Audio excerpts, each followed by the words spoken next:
नित्यानंद वासादि गरुत्वृंदा। जय श्री कृष्ण चैतन्य प्रभु नित्यानंद श्री अद्वैत गदाधर श्री वासादि गरुत्वृंदा।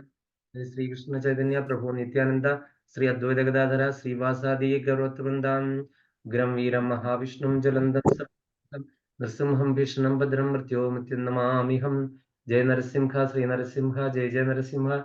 जय प्रहलादेश भगवत्मभृंग प्रत्युनाश नरसिंह भगवान की जय। भक्त प्रहलाद महाराज की जय। गुरुदेव महाराज की जय। शिला प्रभुपाद की जय। गौर प्रमानंदे हरि हरि बोल। ഹരേ കൃഷ്ണ. സർവം കൃഷ്ണാർപ്പണമസ്തു. എല്ലാവർക്കും ഈ സത്സംഗത്തിലേക്ക് സുസ്വാഗതം.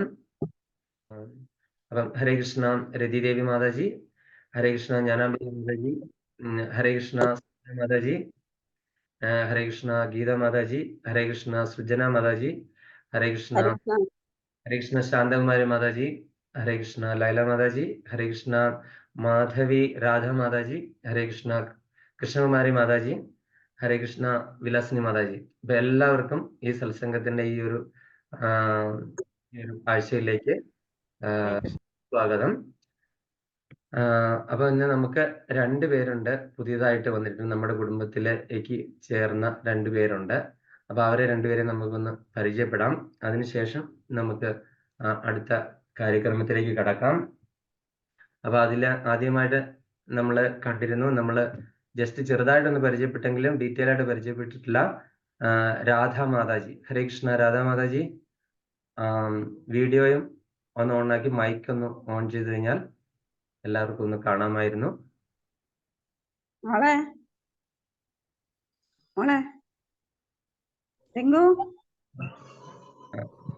കൃഷ്ണ മാതാജി. ഹരേ കൃഷ്ണ ഹരേ കൃഷ്ണ. അപ്പൊ എന്തായാലും മാതാജി ഒന്ന് പരിചയപ്പെടുത്തിക്കോളൂ. പേര്, എവിടെയാണ് സ്ഥലം, അതുപോലെ എങ്ങനെയാണ് ഇങ്ങനെ കൃഷ്ണാബോധത്തിലേക്ക് വരാനുള്ള സാഹചര്യം, നേരത്തെ എന്തൊക്കെ ചെയ്തുകൊണ്ടിരുന്നതെന്നൊക്കെ ഒന്ന് പറഞ്ഞോളൂ. എന്റെ പേര് മാധവി അമ്മ. ഞാൻ കണിയാപുരം, തിരുവനന്തപുരം കണിയാപുരത്താണ് ഞാൻ താമസിക്കുന്നത്. ഞാൻ ഈ സത്സംഗത്തിലൊന്നും ഇങ്ങനെ ചേർന്നിട്ടില്ല, ആദ്യമായിട്ടാണ് സത്സംഗത്തിൽ ചേരുന്നത്. അതിന് വളരെ സന്തോഷം. വിഷ്ണു ആണ് എനിക്കിതിന് ഒരു അവസരം തന്നത്. അവന് 100 കോടി നന്ദി ഞാൻ രേഖപ്പെടുത്തുന്നു. മുഖാന്തരമാണ് എനിക്ക് ഈ സത്സംഗത്തിൽ ചേരാൻ ഒരു ഭാഗ്യം കിട്ടിയത്. പിന്നെ വേറെ വായനയും കാര്യങ്ങളുമായിട്ടൊക്കെ അങ്ങനെ പോകുന്നുണ്ട്. ഭഗവാന് മാത്രം മനസ്സിൽ വെച്ചുകൊണ്ടാണ് പോകുന്നത്. ഹരിബോൾ. അപ്പം മാതാജി വളരെയധികം സന്തോഷം. അപ്പം നമ്മളുടെ കുടുംബത്തിലെ ഒരു അംഗമായിട്ട് ഒരു 10-30 പേര്, അതായത് ഗ്രൂപ്പിൽ നോക്കുകയാണെങ്കിൽ 10-70 പേരോളം കാണാം. പക്ഷെ ഒരു 10-30 പേരൊക്കെ പങ്കെടുത്തുകൊണ്ടിരുന്നതാണ്. ഇപ്പം നമ്മളുടെ ഈ കലിയുഗം ആണ്, മായ വളരെയധികം സ്ട്രോങ് ആണ്. അതുകൊണ്ട് ഇപ്പം ജനസംഖ്യയൊക്കെ കുറവാണെന്നേ ഉള്ളൂ. എന്നാലും നമ്മള് ഇങ്ങനെ അങ്ങ് പോകുന്ന ഭഗവാന്റെ കാര്യങ്ങളൊക്കെ പറഞ്ഞ്. അപ്പം ഇപ്പൊ ഏകദേശം 2 വർഷം പൂർത്തിയായിരിക്കുന്നു. നമ്മളുടെ ഈ ഏപ്രിലിൽ കഴിഞ്ഞ 2 വർഷം പൂർത്തിയായി നമ്മുടെ സത്സംഗം തുടങ്ങിയിട്ട്. അപ്പോൾ നമ്മൾ കുറെ കാര്യങ്ങളൊക്കെ ഇവിടെ പറഞ്ഞിരുന്നു, പക്ഷെ അത് കുഴപ്പമില്ല, നമ്മളത് പതുക്കെ പിക്കപ്പ് ആകാം. അത് വളരെ സാവധാനം നമുക്കത് മനസ്സിലാക്കാം. അപ്പൊ അതുകൊണ്ട് മാതാജിക്ക് പൂർണ്ണമായിട്ട് ഈ സത്സംഗത്തിലെ എല്ലാവരുടെയും പേരിലും ഭഗവാന്റെ പേരിലും എന്റെ വ്യക്തിപരമായ പേരിലും മാതാജി സത്സംഗത്തിലേക്ക് സ്വാഗതം ചെയ്യുന്നു. ഹരേ കൃഷ്ണ. എനിക്ക് ഒന്നും അറിഞ്ഞൂടാ, എനിക്കെല്ലാം അവിടുന്ന് എനിക്ക് പറഞ്ഞ് മനസ്സിലാക്കി തരാൻ ഒരു അപേക്ഷയുണ്ട്. തീർച്ചയായിട്ടും തീർച്ചയായിട്ടും അത് ഇവിടെയുള്ള എല്ലാ മാതാജിമാരും സഹായിക്കും അതിനു വേണ്ടിയിട്ട്. ഓക്കെ, എന്നെക്കാളും ഒക്കെ അറിയാവുന്ന ആൾക്കാരാണ് ഇവരെല്ലാരും. ഓക്കെ. അതുപോലെ അടുത്തത് ഹരേ കൃഷ്ണ സൗദ മാതാജി. ഹരേ കൃഷ്ണ. നമസ്കാരം. നമസ്കാരം. മാതാജി എന്തായാലും സ്വാഗതം ഈ സത്സംഗത്തിലേക്ക്. മാതാജി എല്ലാവരും ഒന്ന് പരിചയപ്പെടുത്തിക്കോളൂ വിശദമായിട്ട്, അതിനുശേഷം നമുക്ക് തുടങ്ങാം.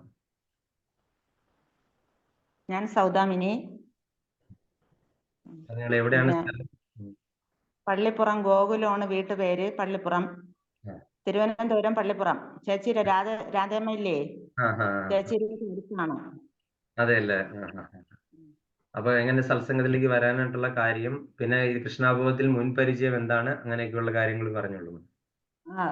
കുഞ്ഞുനാളിലെ അച്ഛൻ ഹരിനാമകീർത്തനം, ഭഗവത്ഗീതയുടെ ധ്യാനങ്ങള്, അതില് ഗീതാ മാഹാത്മ്യം ഇതൊക്കെ പറഞ്ഞ് പഠിപ്പിച്ചിട്ടുണ്ട്. ഒരു 4 വയസ്സൊക്കെ ആയ സമയം തൊട്ട് ഒരു 5-6 വയസ്സിലൊക്കെ ഹരിനാമകീർത്തനമൊക്കെ കാണാതെ ഇങ്ങനെ ചൊല്ലുമെന്ന് അച്ഛൻ പറയും. തെറ്റൊക്കെയാണ്, പറഞ്ഞു തരും, കേട്ടിങ്ങനെ പഠിക്കുമായിരുന്നു. അങ്ങനെ ഭഗവത്ഗീതയുടെ മാഹാത്മ്യം, ധ്യാനം, അതെല്ലാം മാഹാത്മ്യമൊക്കെ ഇങ്ങനെ വാതൊരാതെ പറഞ്ഞുകൊണ്ട് നടക്കുമെന്ന് അച്ഛൻ പറയും. പിന്നെ നമുക്ക് തോന്നൽ ദേവി ക്ഷേത്രത്തില് ഒരു അധ്യാപിക ഉണ്ടായിരുന്നു. അമ്മയുടെ ക്ലാസ്സിൽ ഒരു 40 വർഷം കൊണ്ട് ക്ഷേത്രത്തില് നാരായണീയം, ഭഗവത്ഗീത, നാരായണീയം അന്നൊന്നും കിട്ടിയിട്ടില്ല, ഇപ്പോഴൊക്കെയാണ്. അതൊക്കെ ഈ പിന്നെ ചാനലിലാണ്, TV ചാനലിൽ നോക്കിയാണ് നാരായണീയം, എന്താണ് ശ്രീമൽ ഭാഗവതമൊക്കെ, മൂലഗ്രന്ഥമൊക്കെ കണ്ടമംഗലം നമ്പൂതിരി പഠിപ്പിച്ചത് കേട്ടാണ് അതൊക്കെ പഠിക്കാം. 14 വർഷമായിട്ട് അതങ്ങനെ തുടർന്നുകൊണ്ട് പോകണം. ഗുരുവായൂർ പോയി ബുക്കെല്ലാം വാങ്ങിച്ചിട്ടുണ്ട്. ഗുരുവായൂർ തന്നെ ഒരു സപ്താഹത്തിന് അടുത്ത സമയത്തൊന്ന് പോവാൻ കഴിഞ്ഞ്, സപ്താഹത്തിന് പത്മനാഭസ്വാമി അവിടെ നിന്ന് അടുത്തുനിന്ന് പോണ കുറെ ബ്രാഹ്മണരെ കൂടെ നമുക്കും കൂടെ സപ്താഹത്തിന് എനിക്കും കൂടെ അതിലൊരു ഭാഗം ആവാൻ ഭഗവാനെ വിളിച്ച് അങ്ങനെ അതില് നന്നായിട്ട് വായിക്കാനൊക്കെ പറ്റിയെന്നാണ് എല്ലാവരും പറഞ്ഞത്. എനിക്കറിയില്ല ഭഗവാന്റെ കാരുണ്യം, ഞാൻ നന്നായിട്ട് വായിക്കുന്നില്ല, എന്നാലും ഭഗവാൻ അങ്ങനെ തോന്നിപ്പിച്ച എല്ലാവർക്കും അത്രയും ഒരു സമാധാനം. ഭഗവാന് 8 ദിവസം അവിടെ താമസിച്ച് ഗുരുവായൂര്, അവരുടെ ചെലവാണ്, നമുക്ക് ചെലവൊന്നുമില്ല. അത് മുരളീധർ ഗുരുജി എന്ന് പറയുന്ന നല്ലൊരു സ്വാമിയാണ് നമുക്ക് ആ ചെലവുകളെല്ലാം 10,000 പേർക്കുള്ള ചെലവൊക്കെ വഹിച്ചു. അതങ്ങനെ. പിന്നെ കുഞ്ഞുനാളിലെ അച്ഛൻ പറഞ്ഞ് രാമനാമം പറഞ്ഞ് പഠിപ്പിച്ച് അതിനോടൊരു വലിയ ഒരു താല്പര്യം തോന്നി ഇതിലായിട്ട് അങ്ങ് തിരിഞ്ഞതാണ്. പിന്നെ എനിക്ക് ഇപ്പോഴും നിലവിൽ ഒരു മകനേ ഉള്ളൂ. ഒരാൾ എനിക്ക് നഷ്ടപ്പെട്ടു പോയി, 2 വർഷമായി. 36 വയസ്സായിരുന്നവന്. അതിനുശേഷം വീട് മുട്ടി ഇരിപ്പായിരുന്നു. പിന്നെ എന്നെ രാജചേച്ചി ആരും എന്നെ വീട്ടിനകത്ത് ഇരുത്തൂല്ല. ഇങ്ങനെ ഇറങ്ങുന്ന് പറഞ്ഞ് ഇപ്പൊ ഇതുവരെ എത്തി. ഭഗവത്ഗീതയെ പറ്റി കൂടുതൽ അറിയാനും കൂടുതൽ പഠിക്കാനും ഒക്കെ ഒരുപാട് താല്പര്യമുണ്ട്. ഭഗവത്ഗീത മാത്രമല്ല, ഭഗവാനാണ് എല്ലാം. ഭഗവാന്റെ ഒരുപാട് ധാമങ്ങളിലും അദ്ദേഹത്തിന്റെ പുരികളിലും ഒക്കെ പോകാനൊക്കെ ഒരുപാട് ആഗ്രഹമുണ്ട്.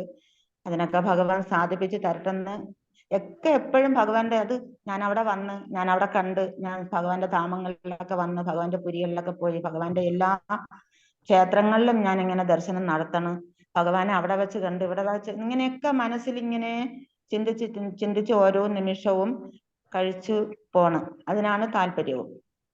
പിന്നെ ഏകാദശി എടുക്കാറുണ്ട്, 2 ഏകാദശി മാസത്തിൽ ഇങ്ങനെ എടുക്കും. അതിലാണ് ഒരു സന്തോഷം തോന്നണത്. ഭഗവാൻ പറയണ രീതിക്ക് ഇങ്ങനെ പോണം. അപ്പൊ എന്താണ് ഞങ്ങൾ അങ്ങോട്ട് വിളിക്കാം, ഗുരുജിന്ന് വിളിക്കട്ടെ, എങ്ങനെ മോനെന്ന് വിളിക്കട്ടെ, എന്താണെന്ന്? ഗുരുജിന്ന് വിളിക്കാനായിട്ടുള്ള ഒരു ക്വാളിഫിക്കേഷൻ ഒന്നും എനിക്കില്ല. അപ്പൊ അതുകൊണ്ട് അങ്ങനെയൊന്നും വിളിക്കണ്ട. എന്നെ ഇവരൊക്കെ വിളിക്കുന്ന പോലെ എന്നെ പ്രഭുജിന്ന് വിളിച്ചാൽ മതി. അങ്ങനെ വിളിച്ചാൽ മതി. അതുകൊണ്ട് ചോദിച്ചതാണ് കേട്ടോ. ഇല്ല അറിയില്ല. ഇല്ല, അല്ല മകനെ കുഴപ്പമില്ല. ഒരു ലൈവ് ക്ലാസ്സിൽ പോലും ഞാൻ കയറിയിട്ടില്ല. ഞാനിങ്ങനെ ഒരു ലൈവ് ക്ലാസ്സിൽ പോലും ഇരുന്നിട്ടില്ല. ഇതിപ്പോ ആദ്യമായിട്ടാണ്. എനിക്കിത് അറിയില്ല, ഇത് എടുക്കാൻ പോലും എനിക്ക് അറിയില്ല. ഇപ്പൊ അടുത്തൊരു കൊച്ചിന്റെ ചോദിച്ചാണ് സൂം എടുക്കാൻ അറിയാം, ഇതിനകത്തോട്ട് വരുത്താനുള്ള വിദ്യ അറിയില്ലായിരുന്നു. അപ്പുറത്താ മോളാണ് പറഞ്ഞു തന്നതൊക്കെ. അതെ, എന്തായാലും കുഴപ്പമില്ല. അപ്പം അങ്ങനെ മാതാജിയും വിഷ്ണു പറഞ്ഞിട്ട് വന്നതല്ല, വിഷ്ണു ആണല്ലേ? അവിടെ വെച്ച് ചേച്ചി നിമിത്തമാണ്, രാധയമ്മ നിമിത്തമാണ് ഇങ്ങനെ വിഷ്ണുവിന്റെ കൂടെ പറഞ്ഞപ്പോഴത്തേക്ക് വിഷ്ണു പറഞ്ഞ് നമുക്കിങ്ങനെ ഭഗവത്ഗീതയെ പറ്റി കൂടുതൽ പഠിക്കാനും ഒക്കെ ഒരു ഇതുണ്ട്, അതിലിങ്ങനെ ചേരാം, ക്ലാസ്സിൽ ഇങ്ങനെ ചേർന്നാൽ കൂടുതൽ പഠിക്കാൻ പറ്റും എന്നൊക്കെ പറഞ്ഞ്, അങ്ങനെ എന്തായാലും ആ ഒരു ആഗ്രഹം ഭഗവാൻ മനസ്സിൽ തന്ന് എന്നേ പറയണുള്ളു. അപ്പം ഹരേ കൃഷ്ണ, വളരെ എന്താ രാജേശ്വരി കേറിയാ? വിഷ്ണു വേറൊരു ആളിന്റെ പേര് പറഞ്ഞിരുന്നില്ലേ? ആദ്യം പറഞ്ഞിരുന്നല്ലോ, രാജേശ്വരി കേറിയിട്ടില്ല. രാജേശ്വരി എന്ന് പറഞ്ഞ മാതാജി കേറിയിട്ടില്ല. ചിലപ്പോ അവർക്ക് അറിയാൻ വയ്യായിരിക്കും ഒരു സൂമിൽ കയറാനായിട്ട്, അതുകൊണ്ടായിരിക്കും. 3 പേര് കേറിയിട്ടില്ല. അപ്പൊ എന്തായാലും വളരെയധികം സന്തോഷം മാതാജിയെ പറ്റി അറിയാൻ പറ്റിയതും അതുപോലെ തന്നെ ഈ സത്സംഗത്തിൽ വന്നത് ഞങ്ങൾക്ക് എല്ലാവർക്കും വളരെയധികം സന്തോഷം. 2 വർഷം അറിയില്ല ഭഗവാനെ പറ്റി ഒരു കാര്യങ്ങളും അറിയില്ല. ഭഗവാനുള്ള ഭക്തിയും വിശ്വാസവും മാത്രം മതി. ബാക്കി അത് മാത്രമാണ് ക്വാളിഫിക്കേഷൻ, വേറൊന്നും വേണ്ട. അത് തന്നെയാണ് ക്വാളിഫിക്കേഷൻ. വേറെ നമ്മളുടെ എത്ര പോസ്റ്റ് ഗ്രാജുവേറ്റ് PhD എടുത്തിട്ടും കാര്യമില്ല. ഭഗവാന്റെ സയൻസ്, കൃഷ്ണ സയൻസ് അറിയുക എന്നുള്ളതാണ് നമ്മുടെ ഒരു ജീവാത്മാവിന്റെ ഏറ്റവും വലിയ കാര്യം. ഒരു ജീവാത്മാവിന്റെ ഏറ്റവും വലിയ കാര്യം അത് തന്നെയാണ്. അപ്പം അതിൽ വലിയൊരു കാര്യമില്ല. അതിന്റെ ഭഗവാനെ പറ്റി മനസ്സിലാക്കുക, ഭഗവാനെ പറ്റി അറിയുക, ഭഗവാന് വേണ്ടിയിട്ട് ജീവിക്കുക, അതൊക്കെ തന്നെയാണ് ഏറ്റവും വലിയ കാര്യം. അതിൽ കൂടുതൽ വലിയ നമ്മള് നോളേജ് ഇങ്ങനെ ഒരു PhD എടുക്കലല്ല ഉദ്ദേശിക്കുന്നത്. നമ്മളെല്ലാവരും ഭഗവാന്റെ കഥകള്, ഭഗവാന്റെ രൂപം, നാമ, ശ്രവണങ്ങള്, അതെല്ലാം തന്നെ വളരെ അതീന്ദ്രിയമായിട്ടുള്ള കാര്യങ്ങളാണ്. കാര്യം നമ്മളെ പറ്റി തന്നെ സംസാരിക്കുക, അല്ലെങ്കിൽ ഞാൻ ഇവിടുത്തെ കുറെ പേരെ പറ്റി സംസാരിക്കണത് എത്ര നേരം പറയാൻ പറ്റും? അതൊക്കെ ലിമിറ്റഡ് ആണ്. പറഞ്ഞു കഴിഞ്ഞാൽ ഒന്ന് പറഞ്ഞു കഴിഞ്ഞാൽ നമ്മൾ രണ്ടാമത് കേൾക്കുമ്പോൾ ബോറടിക്കും. നമ്മൾ ഒരു യുഗം മുഴുവനും ഈ ഭഗവാനെ പറ്റി പറഞ്ഞുകൊണ്ടിരുന്നതിന് നമുക്കൊരു ബോറടിക്കില്ല. അത് കൂടുതൽ കൂടുതൽ മാധുര്യമായിട്ട് വരികയാണ്. അപ്പൊ അത് മനസ്സിലാക്കി ആരെ പറ്റി പറഞ്ഞാൽ മാത്രമാണ് നമുക്ക് ഇങ്ങനെ ഒരു അതീന്ദ്രിയാവസ്ഥ എത്തുന്നത്. അദ്ദേഹമാണ് ശരിക്കും, അതായത് സാക്ഷാൽ പരമ ദിവ്യോത്തമ പുരുഷനായ ഭഗവാൻ. അപ്പൊ ആ ഭഗവാനെ പറ്റി നമ്മൾ അറിയുക, മനസ്സിലാക്കുക, ചർച്ച ചെയ്യുക, ശ്രവിക്കുക. ശ്രവണമാണ് ഏറ്റവും വലിയ ഇമ്പോർട്ടന്റ് ആയിട്ടുള്ള കാര്യം. അപ്പൊ അങ്ങനെ പതുക്കെ പതിയെ ഓരോ കാര്യങ്ങളും മനസ്സിലാവും. നമ്മൾ തിരക്ക് പിടിക്കണ്ട. അതിൻ്റെതായ ഒരു രീതിയിൽ പഠിച്ചു പോകുമ്പോൾ അത് വ്യക്തമായിട്ട് ഉൾക്കൊള്ളാൻ പറ്റും. 2 വർഷമായി തുടങ്ങിയിട്ട്. അപ്പൊ നമ്മൾ ഒരു ഭക്തിവൃക്ഷ എന്ന് പറയുന്ന ഒരു ക്ലാസ് ആയിരുന്നു ഇവിടെ നടത്തിക്കൊണ്ടിരുന്നത്. നമ്മൾ വൃന്ദാവനത്തിൽ 2022 പോയ ഞങ്ങള് വൃന്ദാവനത്തിൽ പോയ ആൾക്കാരാണ് ഇവിടെ ഇരിക്കുന്നവരൊക്കെ കൂടുതലും പേരും. അപ്പൊ അങ്ങനെ അവിടെ വെച്ചിട്ട് തിരിച്ചു വന്നപ്പോഴത്തേനും ഈ മാർച്ചിലാണ് വൃന്ദാവനത്തിൽ പോയത്. ഏപ്രിലിൽ തുടങ്ങിയ സത്സംഗമാണത്. 2 വർഷം പൂർത്തിയാകുന്നു. നമ്മൾ 1 വർഷത്തിൽ നമ്മളൊരു സത്സംഗം ഒരു നാട്ടിൽ എല്ലാവരോടും ഒത്തുകൂടിയായിരുന്നു. കാര്യം ഇത് ഓൺലൈനിലായതുകൊണ്ട് നമ്മൾ ആരെയും കാണുന്നില്ലല്ലോ. അങ്ങനെ നാട്ടിലൊക്കെ ഒത്തുകൂടി കുറെ ക്ഷേത്രങ്ങളൊക്കെ ദർശനം എടുത്തിരുന്നു. അതിനുശേഷം ഇനി അടുത്തതൊന്ന് പോകണമെന്ന് വിചാരിക്കുന്നു. ഭഗവാൻ അനുഗ്രഹിച്ചു കഴിഞ്ഞാൽ ജൂൺ മാസം, ജൂലൈ ആ സമയത്ത് പോകണമെന്ന് വിചാരിക്കുന്നു. അപ്പം നിങ്ങൾക്ക് പറ്റുവാണെങ്കിൽ വരുവാണെങ്കിൽ എല്ലാവരെയും ആയിട്ട് കാണാം. ഒരു 3-4 ദിവസത്തെ പ്രോഗ്രാമാണ്. അപ്പം നമ്മുടെ ഭഗവാൻ വിളിക്കട്ടെ. അതെ. ഇപ്പം ഒരു മോനെ ഉള്ളൂ. ആ മോന്റെ അനുവാദം വേണം. എനിക്ക് വേറെ ആരും എന്നെ അനുവദിക്കണമെന്നില്ല. ഭഗവാൻ വിളിക്കണം. അവന്റെ മനസ്സിൽ തോന്നിക്കണം, അമ്മ അങ്ങനെ പൊയ്ക്കോ എന്ന് പറയണം. എന്നാലല്ലേ എനിക്ക് പറ്റൂ. അതാണ് എനിക്ക് ആഗ്രഹമുണ്ട്.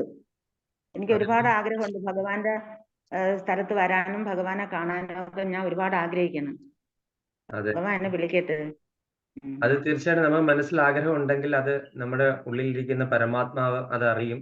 അപ്പൊ അതിനുള്ള സാഹചര്യം ഉണ്ടായി തരും. മാതാജി മറ്റേ മോനെ പറ്റി പറഞ്ഞു. ഞങ്ങൾക്കൊക്കെ വളരെ വിഷമമായി. പക്ഷെ നമുക്ക് പൂന്താനം നമ്പൂതിരി പറഞ്ഞ ആ ഒരു ശ്ലോകം, ഞാൻ ഇന്നൊരു ഭാഗവതത്തിന്റെ ഒരു ക്ലാസ് നമ്മൾ യൂട്യൂബിൽ ഞാൻ കേട്ടപ്പം അതിൻ്റെ അകത്ത് ആ തിരുമേനി പറഞ്ഞ ആ ശ്ലോകം ഞാൻ ഇപ്പോഴും ഓർക്കുന്നു. പൂന്താനം, ഉണ്ണികൃഷ്ണൻ മനസ്സിൽ കളിക്കുമ്പോൾ ഉണ്ണികൾ മറ്റു വേണം.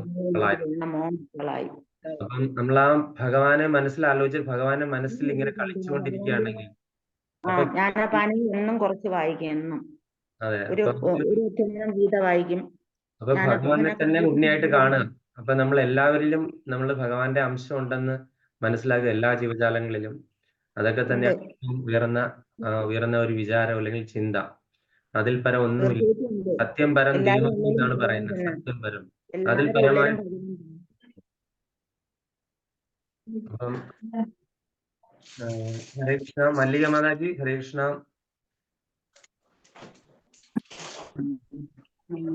മല്ലിക മാതാജി കാണുന്നില്ലല്ലോ. ഹരേ കൃഷ്ണ. മല്ലിക മാതാജി, ഹരേ കൃഷ്ണ. ഹരേ കൃഷ്ണ. മാതാജി മാതാജി ഇല്ലെങ്കിൽ എന്താ ഒരു രസം അല്ലെ? മോഹൻലാലൊക്കെ പറയുന്ന പോലെ മാതാജി ഇല്ലാതെ സത്സംഗം എന്താണ് ഒരു രസമില്ല മാതാജി ഇല്ലെങ്കിൽ.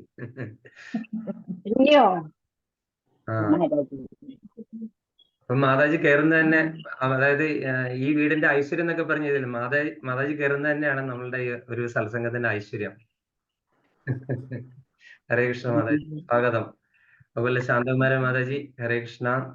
അതുപോലെ നമ്മൾക്ക് 2 പേര് ഇന്ന്, ഒരാള് കാനഡയിൽ നിന്നും ഒരാള് US നിന്നും അറ്റൻഡ് ചെയ്തിട്ടുണ്ട്. വളരെയധികം സന്തോഷം. നമ്മളുടെ സത്സംഗത്തിലെ 2 വ്യക്തികളാണ്. വളരെ സജീവ തുടക്കം മുതൽ ഉണ്ടായിരുന്നായിരുന്നു. അപ്പൊ അതിൽ നിന്ന് സതി മാതാജി അപ്പൊ ഈ കഴിഞ്ഞ 2 ദിവസം മുന്നേ കാനഡയ്ക്ക് പോയിരുന്നു മകളുടെ അടുത്തേക്ക്. അപ്പൊ അവിടെ നിന്ന് മാതാജി കയറിയിട്ടുണ്ട്. അവിടെ സമയം 12 മണിക്കൂർ വ്യത്യാസം ഉണ്ടെങ്കിലും കയറിയിട്ടുണ്ട്. മാതാജി സ്വാഗതം, വീണ്ടും സ്വാഗതം. ഹരേ കൃഷ്ണ പ്രഭു. ഹരേ കൃഷ്ണ. എല്ലാവർക്കും ഹരേ കൃഷ്ണ. ഹരേ കൃഷ്ണ. ഹരേ കൃഷ്ണ. മാതാജി ത്രോട്ടിന് അതൊക്കെ അവിടുത്തെ തണുപ്പ് കാരണം മാതാജിക്ക് എന്തൊക്കെയോ അസ്വസ്ഥതകളൊക്കെ ആയിരുന്നു എന്ന് പറഞ്ഞു. അതെങ്ങനെയുണ്ട്? ഇപ്പോഴും ചുമക്ക് ഇതുണ്ട് പ്രഭു. കോൾഡൊക്കെ ഇടയ്ക്കിടയ്ക്ക് 2 ദിവസം കൂടുമ്പോ ഉണ്ടാവും. 2 ദിവസം കൂടുമ്പോ മാറും. പനി മാറി, ചുമയുണ്ട്. എന്നാലും തൊണ്ടയ്ക്ക് ഇൻഫെക്ഷൻ ഉണ്ട്. അവിടെ ടെമ്പിളിൽ എവിടെയെങ്കിലും പോകാനായിട്ട് പറ്റിയോ അവിടെ പോയിട്ട്? ഞാൻ ഇസ്കോൺ ടെമ്പിളിൽ പോയി 2-3 തവണ പോയി. ഹരിബോൾ. അപ്പൊ അവിടുത്തെ സമയം മേടിച്ചോണം, കലണ്ടർ മേടിച്ചോണം. അതായത് അവിടെ ഏകാദശി എടുക്കുന്ന അവിടുത്തെ സമയം നോക്കണം. നമ്മുടെ അതെ ഇവിടെ വ്യത്യാസമുണ്ട്, അതുകൊണ്ട് അവിടുത്തെ അതെ അത് ശ്രദ്ധിക്കണം. പാരണ സമയം ഫോളോ ചെയ്യണം. പിന്നെ അടുത്ത് ഹരേ കൃഷ്ണ പൊന്നമ്മ മാതാജി. ഹരേ കൃഷ്ണ. ഹരേ കൃഷ്ണ മാതാജി. മാതാജി ഇപ്പം US അല്ലേ? അതെ, ഹൂസ്റ്റൺ. ഹൂസ്റ്റൺ. അവിടെ നമ്മുടെ അമരേന്ദ്രദാസ് പ്രഭു ഉണ്ട്. ഭയങ്കര വലിയൊരു പ്രാസംഗികനാണ് അമരേന്ദ്രദാസ് പ്രഭു. ഒരു പയ്യനാണ്. ഞങ്ങൾ അവിടെ പോയിരുന്നു. എനിക്ക് ആളെ അറിയത്തില്ലല്ലോ, ഞാൻ പോയിരുന്നു. അദ്ദേഹം കാര്യം തമിഴ് ഇസ്കോണിൽ പോയിരുന്നു. അവിടെ പോയി. മാതാജിക്ക് അവിടുത്തെ ക്ലൈമറ്റ് ഒക്കെ പിടിച്ചോ? എങ്ങനെയാണ്? കുഴപ്പമില്ല. എന്തായാലും നന്നായി. നമ്മള് ഊട്ടിയിലും മൂന്നാറിലും ഊട്ടിയിലും ഒക്കെ പോയി നിൽക്കുമ്പോഴത്തെ ഒരു തണുപ്പ് അത്രേ ഉള്ളൂ. അത്രേ ഉള്ളല്ലേ? നല്ല കാര്യം. ഓക്കെ. അപ്പം അവിടെ അമ്പലത്തിലൊക്കെ പോകാൻ പറ്റിയില്ലേ? പോയി. ഗുരുവായൂർ അമ്പലത്തിൽ പോയി, മീനാക്ഷി ടെമ്പിളിൽ പോയി. അവിടെ ഉത്സവമായിരുന്നു. ഗുരുവായൂർ മെയ് 19 കൊടിയേറ്റ്. അവിടുത്തെ ഗുരുവായൂർ 2-3 ദിവസം പോയി. ഹോസ്റ്റലിലെ ഗുരുവായൂർ അമ്പലം അല്ലേ?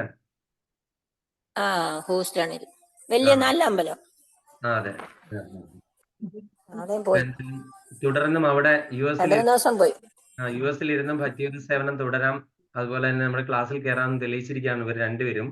അപ്പൊ സത്സംഗത്തിൽ നിന്ന് വിട്ടുപോകാതെ അവർ വീണ്ടും നമ്മുടെ കൂടെ തിരിച്ചെത്തിരിക്കണം. അതിന് വളരെയധികം സന്തോഷം. കാണാൻ പറ്റില്ല. കഴിഞ്ഞ പ്രാവശ്യം സംസാരിക്കാൻ പറ്റില്ല. ഇവിടെ ഇപ്പൊ രാവിലെ 8 മണിയാകുന്നു.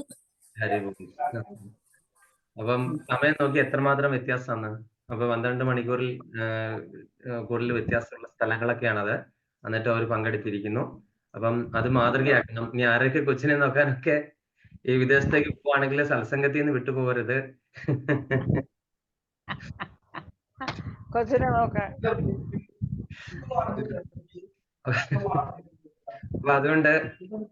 അപ്പൊ അതുകൊണ്ട് നമ്മള് കുട്ടിയെ നോക്കുവാണെങ്കിൽ നമ്മൾ ഉണ്ണികൃഷ്ണനെ കളിപ്പിക്കുന്ന പോലെ കാണണം.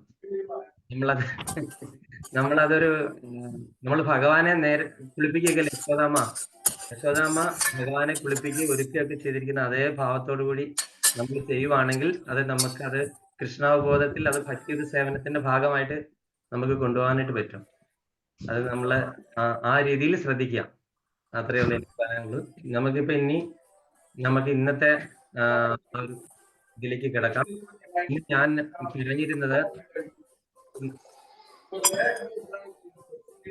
ഞാൻ പറഞ്ഞിരുന്നത് നമ്മുടെ ഭക്തിവിഷ പ്രശ്നോത്തരി ആയിരുന്നു.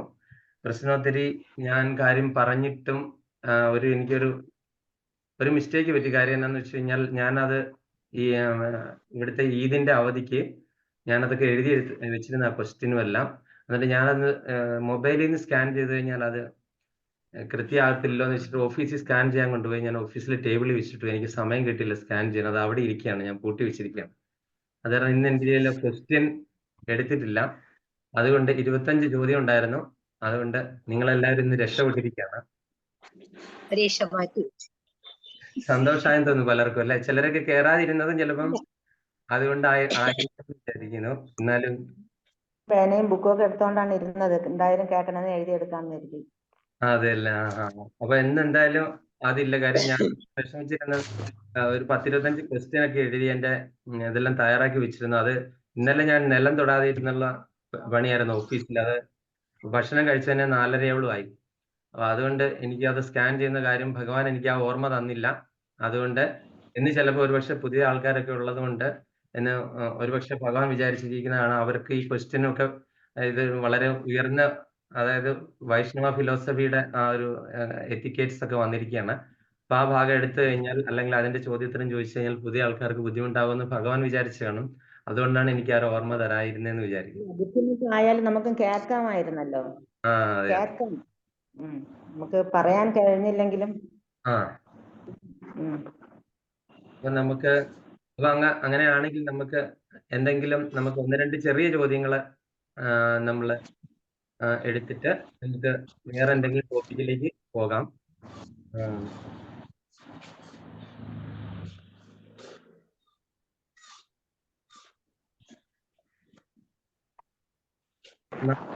നവവിധ ഭക്തി. നവവിധ ഭക്തി ഏതെല്ലാമാണെന്ന് ആർക്കാ പറയാൻ പറ്റുന്നത്? നവവിധ 9 വിധത്തിലുള്ള ഭക്തി പ്രഹ്ലാദ മഹാരാജ് പറഞ്ഞിട്ടുണ്ട്. വിഷ്ണു അതുപോലെ തന്നെ ഹാസ്യം, സാഖ്യം, ആത്മസമർപ്പണം. അല്ല മാതാജി, ചെറുതായിട്ട് ഒരു വ്യത്യാസം വന്നു. ശ്രവണം, കീർത്തനം, ആ ശ്രവണം, ശ്രവണം, കീർത്തനം, ആ ധ്യാനം, ദർശനം, പാദസേവനം, ശ്രവണം, കീർത്തനം, വിഷ്ണു സ്മരണം, പാദസേവനം, അർച്ചനം, വന്ദനം, ദാസ്യം, ധ്യാസ്യം, ആ. കരുണ. ആത്മനിവേദനം. ആത്മനിവേദനം, അങ്ങനെ ആത്മനിവേദനം. പാദസേവനം, അപ്പൊ അങ്ങനെ 9 തരത്തിലുള്ള ഭക്തിയെ പറ്റിയാണ് നമ്മൾ ശ്രവണം, കീർത്തനം, ശ്രവണം, കീർത്തനം, വിഷ്ണു സ്മരണം, വന്ദനം, അർച്ചനം, സാഖ്യം, ദാസ്യം, ആത്മനിവേദനം, അല്ലെങ്കിൽ പാദസേവനം. അപ്പൊ നമ്മൾക്ക് ആരുടെയോ ബാക്ക്ഗ്രൗണ്ടിൽ സൗണ്ട് വരുന്നുണ്ട്, ഒന്ന് മ്യൂട്ട് ചെയ്തിരിക്കണായിരുന്നു. ശ്രവണം, കീർത്തനം. അപ്പൊ ആ ശ്രവണം എന്താണ്? ശ്രവണം കേൾക്കുക ആദ്യം. അപ്പൊ നമ്മൾ ഭഗവാനെ പറ്റി കേൾക്കുക, ഭഗവാനെ പറ്റി അറിയുക. അതെന്താണ് കേൾവിക്ക്? അതായത് ഏറ്റവും ആദ്യം എന്തുകൊണ്ടാണ് ഈ നവവിധ ഭക്തിയിൽ കേൾവി എന്ന് പറയുന്ന ഒരു സംഭവം വന്നിരിക്കുന്നത്? അപ്പൊ അത് എങ്ങനെയുള്ള കേൾവി ആയിരിക്കണം? ആരെ പറ്റി കേൾക്കണം? നമ്മൾ എന്താണ് കേൾക്കേണ്ടത്? നമ്മൾ ഭഗവാനെ കുറിച്ച് കേൾക്കണം. കേൾക്കുമ്പോ നമ്മുടെ ചെവി കൂടെ മനസ്സിലും വരുന്നുണ്ട്. അതെല്ലേ. ആ ശ്രവണം എന്ന് പറയുന്നത് ഏറ്റവും ഇമ്പോർട്ടന്റ് ആയിട്ട് വന്നിരിക്കുന്നതിന് കാര്യം എന്ന് പറഞ്ഞു കഴിഞ്ഞാൽ നമ്മളുടെ ഈ ഗുരുപരമ്പര സിസ്റ്റം തന്നെ ഭഗവാനിൽ നിന്ന് ഇങ്ങനെ കേട്ട് വന്നിരിക്കുന്നതാണ് അല്ലേ. ഭഗവാനിൽ നിന്ന് ആദ്യം ആർക്കാണ് അത് കിട്ടിയത്? ബ്രഹ്മദേവന് കിട്ടി. ബ്രഹ്മദേവനിൽ നിന്ന് ആർക്ക് കിട്ടി? നാരദ മുനിക്ക് ഉപദേശം കിട്ടിയതിൽ അവര് നോട്ട് ബുക്കിൽ എഴുതി പോകുന്നതല്ല, കേട്ടാണ് വന്നത്. എന്നിട്ട് നാരദ മുനി വ്യാസദേവന് കൊടുത്തു, വ്യാസദേവൻ സുഖദേവ ഗോസ്വാമിക്ക് കൊടുത്തു, മഹർഷിക്ക്. അതിനുശേഷം അതിങ്ങനെ നമുക്കിങ്ങനെ നമ്മളുടെ പരമ്പര വഴി നമ്മളുടെ ബാക്കിയുള്ള ആചാര്യന്മാർ വഴി നമ്മളിലേക്ക് എത്തിയല്ലേ ആ ജ്ഞാനം. അപ്പൊ ശ്രവണത്തിന് ഇമ്പോർട്ടന്റ് വേറെ എന്താണെന്ന് വെച്ചാൽ നമ്മുടെ എല്ലാവരുടെയും എല്ലാ ജീവജാലങ്ങളുടെയും സർവസ്യ ജാഹി ഹൃദയം സന്നിവേശ എന്ന് പറഞ്ഞൊരു ശ്ലോകമുണ്ട് ഭഗവത്. ഞാൻ എല്ലാവരുടെയും ഹൃദയത്തിൽ വസിക്കുന്നു. ഭഗവാൻ പറയാണ് ഭഗവത്ഗീതയില്, ഞാൻ എല്ലാവരുടെയും ഹൃദയത്തിൽ വസിക്കുന്നു. അപ്പം ഭഗവാൻ എല്ലാവരുടെയും ഹൃദയത്തിൽ പരമാത്മാവായിട്ട് ഇരിപ്പുണ്ട്. ഹൃദയത്തിൽ വേറൊരാളൂടെ ഇരിപ്പുണ്ട്. ആരാണ്? ജീവാത്മാവ് ഇരിപ്പുണ്ട്. ഈ ജീവാത്മാവും പരമാത്മാവിനെയും ഒരു ഉദാഹരണ സഹിതം ഒരു പുരാണത്തിൽ പറയുന്നുണ്ട്. ഏത് പുരാണത്തിലാണ് പറയുന്നത്? അത് ഏത് രൂപത്തിലായിട്ടാണ് പറഞ്ഞിരിക്കുന്നതെന്ന് പറയാം. ഇത്രയും നാളെ നിങ്ങൾ ക്ലാസ് കേട്ടതല്ലേ, ഓർമ്മയുണ്ടാവും. രാമായണം. രാമായണത്തിലല്ല, വിഷ്ണു പുരാണമാണ്. പത്മപുരാണത്തിൽ പറയുന്നുണ്ട് ജീവാത്മാവും പരമാത്മാവിനെ എന്തായിട്ടാണ് ഉപമിച്ചിരിക്കുന്നത്? പരമാത്മാവ് സാക്ഷിയായിട്ട്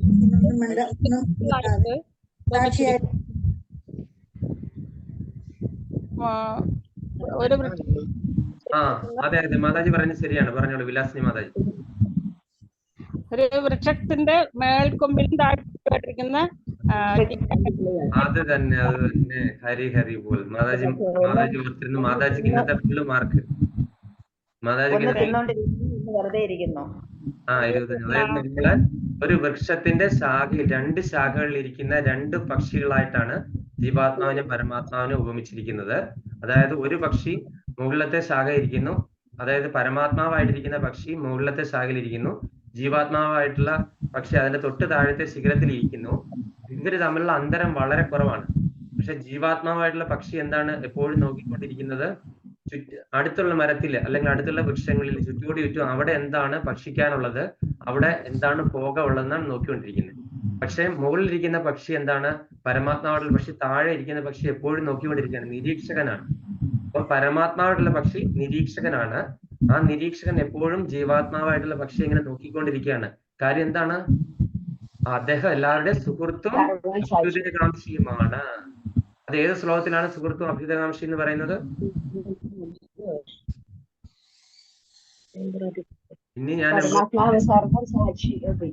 ഇനി ഞാൻ എംബോസിഷൻ ഇടിക്കും ആ ശ്ലോകം.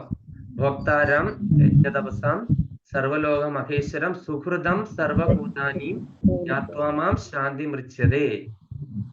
അതായത് ഞാൻ എല്ലാവരുടെയും സുഹൃത്തും അഭ്യുദയകാംക്ഷിയുമാണ്. അതായത് മറ്റുള്ളവർക്ക് നന്മ വരുന്ന മാത്രമേ എനിക്ക് ആഗ്രഹം, ഒരാൾക്കും ദോഷം വരാനായിട്ട് എനിക്ക് യാതൊരു ഇതുമില്ല. ഞാൻ എല്ലാവരുടെയും സുഹൃത്താണ് അല്ലെ, എല്ലാവരുടെയും സുഹൃത്തും അഭ്യുദയകാംക്ഷിയുമാണ്. നല്ലത് വരണമെന്ന് മാത്രമേ എനിക്ക് ആഗ്രഹമുള്ളൂ. അപ്പൊ നമ്മള് ഭഗവാനാണ് നമുക്ക് ഈ മോശം വരുത്തിയെന്ന് നമ്മൾ വിചാരിക്കില്ല. അതെന്താണ്? നമ്മുടെ കർമ്മഫലമാണ് നമുക്ക് ഈ മോശം വരുത്തുന്നത്. നമ്മൾ ജന്മജന്മങ്ങൾ എടുത്തിട്ട് വരുന്ന കർമ്മഫലങ്ങൾ. ഭഗവാൻ എന്താണ്? എല്ലാവരുടെയും സുഹൃത്തും അഭ്യുദയകാംക്ഷിയാണ്. ഭഗവാൻ നിരീക്ഷകനാണ്. അല്ലെങ്കിൽ ഭഗവാൻ എന്താണ്? മുകളിൽ നിന്ന് ഭഗവാൻ ഭോക്താവാണ്. ഭോക്താരാം യജ്ഞതപസാം, എല്ലാ യജ്ഞങ്ങളുടെയും തപസ്സിന്റെ എല്ലാം ഭോക്താവാണ്. സുഹൃദം സർവഭൂതാനി, ഞാൻ എല്ലാ ജീവജാലങ്ങളുടെയും, അല്ലെങ്കിൽ ഞാന് മനുഷ്യരുടെ മാത്രമല്ല എല്ലാ ജീവജാലങ്ങളുടെ കാര്യം, എല്ലാവരും എന്റെ സൃഷ്ടിയാണ്. അതായത് ഒരു പുഴുവാണെങ്കിലും ഈച്ചയാണെങ്കിലും പട്ടിയാണെങ്കിലും പൂച്ചയാണെങ്കിലും എല്ലാ ജീവജാലങ്ങളുടെയും സുഹൃത്തും അഭ്യുദയകാംക്ഷിയാണ്. മനുഷ്യർ മാത്രം എന്നല്ല, മനുഷ്യരോട് ഭഗവാന്റെ ഒരു പ്രത്യേക കരുണ തോന്നി. എന്തുകൊണ്ടാണ്? ഭഗവാന്റെ രൂപം തന്നെ മനുഷ്യർക്ക് തന്നു. ഭഗവാന്റെ കാരുണ്യം, അഹൈതുകമായ കാരുണ്യം കൊണ്ടാണ് ഭഗവാൻ നമുക്ക് ഭഗവാന്റെ തന്നെ രൂപം തന്നത് അല്ലെ. ഭഗവാന്റെ ശരിക്കുള്ള രൂപം എന്താണ്? പ്രത്യേകിച്ച് രൂപമില്ല. ഇരു കൈകളും. പറഞ്ഞോളൂ മാതാജി. ശരിയാണ്, ഞാൻ അഭിയ മാതാജി.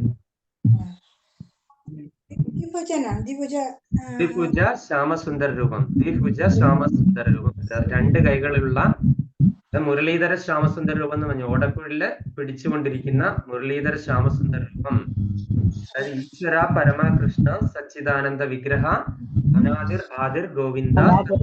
കാരണം ആരാണ്? ഭഗവാനാണ്. ഈശ്വര, അതായത് ഐ ആം ദ സുപ്രീം, അതായത് ഞാനാണ് പരമദിവ്യ. ഈശ്വര പരമകൃഷ്ണ സച്ചിദാനന്ദ വിഗ്രഹ, അദ്ദേഹം സച്ചിദാനന്ദ വിഗ്രഹമാണ് അല്ലെ. വിഗ്രഹ എന്ന് പറഞ്ഞാൽ അദ്ദേഹത്തിന് ഒരു രൂപമുണ്ട്. വിഗ്രഹ എന്ന് പറഞ്ഞാൽ എന്താ? ഗ്രഹിക്കാൻ പറ്റുന്ന രൂപമുണ്ട്. അതായത് നമ്മുടെ അച്ഛന് രൂപമുള്ളത് കൊണ്ടല്ലേ നമുക്കും ഒരു രൂപം വന്നത്. അതുകൊണ്ട് നമ്മളുടെ എല്ലാവരുടെയും പരംപിതാവായ ഭഗവാന് രൂപം ഇല്ലാതിരിക്കുമോ? ഭഗവാന് രൂപമുണ്ട്. പക്ഷെ ഭഗവാന് രൂപം ഇല്ലേ എന്ന് ചോദിച്ചു കഴിഞ്ഞാൽ എല്ലായിടത്തും വ്യാപിച്ചിരിക്കുന്നതും ഭഗവാനാണ്. ഭഗവാൻ ഒരിക്കലും ഈ പ്രപഞ്ചത്തിന്റെ ഒരു ഭാഗമല്ല. കാര്യം മറിച്ച് ഈ സർവ്വപ്രപഞ്ചങ്ങളും ഭഗവാനിലാണ് സ്ഥിതി ചെയ്യുന്നതെന്ന് മാത്രം മനസ്സിലാക്കുക. അപ്പൊ അങ്ങനെയുള്ള ഒരു ഭഗവാന് രൂപമുണ്ടോ എന്ന് ചോദിച്ചു കഴിഞ്ഞാൽ ഭഗവാൻ സ്വന്തം രൂപത്തിൽ ഭഗവാന്റെ സ്വധാമമായ ഗോലോക വൃന്ദാവനത്തിൽ ഇരിക്കുന്നു. അതുപോലെ തന്നെ നമ്മളുടെ ഓരോരുത്തരുടെ ഹൃദയത്തിലും ഭഗവാൻ വസിക്കുന്നു. ഭഗവാന് മാത്രം ഇങ്ങനെ ഒരു കാര്യം ചെയ്യാൻ പറ്റുള്ളൂ അല്ലെ.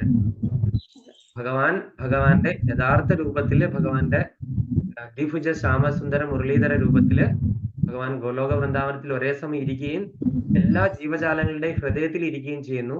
പിന്നെ നമ്മൾ വിചാരിക്കും ഈ പ്രപഞ്ചത്തിന്റെ ഒരു ഭാഗമാണ് ഭഗവാൻ.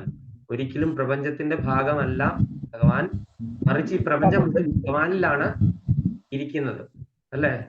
കാര്യം യശോദാമായി ഭഗവാനെ ഇങ്ങനെ കെട്ടാനായിട്ട് വന്നില്ലേ, കയർ എടുത്തോണ്ട് ഉരലിൽ കെട്ടാനായിട്ട് വന്നു. അപ്പൊ ഈ പ്രപഞ്ചത്തെ മുഴുവൻ ഉദരത്തിൽ ധരിച്ചിരിക്കുന്ന ആളാണ് ഭഗവാൻ. ഈ സമസ്ത പ്രപഞ്ചങ്ങളും ഭഗവാന്റെ ഉദരത്തിൽ. അപ്പൊ അങ്ങനെയുള്ള ഭഗവാനെ കെട്ടാനായിട്ട് പറ്റുമോ? ഒരിക്കലും കെട്ടാൻ പറ്റത്തില്ല. അപ്പൊ യശോദാമായി അവസാനം എന്താണ്? പരിശ്രമിച്ച് അവസാനം മടുത്തു. അപ്പൊ ഭഗവാൻ എന്താണ്? അമ്മ എന്നുള്ള ആ ഒരു സ്നേഹം വന്നു. ആ ഒരു സ്നേഹം, അല്ലെങ്കിൽ പുത്രനോട് എന്താണ്? അമ്മയ്ക്ക് വാത്സല്യവും, മകൻ എന്താണ്? സ്നേഹവും. അപ്പൊ ആ ഒരു പരസ്പര ബന്ധത്തിന്റെ ആധിക്യത്തിൽ എന്താണ് സംഭവിച്ചത്? അവിടെ എന്താണ്? ഭഗവാൻ ഒതുങ്ങിക്കൊടുത്തു. ഈ സമസ്ത പ്രപഞ്ചങ്ങളെ ഉള്ളിൽ ധരിച്ചിരിക്കുന്ന ഭഗവാൻ ഒതുങ്ങിക്കൊടുത്തപ്പോഴാണ് എന്താ പറഞ്ഞ യശോദാമായിക്ക് കെട്ടാൻ പറ്റിയത്. അത് സ്നേഹത്തിന്റെ കയറ് അല്ലെങ്കിൽ ഭക്തിപാശം കൊണ്ടല്ലാതെ ഒരാൾക്കും ഭഗവാനെ ബന്ധിക്കാൻ പറ്റില്ല. മനസ്സിലായില്ലേ? അപ്പൊ നമ്മള് പറഞ്ഞത് എവിടെ നിന്നാണ് തുടങ്ങിയ? ശ്രവണം. അപ്പൊ അതിൽ നമ്മൾ പറഞ്ഞു വന്നത് രണ്ട് പക്ഷികൾ. അപ്പൊ മുകളിലിരിക്കുന്ന പക്ഷി, താഴെ ഇരിക്കുന്ന പക്ഷി എപ്പോഴും നിരീക്ഷിച്ചുകൊണ്ടിരിക്കുകയാണ്. അതായത് നമ്മൾ എപ്പോഴും പറയില്ല, നമ്മുടെ മനസ്സാക്ഷിയോട് ചോദിക്കുകയാണ്. മനസ്സാക്ഷി എന്ന് പറയുന്നത് അതാണ് ഈ പരമാത്മാവായിട്ടിരിക്കുന്ന മുകളിൽ ഇരിക്കുന്ന പക്ഷി. അദ്ദേഹം നിരീക്ഷിച്ചുകൊണ്ടിരിക്കുകയാണ് അല്ലെ, നിരീക്ഷകനാണ്. അപ്പൊ ആ നിരീക്ഷിച്ചുകൊണ്ടിരിക്കും. താഴെ ഇരിക്കുന്ന പക്ഷി, നമ്മളെ പോലുള്ള ജീവാത്മാവുള്ള പക്ഷി എന്താണ് ചെയ്യുന്നത്?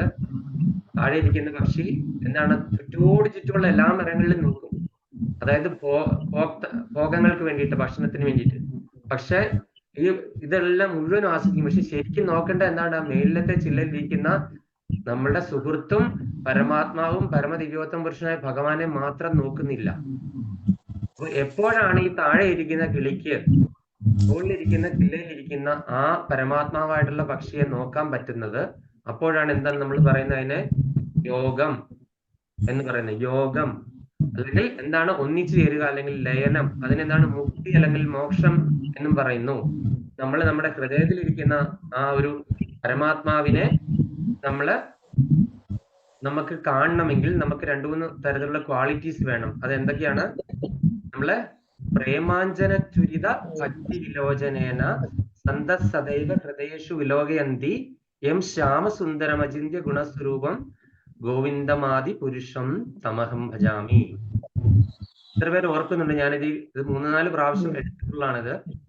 ഇത് എവിടെ പറഞ്ഞിരിക്കുന്ന ശ്ലോകമാണിത്? ബ്രഹ്മസംഹിത. എന്താണ് പ്രേമാഞ്ജന ചുരിത? നമ്മൾ എങ്ങനെയാണ് പ്രേമാഞ്ജന ചുരിത എന്ന് പറഞ്ഞ എന്താണ് ഇതിന്റെ അർത്ഥം?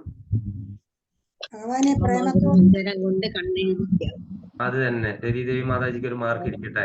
പ്രേമമാകുന്ന അഞ്ജനം കൊണ്ട്, പ്രേമമാകുന്ന കൺമഷിയും കൊണ്ട് കണ്ണെഴുതിയിട്ട് നമ്മളെ ആ കണ്ണുകൊണ്ട് ഭഗവാനെ കാണുക. അപ്പൊ പ്രേമാഞ്ജന ചുരിത ഭക്തി വിലോചനയാണ്. അങ്ങനെയുള്ള കണ്ണുകൊണ്ട് ഭഗവാനെ കാണുക. ഭക്തി വിലോചന സദൈവ ഹൃദയേഷു വിലോകയന്തി. അങ്ങനെ ആ മനസ്സ് എന്താണ്? നമ്മൾ അങ്ങ് ലയിപ്പിക്കുക. അതായത് വെണ്ണ ഉരുക്കുമ്പോൾ ഉരുക്കുക. ഭഗവാൻ എന്താണ്? വെണ്ണക്കള്ളനാണല്ലോ അല്ലെ? ഭഗവാൻ എവിടെ കണ്ടാലും വെണ്ണ കട്ടുകൊണ്ട്. അപ്പൊ അത് എന്തുകൊണ്ടാണ് ആ വെണ്ണ വരുന്നത്? നമ്മളുടെ ഹൃദയത്തെ അതുപോലെ വെണ്ണയാക്കി വെക്കുക. ഉരുകുന്ന പോലെ അങ്ങ് ഉരുക്കുക ഹൃദയത്തെ. അതായത് മാലിന്യങ്ങളെല്ലാം മാറ്റി അങ്ങ് ഉരുക്കി കഴിയുമ്പോഴത് എന്താണ്? ഭഗവാൻ ആ വെണ്ണ വന്നങ്ങ് കവർന്നെടുക്കും അല്ലെ? അപ്പൊ അങ്ങനെ വരുമ്പോൾ നമ്മുടെ അകക്കണ്ണ് തുറക്കും. അകക്കണ്ണ് തുറന്ന് ആ കണ്ണുകൊണ്ട്, പ്രേമമാകുന്ന അഞ്ജനം കൊണ്ട് എഴുതിയ കണ്ണുകൊണ്ട് നോക്കി കഴിഞ്ഞു കഴിഞ്ഞാൽ നമുക്ക് ഭഗവാനെ കാണാൻ പറ്റും. നമ്മൾ ഹരിനാമ കീർത്തനത്തിൽ നമ്മൾ ഒരു കീർത്തനത്തിൽ ഒരു സ്റ്റാൻസായി ഇങ്ങനെ പറയുന്നുണ്ട്. എന്താണ്? അർക്കാനലാദി വെളിവൊക്കെ വിലസും ഒരു കണ്ണിനു കണ്ണു മനമാകുന്ന കണ്ണതിനു കണ്ണായിടുന്ന പൊരുൾ താനെന്നുറയ്ക്കും അളവാനന്ദ ഹരിനാരായണ എന്ന. എന്താണ്? അർക്കൻ, അനലൻ ആദിയായിട്ടുള്ള ഈ പഞ്ചഭൂതങ്ങളെയും അതുപോലെ ഈ സമസ്ത പ്രപഞ്ചങ്ങളെയൊക്കെ നമ്മൾ കാണുന്ന എന്താണ്? നമ്മൾ ഈ ഭൗതികമായ ഈ 2 കണ്ണ് വെച്ചിട്ടാണ് അല്ലെ? പക്ഷെ ആ കണ്ണിന് ശരിക്കും കാണാനുള്ള കാഴ്ചയുണ്ടോ? ആ കണ്ണിന് കാണാനുള്ള കാഴ്ചയില്ല. കാര്യം ചില സമയത്ത് ഇപ്പൊ ഇവിടെ ഇരിക്കുന്ന ചിലരൊക്കെ തന്നെ നമ്മൾ വിചാരിക്കും ക്ലാസ്സിൽ ശ്രദ്ധിക്കുകയായിരിക്കുന്നു, 2 കണ്ണ് ഇങ്ങോട്ട് തന്നെ ഇരിക്കും. പക്ഷെ അവരുടെ മനസ്സ് വേറെ വല്ലതും ആണെങ്കിൽ അവര് കാണുന്നുണ്ടോ? അവരിങ്ങനെ കണ്ണിങ്ങനെ തുറന്നിരിക്കുക. പക്ഷെ നമ്മൾ ഇങ്ങനെ കൈ വെച്ചാൽ പോലും അറിയത്തില്ല ചിലരൊന്നും ഇരിക്കുമോ. ഉറങ്ങുവാണോ എന്ന് ചോദിച്ചാൽ ഉറങ്ങല്ല. പക്ഷെ ആള് കണ്ണ് കാണുന്നുണ്ടോ? ഇല്ല. കാര്യം അവരുടെ മനസ്സ് എവിടെയാണ്? അപ്പൊ ആ കണ്ണിനു കണ്ണു മനമാകുന്ന കണ്ണതിന്. ഈ കണ്ണിന് കണ്ണ് ആരാണ്? മനസ്സാകുന്ന കണ്ണാണ് ഈ നമ്മളെ കണ്ണിനെ കാണിക്കുന്നത്. ആ കണ്ണിന്, മനസ്സാകുന്ന കണ്ണിനും കണ്ണായിട്ടിരിക്കുന്ന പൊരുൾ ആരാണ്? ഭഗവാൻ. അപ്പോഴുണ്ട് ആനന്ദം എന്തെന്ന് പറഞ്ഞറിയിക്കാൻ വയ്യ. അർക്കാനലാദി വെളിവൊക്കെ വിലസും ഒരു കണ്ണിനു കണ്ണ് മനമാകുന്ന കണ്ണ് അതിന് കണ്ണായിടുന്ന പൊരുൾ താനെന്നുറയ്ക്കും അളവ് ആനന്ദമെന്തു ഹരിനാരായണ. അപ്പൊ ആ ആനന്ദം ഒന്ന് പറഞ്ഞറിയിക്കാൻ പോലും വയ്യ. കാര്യം ഈ ഉള്ളിലിരിക്കുന്ന പരമാത്മാവാണ് എന്താണ്? നമ്മളുടെ ഈ കണ്ണിനും ഈ ഭൗതികമായ ഈ പഞ്ചേന്ദ്രിയങ്ങളും ഈ പറയുന്ന നമ്മള് ഈ കണ്ണാണ് കാണുന്നതെന്ന് നമ്മൾ വിചാരിക്കും. പക്ഷെ ആ കണ്ണിന്റെ കണ്ണ് മനസ്സാകുന്ന കണ്ണാണ്. മനസ്സിനെയും കൂടെ കാണിക്കുന്ന ആരാണ്? ചിലപ്പോ നമ്മള് കണ്ണും തുറന്നിരിക്കുകയാണ്, മനസ്സും തുറന്നിരിക്കുകയാണെങ്കിൽ മനസ്സ് ചിലപ്പം അമേരിക്കയിലായിരിക്കും. ഇപ്പൊ നമ്മുടെ പൊന്നമ്മ മാതാജിയുടെ അടുക്കലായിരിക്കും എന്ന് വിചാരിക്കുക. പക്ഷെ നമ്മൾ എന്തെങ്കിലും കാണുന്നു, കണ്ണ് തുറന്നിരിക്കുക, മനസ്സ് വേറെ സ്ഥലത്തുമാണ്. കണ്ണ് ഇങ്ങോട്ട് നോക്കിയിരിക്കുന്നു, മനസ്സ് അമേരിക്കയിൽ US ഇരിക്കുന്നു. എന്തെങ്കിലും വിശേഷമുണ്ടോ?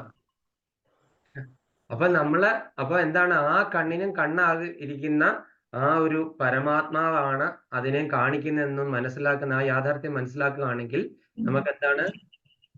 ജ്ഞാനതിമിരാന്തസ്യ ജ്ഞാനാഞ്ജന ശലാകയ ചക്ഷുരും മീലിതം യേന തസ്മൈ ശ്രീ ഗുരവേ നമഃ. അജ്ഞാനമാകുന്ന അന്ധകാരം കൊണ്ട് ആണ് നമ്മളെല്ലാരും ഇരിക്കുന്നത് അല്ലെ? അജ്ഞാനമാകുന്ന അന്ധകാരം കൊണ്ട് തിമിരം പിടിച്ച് നമ്മൾ കണ്ണുകളെല്ലാം അടഞ്ഞിരിക്കുകയാണ്. കണ്ണുകൾ നമ്മൾ തുറന്നെന്ന് വെച്ച് കഴിഞ്ഞാൽ എന്താണ്? അജ്ഞാനമാകുന്ന അന്ധകാരം കൊണ്ട് അത് അടഞ്ഞിരിക്കുകയാണ്. അപ്പൊ ജ്ഞാനമാകുന്ന കൺമഷിയും കൊണ്ട് എഴുതി അതിനെ നമ്മളെ കാണിച്ചു തരുന്ന ആരാണ്? ആ വ്യക്തി ആരാണ്? ഗുരുവാണ്. അപ്പൊ അതിനു വേണ്ടിയിട്ട് ജയഗോപാൽ പ്രഭു കഴിഞ്ഞ ക്ലാസ്സിൽ എടുത്തപ്പോ അതിനൊരു നമ്മള് ഉപനിഷത്തിൽ നിന്നാണോ എന്നൊരു ഇത് പറഞ്ഞായിരുന്നു, ശ്ലോകം. അതേതായിരുന്നു? അസതോമ സദ്ഗമയ തമസോമ ജ്യോതിർഗമയ മൃത്യോർമ അമൃതം ഗമയ. അല്ല, അസത്യത്തിൽ നിന്ന് സത്യത്തിലേക്കും, എന്താ പറഞ്ഞ, ഇരുട്ടത്തിൽ നിന്ന് വെളിച്ചത്തിലേക്കും, അതുപോലെ തന്നെ അജ്ഞാനത്തിൽ നിന്ന് ജ്ഞാനത്തിലേക്കും എല്ലാം നമ്മളെ വഴി തെളിച്ചു വിടുന്ന അങ്ങനെയുള്ള ഒരു ഗുരു.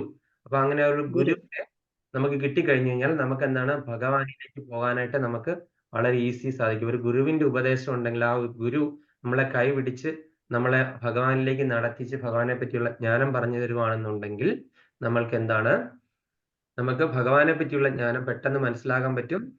അതുപോലെ അങ്ങനെ നമ്മള് കൃഷ്ണ സയൻസ് പഠിച്ചിട്ട് നമ്മൾ എന്താണ് ഡോക്ടറേറ്റ് എടുത്തിട്ട് നമുക്ക് എന്താണ് വിസ ടിക്കറ്റ് എടുത്തിട്ട് നമുക്ക് നേരെ എന്താണ് വിസ ടിക്കറ്റ് എടുത്തിട്ട് നേരെ നമുക്ക് എന്താണ് ഗോലോക വൃന്ദാവനം. അതായിരിക്കണം ലക്ഷ്യം. നമ്മളെ പരമമായ ലക്ഷ്യം എന്താണ്? ഗോലോക വൃന്ദാവനം. അപ്പൊ ശ്രവണം പറഞ്ഞപ്പോഴാണ് നമ്മൾ ഇവിടം വരെ എത്തിയത്. നമ്മളെ 2 ചെവി എന്താണ് ഹൃദയത്തിലേക്കുള്ള ഗേറ്റ് വേ ആണ്. ഹൃദയത്തിൽ പരമാത്മാവ് ഇരിക്കുന്നു അല്ലെ, ഹൃദയത്തിലേക്കുള്ള ഗേറ്റ് വേ. ഇത് 2 ഗേറ്റിൽ കൂടെയാണ് എന്താണ്. അപ്പൊ ഭഗവാനെ പറ്റിയുള്ള കീർത്തനങ്ങൾ പറയുമ്പോൾ നമ്മൾ അത് നമ്മുടെ ഈ 2 ചെവിയും കൊണ്ട് കേൾക്കുമ്പോൾ അത് നേരെ എങ്ങോട്ടാണ് ചെല്ലുന്നത്? നമ്മുടെ ഹൃദയത്തിൽ ഇരിക്കുന്ന പരമാത്മാവാണ് ഇത് കേൾക്കുന്നത്. ഈ 2 ചെവികൾ കൂടെ അത് നേരെ എന്താണ് ഹൃദയത്തിലേക്ക് ചെല്ലണം. അല്ലെ, നമ്മൾ സാധാരണ നാമം ജപിക്കും എന്താണ്, നമ്മുടെ മൈൻഡ് വേറെ പല സ്ഥലങ്ങളിലായിരിക്കും. നമ്മൾ ഈ പറയുന്നത് എന്താണ് നമ്മൾ കേൾക്കത്തില്ല. അപ്പൊ നമ്മളുടെ ശ്രദ്ധ മുഴുവൻ പോകും. ശ്രദ്ധ മുഴുവൻ പോയി കഴിഞ്ഞ് കഴിഞ്ഞാൽ എന്താണ്, നമ്മള് ഈ നാമം ജപിച്ചിട്ട് എന്തെങ്കിലും കാര്യമുണ്ടോ? ഇല്ല, ഒരു കാര്യവുമില്ല. കാര്യം അത് റഡാർ ചാൻഡിങ് എന്ന് പറയും. നമ്മൾ പലപ്പോഴും നമ്മൾ എന്തായാലും വഴിപാടിനായിട്ടാണ് ചെയ്യുന്നത്. വഴിപാടായിട്ട് ജപിക്കുക എന്നുള്ള, അല്ലെങ്കിൽ ആ പ്രഭുജി പറഞ്ഞല്ലോ, അല്ലെങ്കിൽ ഞാൻ ചെയ്യുന്നത് എന്റെ ഗുരുനാഥന്മാര് പറഞ്ഞത് കേട്ടിട്ടാണ് ഞാൻ ജപിക്കുന്നത്. പക്ഷെ മിക്കവാറും അത് വഴിപാടായിട്ട് മാറും. കാര്യം ചുറ്റോട് ചുറ്റും നമ്മളെ കണ്ണിങ്ങനെ പരതിക്കൊണ്ടിരിക്കുകയാണ് എന്തെങ്കിലും സാധനം ഗ്രഹിക്കാനായിട്ട്. എന്തെങ്കിലും വേറെ ശബ്ദം വരുമ്പോൾ അതിന് കൂടുതൽ ഇൻട്രസ്റ്റ് നമ്മൾ കൊടുക്കും. നമ്മൾ ഭഗവാന്റെ നാമത്തില് അതേ ഇൻട്രസ്റ്റ് കൊടുക്കുകയാണെങ്കിൽ ഇത് നേരെ ചെല്ലുന്നത് എങ്ങോട്ടാണ്? ഹൃദയത്തിലേക്കാണ്. ഈ 2 ഗേറ്റ് വഴി ഇത് നേരെ ഇറങ്ങി ചെല്ലുന്നത് ഹൃദയത്തിലേക്കാണ്. അപ്പൊ ഹൃദയത്തിലിരിക്കുന്ന പരമാത്മാവ് സന്തോഷിക്കുമ്പോഴാണ് പരമാനന്ദം ഉണ്ടാകുന്നത്. മനസ്സിലായില്ലേ? നമ്മൾ സാധാരണഗതിയിൽ സന്തോഷം എന്ന് പറയുന്നത് നമ്മളുടെ ഭൗതിക ഇന്ദ്രിയങ്ങൾ, പഞ്ചേന്ദ്രിയങ്ങൾക്ക് ഉണ്ടാകുന്ന ഒരു ഇതാണ്, ഒരു താൽക്കാലികമായ ഒരു സംഭവമാണ്. നമുക്കൊന്ന് ആരെങ്കിലും ചൊറിഞ്ഞു തരുവാണ്, പുറം ചൊറിഞ്ഞു തരുവാണ്, നമുക്കൊരു കുറച്ചു നേരത്തേക്ക് ഒരു സന്തോഷമില്ലേ? അത് കുറച്ചുകൂടെ അങ്ങ് മാന്തി ഇങ്ങനെ ഇത് ചെയ്യുവാണെങ്കിൽ എന്താണ്, കുറച്ച് കഴിയുമ്പോൾ ഒരു നീറ്റൽ അവിടെ വരും. ആദ്യം എന്തായാലും ഒരു സുഖം ഉണ്ടായി, പിന്നെ എന്താണ് നഖം കൊണ്ടൊരു മുറിവുണ്ടായി, അപ്പൊ നീറ്റലായി മാറി. അപ്പൊ എന്തായി? ആദ്യത്തെ ആ താൽക്കാലികം മാത്രമായിട്ടുള്ള ഒരു ഇതാണ്, വളരെ താൽക്കാലികമായിട്ടുള്ള സന്തോഷം. അത് കഴിഞ്ഞിട്ട് എന്താണ്? ദുഃഖമായി മാറി, അത് വേദനയായി മാറി. പക്ഷെ ഭഗവാനെ പറ്റിയുള്ള ജ്ഞാനമാണെങ്കിൽ എന്താണ്, നമ്മളത് പൂർണ്ണമായിട്ട് നമ്മൾ പറയുന്ന നാമം തന്നെ നമ്മൾ കേട്ട് നമ്മൾ ഭഗവാനെ ഉള്ളില് മെഡിറ്റേറ്റ് ചെയ്യാൻ പറ്റുവാണെന്നുണ്ടെങ്കിൽ അതാണ് പരമാനന്ദം എന്ന് പറയും. പരമാനന്ദം. അപ്പൊ ആ ഒരു രീതിയിലേക്ക് എത്താനായിട്ടാണ് നമ്മൾ പ്രാക്ടീസ് ചെയ്യേണ്ടത്. അപ്പൊ നമ്മൾ ഹരേ കൃഷ്ണ മഹാമന്ത്രം ജപിച്ച് നമ്മൾ ആ ജപിക്കുന്നത് നമ്മൾ കേട്ട്, ചെവിയും കൊണ്ട് കേട്ട് നമ്മൾ ഉള്ളിൽ ഭഗവാന്റെ രൂപത്തെ നമ്മൾ കാണുകയും കൂടി ചെയ്യുവാണെങ്കിൽ, ഭഗവാന്റെ ഇഷ്ടമുള്ള ഏത് രൂപമാണെങ്കിലും കുഴപ്പമില്ല, ചതുർഭുജ നാരായണ രൂപമായാലും കുഴപ്പമില്ല, അതുപോലെ ദ്വിഭുജ ശ്യാമസുന്ദര രൂപമായാലും കുഴപ്പമില്ല, ഭഗവാന്റെ രൂപം ഉള്ളിൽ കണ്ടിട്ട് നമ്മൾ മെഡിറ്റേറ്റ് ചെയ്യുവാണെങ്കിൽ നമുക്ക് ഈ പരമാനന്ദ പ്രാപ്തി ഉണ്ടാകുന്നതാണ്. ഇത് ഞാൻ പറഞ്ഞതല്ല, ആചാര്യന്മാര്. എനിക്ക് അങ്ങനെ ഒരു പരമാനന്ദ പ്രാപ്തി ഉണ്ടായിട്ടില്ല. അതുകൊണ്ട് എനിക്കത് എങ്ങനെയാണെന്ന് നിങ്ങളോട് പറഞ്ഞു തരാനായിട്ട് പറ്റില്ല. ഓരോരുത്തർ ശ്രമിക്കുക, എന്നിട്ട് അനുഭവം എന്നോട് പറയുക. കൃഷ്ണാനുഭവം എന്ന് പറയുന്നത് അതാണ്. ശരിക്കും പറഞ്ഞു കഴിഞ്ഞാൽ നമുക്കൊരു പരമാനന്ദം ഉണ്ടാകുന്ന അവസ്ഥയാണ് കൃഷ്ണാനുഭവം എന്ന് പറയുന്നത്. അപ്പൊ അടുത്തത് നമ്മൾ ശ്രവണ കീർത്തനം. എന്താണ് കീർത്തനം? നമ്മള് പറയണ്ടേ? ഭഗവാനെ ഗ്ലോറിഫൈ ചെയ്യുക അല്ലെ? അതെങ്ങനെയാണ് ഭഗവാനെ ഗ്ലോറിഫൈ ചെയ്യുന്നത്? ഭഗവാന്റെ കീർത്തനങ്ങളാകാം, നാമങ്ങളാകാം, ഭഗവാന്റെ ഗുണത്തെ പറ്റി പറയാം, ഭഗവാന്റെ എന്താണ് കഥകൾ പറയുക. ഇപ്പൊ നമ്മളെ പറ്റി ഒരാൾ പൊക്കി പറയുവാണെങ്കിൽ നമുക്ക് എന്താണ് ഉണ്ടാകുന്നത്? അഹങ്കാരമല്ലേ ഉണ്ടാകുന്നത് അല്ലെ? എന്നെ പറ്റി ഇപ്പം അതെ, ആ പ്രഭുജി നല്ലതായിട്ട് ക്ലാസ് എടുക്കും എന്ന് പറഞ്ഞു കഴിഞ്ഞാൽ, അല്ലെങ്കിൽ ഇപ്പൊ കഴിഞ്ഞ ദിവസങ്ങളിലൊക്കെ ഓരോരുത്തർ വന്നില്ലേ, നമ്മൾ വിസിറ്റിംഗ് വൈഷ്ണവരൊക്കെ വന്നില്ലേ, അപ്പൊ അവരെ പറ്റി പറഞ്ഞു കഴിഞ്ഞാൽ എന്താണ്, നമ്മളെ പറ്റി സാധാരണക്കാരെ പറ്റി പറഞ്ഞു കഴിഞ്ഞാൽ നമുക്കത് അഹങ്കാരം ഉണ്ടാകും. നമ്മൾ പിന്നെയും അത് കേൾക്കാനായിട്ട് നമ്മളിങ്ങനെ കാത്തിരിക്കും. അപ്പൊ അവർ പറഞ്ഞില്ലെങ്കിൽ അവരോടൊരു ചെറിയൊരു വിരോധം ഉണ്ടാകും അല്ലെ മനസ്സിൽ. ഇവരുടെ അടുക്കൽ നിന്ന് ആ ഗ്ലോറിഫിക്കേഷൻ കിട്ടാനായിട്ട് നമ്മൾ വെയിറ്റ് ചെയ്യും അല്ലെ. നമ്മൾ അത് വെച്ചിട്ട് നമ്മൾ എന്താണ്, നമ്മൾ അഹങ്കാരം ഡെവലപ്പ് ചെയ്യും. ഇപ്പൊ ദേ ആ സൗദാ മാതാജി ദേ എന്നെ പറ്റി 2 ഗ്ലോറിഫിക്കേഷൻ ചെയ്ത് കഴിഞ്ഞാൽ ആ മാതാജി ഒരു നല്ല മാതാജിയാണെന്ന് ഞാൻ അങ്ങ് ഡിക്ലെയർ ചെയ്യാം. ഇപ്പൊ ജാനാമയ മാതാജി എന്നെ പറ്റി പറഞ്ഞില്ലെങ്കിൽ ആ മാതാജി അത്രയ്ക്ക് പോരാ. ഈ ഒരു രീതിയിലുള്ള ഒരു വിചാരം നമ്മളിലേക്ക് വരും. പക്ഷെ ഭഗവാനെ പറ്റി ഗ്ലോറിഫൈ ചെയ്യുവാണെങ്കിൽ അതിന്റെ ഒരു വ്യത്യാസം എന്താണെന്ന് വെച്ച് കഴിഞ്ഞാൽ, ഭഗവാൻ എന്താണ്? സ്തോത്രപ്രിയനാണ്. സ്തോത്രപ്രിയൻ ഭഗവാൻ എന്താണ്? ഭഗവാനെ പറ്റി നമ്മൾ ഗ്ലോറിഫൈ ചെയ്യുന്നത് കൂടെ നമ്മൾ ഓട്ടോമാറ്റിക്കലി പ്യൂരിഫൈ ചെയ്യുവാണ്. നമ്മുടെ ജന്മാന്തരങ്ങളായിട്ട് നമ്മൾ ചെയ്തു പോകുന്ന പാപകർമ്മങ്ങളൊക്കെ അലിഞ്ഞില്ലാതായി പോവാണ് ഭഗവാനെ പറ്റി ഗ്ലോറിഫൈ ചെയ്യുമ്പോഴത്തേക്ക്. അപ്പൊ അതാണ് ആ ഒരു ഭഗവാന്റെ ആ ഒരു ഗ്ലോറിഫിക്കേഷൻ. നമ്മുടെ ഗ്ലോറിഫിക്കേഷൻ നമ്മളെ അത് ഏത് രീതിയിലാണ് നമ്മളെ അഹങ്കാരിയാക്കി മാറ്റുന്നു. നമ്മളെ വ്യക്തികളെ പറ്റി പറഞ്ഞാൽ ഭഗവാനെ പറ്റി ഗ്ലോറിഫൈ ചെയ്ത് കഴിഞ്ഞാൽ നമ്മളുടെ ജന്മാന്തരങ്ങളായിട്ടുള്ള പാപങ്ങൾ ഇല്ലാതായി പോകും. അപ്പൊ നമ്മളുടെ നാവ് എന്തിനാണ് യൂസ് ചെയ്യേണ്ടത്? ഭഗവാന്റെ നാമരൂപ കഥ അങ്ങനെയുള്ള ആ ഒരു ഗ്ലോറിഫിക്കേഷന് വേണ്ടിയിട്ടായിരിക്കണം, അല്ലെങ്കിൽ കീർത്തനങ്ങൾക്ക് വേണ്ടിയിട്ടായിരിക്കണം യൂസ് ചെയ്യേണ്ടത്. അപ്പൊ ശ്രവണത്തിന് നമ്മൾ പുരാണത്തിൽ നിന്ന് പറഞ്ഞ ഏറ്റവും വലിയ ഉദാഹരണം ആരാണ്? പരീക്ഷിത് മഹാരാജ് ഹരിനാം. പരീക്ഷിത് മഹാരാജ്. ആരാണ് പരീക്ഷിത് മഹാരാജാവ്? ആരാണ് പരീക്ഷിത് മഹാരാജാവ്? ഉത്തരേന്റെ ഭാവം അർജുനന്റെ കൊച്ചുമകൻ. അർജുനന്റെ കൊച്ചുമകൻ.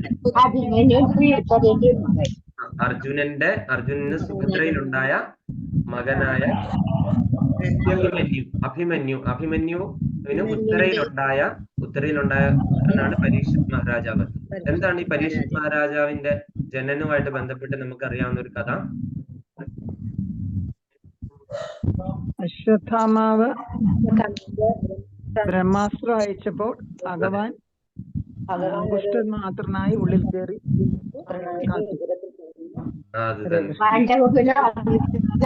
ചിന്തിക്കാൻ വേണ്ടി ബ്രഹ്മാസ്ത്രം അദ്ദേഹത്തിന്റെ പകവന്റെ ബ്രഹ്മാസ്ത്രം അയച്ചു.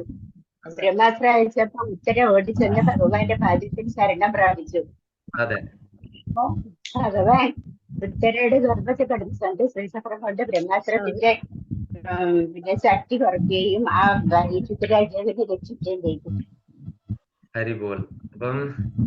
അപ്പൊ അങ്ങനെ എന്താണ് ശരിക്കും പറഞ്ഞാൽ പരീക്ഷിത് മഹാരാജാവിന്റെ ഒരു ഭാഗ്യം എന്ന് പറഞ്ഞാൽ പേര് തന്നെ കിട്ടാനുള്ള കാര്യവും ഒക്കെ തന്നെ ഇപ്പം മാതാജി പറഞ്ഞു. അതായത് ഈ അതായത് ഈ ഭഗവാൻ ദ്രൗപദിയോട് ദ്രൗപദി ഇങ്ങനെ ഭഗവാനോട് ചോദിക്കുന്നുണ്ടെന്ന്, ആരൊക്കെ യുദ്ധത്തിൽ മരിക്കും എന്നുള്ള. ഭഗവാൻ പറഞ്ഞു, നീയും നിന്റെ 5 ഭർത്താക്കന്മാരും ഒഴികെ ബാക്കി എല്ലാവരും യുദ്ധത്തിൽ മരിക്കും എന്ന് ഭഗവാൻ പറഞ്ഞിരുന്നു. അപ്പൊ അങ്ങനെ ഇരിക്കുന്ന സമയത്ത് ഈ അവസാനം അശ്വത്ഥാമാവ് ഈ പറയുന്ന ദുര്യോധനന്റെ കൂടി വധം കഴിഞ്ഞ സമയത്ത് അശ്വത്ഥാമാവ് എന്ത് ചെയ്യുവാണ്? ബ്രഹ്മാസ്ത്രം, അതായത് കൗരവരുടെ പക്ഷത്തിൽ നിന്ന് ബ്രഹ്മാസ്ത്രം പ്രയോഗിക്കുകയാണ്. അപ്പൊ ബ്രഹ്മാസ്ത്രത്തെ തടുക്കാനായിട്ട് കാര്യം ഭഗവാന് മാത്രമേ തടുക്കാൻ പറ്റുള്ളൂ. കാര്യം ബ്രഹ്മാസ്ത്രത്തെ ബഹുമാനിക്കുകയാണ്. കാര്യം ഭഗവാൻ ബ്രഹ്മാസ്ത്രത്തെ ഒഴിവാക്കാം, പക്ഷെ ബ്രഹ്മദേവൻ എന്ന് പറഞ്ഞ ഭഗവാന്റെ പരമഭക്തനാണ്. അതുകൊണ്ട് ഭഗവാന്റെ ഭക്തരെ ഭഗവാൻ അപമാനിക്കുന്നത് ഇഷ്ടമല്ല. അതുകൊണ്ട് ഭഗവാൻ അത് എന്ത് ചെയ്യാണ്? അത് ഭഗവാൻ ആ ബ്രഹ്മാസ്ത്രത്തിന് കവചമായിട്ട് ഉത്തരയുടെ വയറ്റിൽ കയറിയിരുന്നു അല്ലെ. ഉത്തരയുടെ വയറ്റിൽ കയറിയിരുന്നു ഭഗവാൻ. അപ്പൊ ഉത്തര ഒരു പ്രാർത്ഥന പ്രാർത്ഥിച്ചായിരുന്നു. ആ പ്രാർത്ഥന എന്താണ്?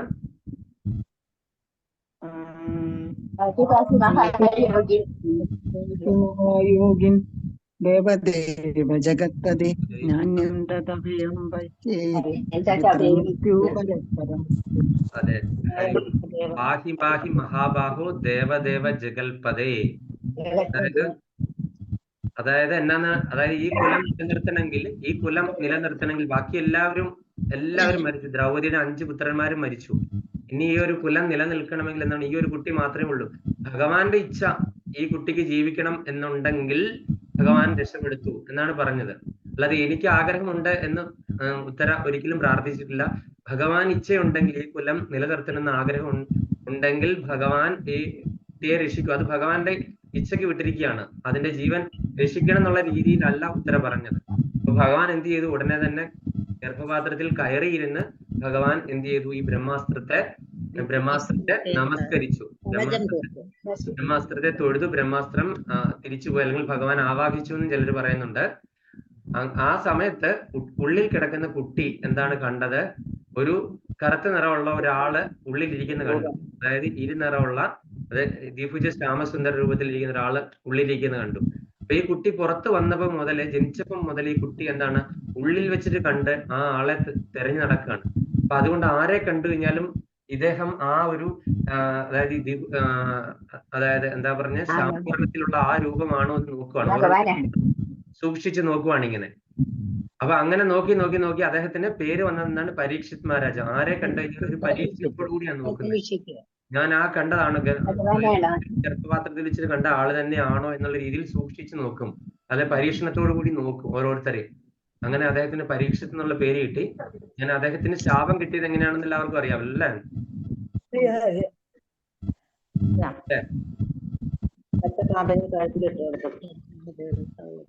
അതെ, അദ്ദേഹത്തിന് ഒരു ശാപം കിട്ടിയിരുന്നു. അതെങ്ങനെയായിരുന്നു?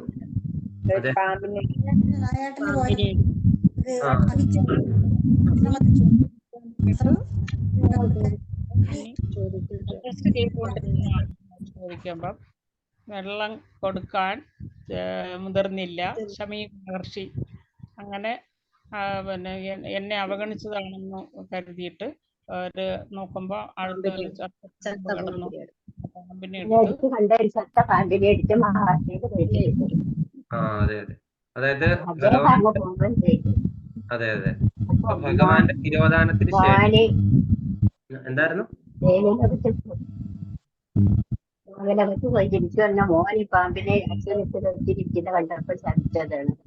അതെ അതെ.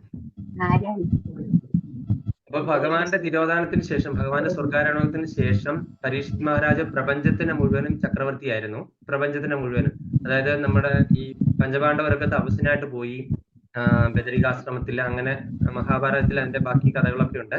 അപ്പൊ ഈ പരീക്ഷിത് മഹാരാജ് തപസ്സിരിക്കുന്ന പരീക്ഷിത് മഹാരാജാവ് ഇതുപോലെ നായാട്ടിന് പോയ സമയത്ത് അദ്ദേഹം അവിടെ വെച്ചിട്ട് എന്താണ് ചെയ്യുന്നത്? കലിപുരുഷനെ കാണുവാണ്. കലിപുരുഷന്റെ അവതാരം എടുക്കാനുള്ള സമയമായി. കലിപുരുഷനെ കണ്ടു കഴിഞ്ഞപ്പോൾ, കലിപുരുഷനെ എങ്ങനെയാണ് എവിടെ വെച്ച് കണ്ടത്? ഒരു പശുവിനെ അദ്ദേഹം വധിക്കുന്നതാണ് കണ്ടത്. പശുവിനെ വധിച്ചിട്ട് അതിന്റെ കാലൊക്കെ ഇങ്ങനെ വലിച്ചു കീറി തോളയിലിട്ട് രക്തം ഒലിപ്പിച്ച് നിൽക്കുന്ന ഒരാളെ കണ്ടു.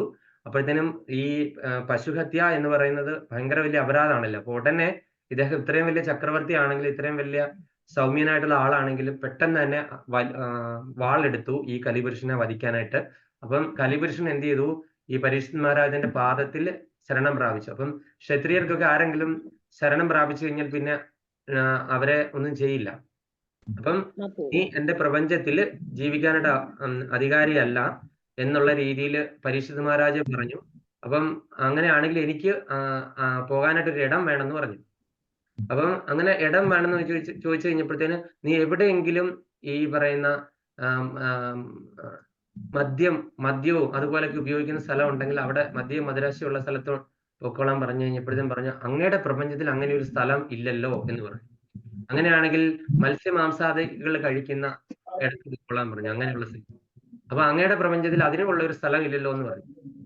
അപ്പൊ അങ്ങനെയാണെങ്കിൽ ഈ വ്യഭിചാരം നടക്കുന്ന സ്ഥലം ഉണ്ടെങ്കിൽ വ്യഭിചാരശാലകളിൽ പോയി ജീവിച്ചോളാൻ പറഞ്ഞു. അപ്പൊ കലിപുരുഷനോട് പറയാണ്, അപ്പൊ അങ്ങയുടെ പ്രപഞ്ചത്തിൽ അങ്ങനെ ഒരു സ്ഥലവും ഇല്ല. അപ്പം ഇനി ചൂതുകളി നടക്കുന്നുണ്ടോ എവിടെയെങ്കിലും? അങ്ങനെയാണ്, അവിടെ പോയി ജീവിച്ചോളാൻ പറയുന്നു. അപ്പൊ ചൂതുകളി നടക്കുന്ന സ്ഥലവും അങ്ങയുടെ പ്രപഞ്ചത്തിൽ ഇല്ലല്ലോ എന്ന് പറഞ്ഞു കഴിഞ്ഞപ്പോൾ അവസാനം സ്വർണത്തിൽ, എവിടെയെങ്കിലും സ്വർണം കാണുവാണെങ്കിൽ സ്വർണത്തിൽ പോയിരുന്നോളാൻ പറഞ്ഞു. അപ്പൊ അറിയാതെ പരീക്ഷിത് മഹാരാജാവ്, അതായത് ഈ മറ്റേ നമ്മുടെ ഈ ഒരാളുണ്ടായിരുന്നല്ലോ, ജരാസന്ധനോ അങ്ങനെ ആരാണ്ട് ഉപയോഗിച്ച ഇങ്ങനെ പരമ്പരകളായിട്ട് കിട്ടിയ ഒരു കിരീടം ഉണ്ടായിരുന്നു. കിരീടം ധരിച്ചിരുന്നു. അപ്പൊ കിരീടത്തില് സ്വർണത്തിന്റെ ഒരു കുറച്ച് ഭാഗം ഉണ്ടായിരുന്നു. അപ്പൊ പെട്ടെന്ന് തന്നെ ഈ കലിപുരുഷൻ എന്ത് ചെയ്തു? ഈ സ്വർണത്തിൽ അങ്ങ് കയറി, അതായത് കിരീടത്തിൽ അങ്ങ് കയറി വസിച്ചു. അപ്പൊ ഉണ്ടാകുന്ന അവസ്ഥ എന്ന് ആലോചിച്ച് നോക്കി. കലിപുരുഷൻ കയറിയുള്ള അവസ്ഥ എന്താണ്? അതാണ് സംഭവിച്ചത്. സമീകർഷിയെ കാണാനായിട്ട് പെട്ടെന്ന് തന്നെ ഇദ്ദേഹത്തിന് ദാഹം ഉണ്ടായി. അപ്പം കലിപുരുഷൻ, കലിയുഗം തുടങ്ങുകയാണ്. ഭഗവാൻ കലിയുഗം തുടങ്ങാനായിട്ടുള്ള സമയം ഭഗവാൻ കലിപുരുഷനെ വിട്ടു. കലിപുരുഷനെ വിട്ടു കഴിയുമ്പോൾ കലിപുരുഷൻ ഇത്രയും വലിയ ആളായ പരീക്ഷിത് മഹാരാജാവിന് വരെ പരീക്ഷണം ഉണ്ടായിട്ട് കലിപുരുഷൻ, അതുകൊണ്ടാണ് സ്വർണം നമ്മൾ കലിയുഗത്തിൽ യൂസ് ചെയ്ത് കഴിഞ്ഞാൽ സ്വർണം അധികം യൂസ് ചെയ്യരുതെന്ന് പറയുന്നത്. സ്വർണം കൃഷ്ണാപുരത്തിലുള്ളവരൊക്കെ സ്വർണം ഉപേക്ഷിക്കുകയാണ് പതിവ്. അതിന് വരെ തുളസിമാല ആയിരുന്നു. കാര്യം സ്വർണം കലിപുരുഷൻ കയറിയിരിക്കും സ്വർണ്ണമുള്ള സ്ഥലത്ത്. അതുകൊണ്ടാണ് സ്വർണം അധികം ധരിക്കരുതെന്ന് പറയുന്നത്. അപ്പൊ സ്വർണ്ണം എവിടെ ഉണ്ടല്ലോ അവിടെ കലിപുരുഷൻ കലഹവും ഒക്കെ വന്നു ചേരും ഓട്ടോമാറ്റിക്കലി. അപ്പൊ അങ്ങനെ ഈ കലിപുരുഷൻ കയറിയ ഇദ്ദേഹം പോയ വഴിക്കാണ് ഇദ്ദേഹത്തിന് പെട്ടെന്ന് ദാഹം വന്നു. കലിപുരുഷന്റെ പ്രഭാവം കൊണ്ട് ദാഹം വന്നു. അപ്പൊ അദ്ദേഹം നോക്കിയിട്ട് അവിടെ എങ്ങും ഒരു അരുവിയോ പൊയ്കയോ ഒന്നും കണ്ടില്ല. പെട്ടെന്ന് നോക്കിയപ്പോൾ സമീകർഷി തപസ് ഇരിക്കുന്നു. അപ്പൊ അദ്ദേഹം അവിടെ ചെന്ന് കുറെ നേരം നിന്ന് വിളിച്ചിട്ട് ഇദ്ദേഹം കേട്ടില്ല തപസ്സിന്റെ കാഠിന്യം കൊണ്ട്. അപ്പൊ എന്ത് ചെയ്തു, അവിടെ കിടന്ന് ചത്ത പാമ്പിനെ എടുത്തിട്ട് കഴുത്തിലിട്ട് ദേഷ്യം കൊണ്ട്. പെട്ടെന്ന് ഈ ദേഷ്യം ഇദ്ദേഹത്തിന് വരാൻ കാര്യം അങ്ങനെ ദേഷ്യം ഉണ്ടാകുന്ന ആളല്ല. അപ്പൊ പെട്ടെന്ന് ഈ ദേഷ്യം കലിപുരുഷന്റെ സ്വാധീനം കൊണ്ടാണ്. അങ്ങനെ കലിപുരുഷന്റെ സ്വാധീനം കൊണ്ട് ഇങ്ങനെ ചെയ്തു. അപ്പം ഈ ശൃംഗി എന്ന് പറയുന്ന മകൻ വെള്ളം എടുക്കാണ്ട് പോയിരിക്കുകയായിരുന്നു. അപ്പം അവിടെ വെച്ചിട്ട് കൂട്ടുകാരൻ വന്ന് പറയും, നിന്റെ അച്ഛൻ ചത്ത പാമ്പിനെ ഇട്ട് പരമശിവനെ പോലെ ഇട്ടിട്ട് ഗമയായിട്ട് അവിടെ ഇരിപ്പുണ്ട്, നല്ല പവറിൽ അവിടെ ഇരിപ്പുണ്ടെന്ന് പറഞ്ഞു. അപ്പൊ ശൃംഗി ഓടി വന്ന് അത് നോക്കി കഴിഞ്ഞപ്പോ ശൃംഗിക്ക് മനസ്സിലായി ഇത് ആരോ അച്ഛനോട് ചെയ്തതാണ്. ഈ അപരാധം ചെയ്ത ആരാണെങ്കിലും ഇന്നേക്ക് 7-ാം നാൾ തക്ഷകം കടിച്ച് മരിക്കട്ടെ എന്ന് പറഞ്ഞു ശാപം കൊടുക്കുവാണ്. അന്ന് മുതല് എന്താണ് ബ്രാഹ്മണർക്ക് ബ്രാഹ്മണ ശാപം ഏൽക്കില്ല എന്നായി. കാര്യം പരീക്ഷിത് മഹാരാജാവിന് ശാപം കൊടുത്തുകൊണ്ട് ബ്രാഹ്മണൻ പിന്നീട് ശപിച്ചാൽ പോലും ഏൽക്കാതെ ആയിപ്പോയി. പിന്നെ അതുപോലെ തന്നെ ബ്രാഹ്മണർക്ക് 3-4 പ്രാവശ്യം ഇങ്ങനെ ഇതുപോലെ ശാപം കിട്ടിയിട്ടുണ്ട്. അതുകൊണ്ട് ബ്രാഹ്മണർക്ക് ഒരു പ്രാവശ്യം ലക്ഷ്മി ദേവിയുടെ ശാപം കിട്ടിയിട്ടുണ്ട്. എങ്ങനെയാണെന്ന് അറിയാമോ?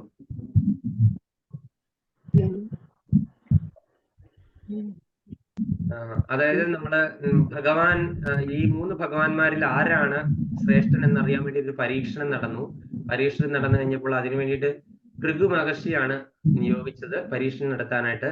അപ്പൊ ഭൃഗു മഹർഷി ആദ്യം ബ്രഹ്മദേവനെ എടുപ്പിച്ചു ചെന്നപ്പോൾ ബ്രഹ്മദേവൻ അത്ര വലിയ റെസ്പെക്ട് ഒന്നും ചെയ്തില്ല. അപ്പൊ സരസ്വതി ദേവിയായിട്ടൊക്കെ വർത്താനൊക്കെ പറഞ്ഞ് ഇങ്ങനെ ഇരിക്കുന്നു. ഈ മഹർഷി വന്നിട്ട് അത്രയും വലിയ ബഹുമാനമൊന്നും കൊടുത്തില്ല. എന്തൊക്കെ ചോദ്യം ചോദിച്ചു, അതിനുള്ള കൃത്യമായിട്ടുള്ള ഉത്തരം കിട്ടിയില്ല. അപ്പൊ അവിടെ നിന്ന് നേരെ കൈലാസത്തിൽ വന്നപ്പോഴത്തേക്കും പാർവതി ദേവിയെ മടിയിൽ വെച്ചിരിക്കുന്നു.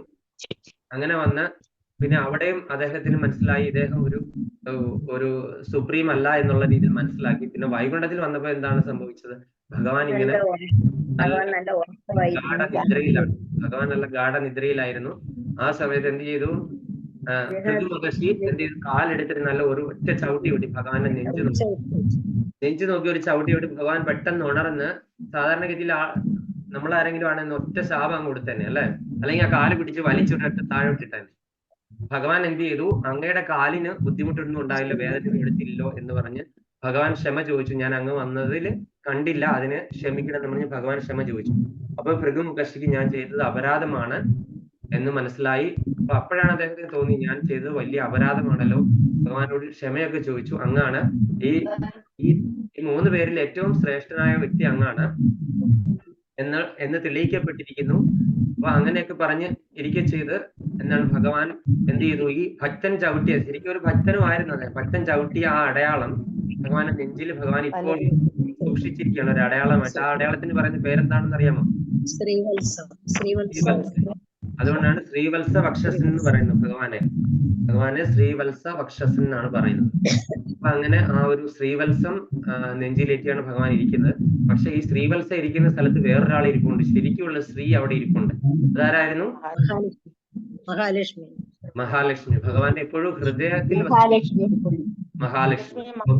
മഹാലക്ഷ്മിക്ക് അത് പിടിച്ചില്ല. മഹാലക്ഷ്മി അപ്പോഴത്തേന് ഒരൊറ്റ ശാപം കൊടുക്കുവാണ്. അതുപോലെ അതായത് ബ്രാഹ്മണർക്ക് ഇനി ഐശ്വര്യം ഉണ്ടാകാതിരിക്കട്ടെ, ഞാൻ ബ്രാഹ്മണരുടെ കൂടെ വസിക്കുകയേ ഇല്ല എന്നുള്ള ഒരു ഇതെടുക്കുവാണ്, ഒരു ശാപം. അങ്ങനെ ബ്രാഹ്മണരിൽ നിന്ന് അങ്ങനെ ലക്ഷ്മി ദേവി അകന്നു പോയിരിക്കുകയാണ്. നമുക്ക് കാണാം പല ബ്രാഹ്മണ കുടുംബങ്ങളിൽ ക്ഷയിച്ചു പോകുന്നത് ലക്ഷ്മി ദേവിയുടെ സാന്നിധ്യം ഇല്ലാതെ, ദാരിദ്ര്യത്താലും കഷ്ടപ്പാടാലൊക്കെ. പരശുരാമൻ ഒരു ശാപമുണ്ട്, അത് വിഷുവായിട്ട് ബന്ധപ്പെട്ട ഒരു ശാപമാണ്. അങ്ങനെ കുറെ ശാപങ്ങളുണ്ട്. അപ്പൊ ശ്രവണം പരീക്ഷിത് മഹാരാജാവ് അദ്ദേഹം എന്ത് ചെയ്തു, തക്ഷകൻ കടിച്ച് മരിക്കുന്ന ശാപം കിട്ടുമ്പോൾ നമ്മളെ പോലെ അദ്ദേഹം എന്ത് ചെയ്തില്ല, പാമ്പിനെ എല്ലാം കൂടെ കൊന്ന് കളയല്ല ചെയ്തത്. അദ്ദേഹം എന്ത് ചെയ്തു, ഇനി എനിക്ക് 7 ദിവസമല്ലേ ഉള്ളൂ, ഈ 7 ദിവസം കൊണ്ട് ഞാൻ എങ്ങനെ ഞാൻ ഇതിനു വേണ്ടിയിട്ടാണ് ഇത്രയും നാളും ജീവിച്ചത്, എന്റെ ജന്മസാഫല്യം എന്താണ് എന്ന് അറിയാൻ വേണ്ടിയിട്ട് അദ്ദേഹം ഗംഗാ തീരത്ത് പോയി എന്താണ് ജലപാനം ഉപേക്ഷിച്ച് നിദ്ര ഉപേക്ഷിച്ച് 7 ദിവസം ഭഗവാന്റെ കാര്യം മാത്രം കേൾക്കണം എന്ന് ആഗ്രഹിച്ച് അവിടെ പോയിരുന്നു. അദ്ദേഹത്തെ അന്വേഷിച്ച്, അപ്പൊ ഇങ്ങനെ ഒരു ആഗ്രഹം ഉള്ള ഒരു ഭക്തന്റെ അടുത്തേക്ക് എന്താണ് ഭഗവാൻ എന്ത് ചെയ്തു, സന്യാസി വൃന്ദങ്ങളെ പറഞ്ഞു വിടുന്നു.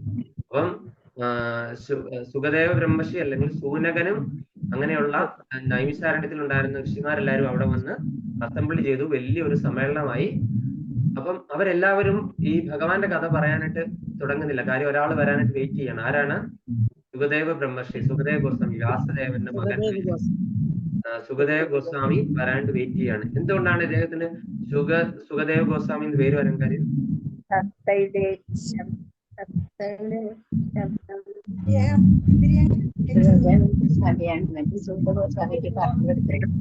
ചുണ്ടിൽ നിന്ന് വരുന്ന ആ ശബ്ദം. നമ്മള് ആ തുഞ്ചത്ത് രാമാനുജരെഴുത്തച്ഛനൊക്കെ രാമായണവും ഇതെല്ലാം എഴുതി കിളിപ്പാട്ടല്ല, കിളിയെ കൊണ്ടാണ്, തത്തയെ കൊണ്ടാ പഠിച്ചിരിക്കുന്നത്. ചാരിക പൈതലേ ചാരുശീലേ വരിക ആരോമലേ കഥാശേഷവും ചൊല്ലു നീ എന്ന് പറഞ്ഞ് നമ്മള് തുഞ്ചത്ത് രാമാനുജത്തിന്റെ അധ്യാത്മരാമായണം നമ്മളെല്ലാം പഠിച്ചാണ്. അദ്ദേഹം അതായത് തത്ത ഒരു മാമ്പഴം കടിക്കുവാണെങ്കിൽ എന്താണ് സംഭവിക്കുന്നത്? ഏറ്റവും നല്ല പഴം നോക്കി, മധുരമുള്ള പഴം നോക്കിയുള്ളൂ തത്ത. പിന്നെ തത്തയുടെ ചുണ്ടുകൊണ്ട് കൊത്തി കഴിഞ്ഞാൽ ആ പഴത്തിന് ഒന്നുകൂടെ മാധുര്യം കൂടുതലാണെന്നാണ് പറയുന്നത്. അതുപോലെ തത്ത കൊത്തിയിട്ട പഴം ഭയങ്കര ഡിമാൻഡാണ്. ഇപ്പൊ നമ്മളെല്ലാരും ബാക്ടീരിയ വൈറസ് ഒന്നും എടുക്കത്തില്ല. പണ്ടുള്ള ആൾക്കാർക്കൊക്കെ തത്ത കൊത്തിയിട്ട പഴം ഭയങ്കര താല്പര്യമായിരുന്നു.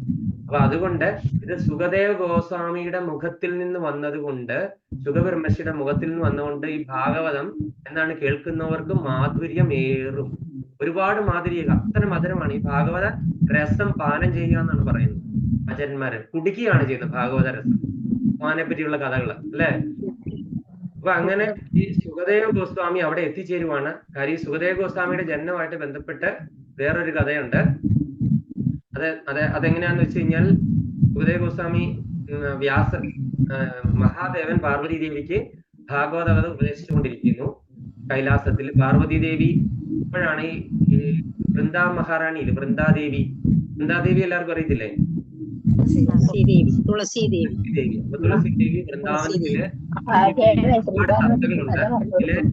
അതിലെ 2 തത്തകളുണ്ട് മെയിനായിട്ട്. ഏതൊക്കെയാണത്? ഒന്ന് ശുഖവും ഒന്ന് ശാരികയാണെന്ന് തോന്നുന്നു. അങ്ങനെ 2 പേരാണ്. ഒന്ന് ശുഖമാണ്, മറ്റേത് എന്റെ പേര് ശാരികയാണെന്ന് എനിക്ക് തോന്നുന്നത്. 2 തത്തകളുണ്ട്. ആ 2 തത്തകളിലെ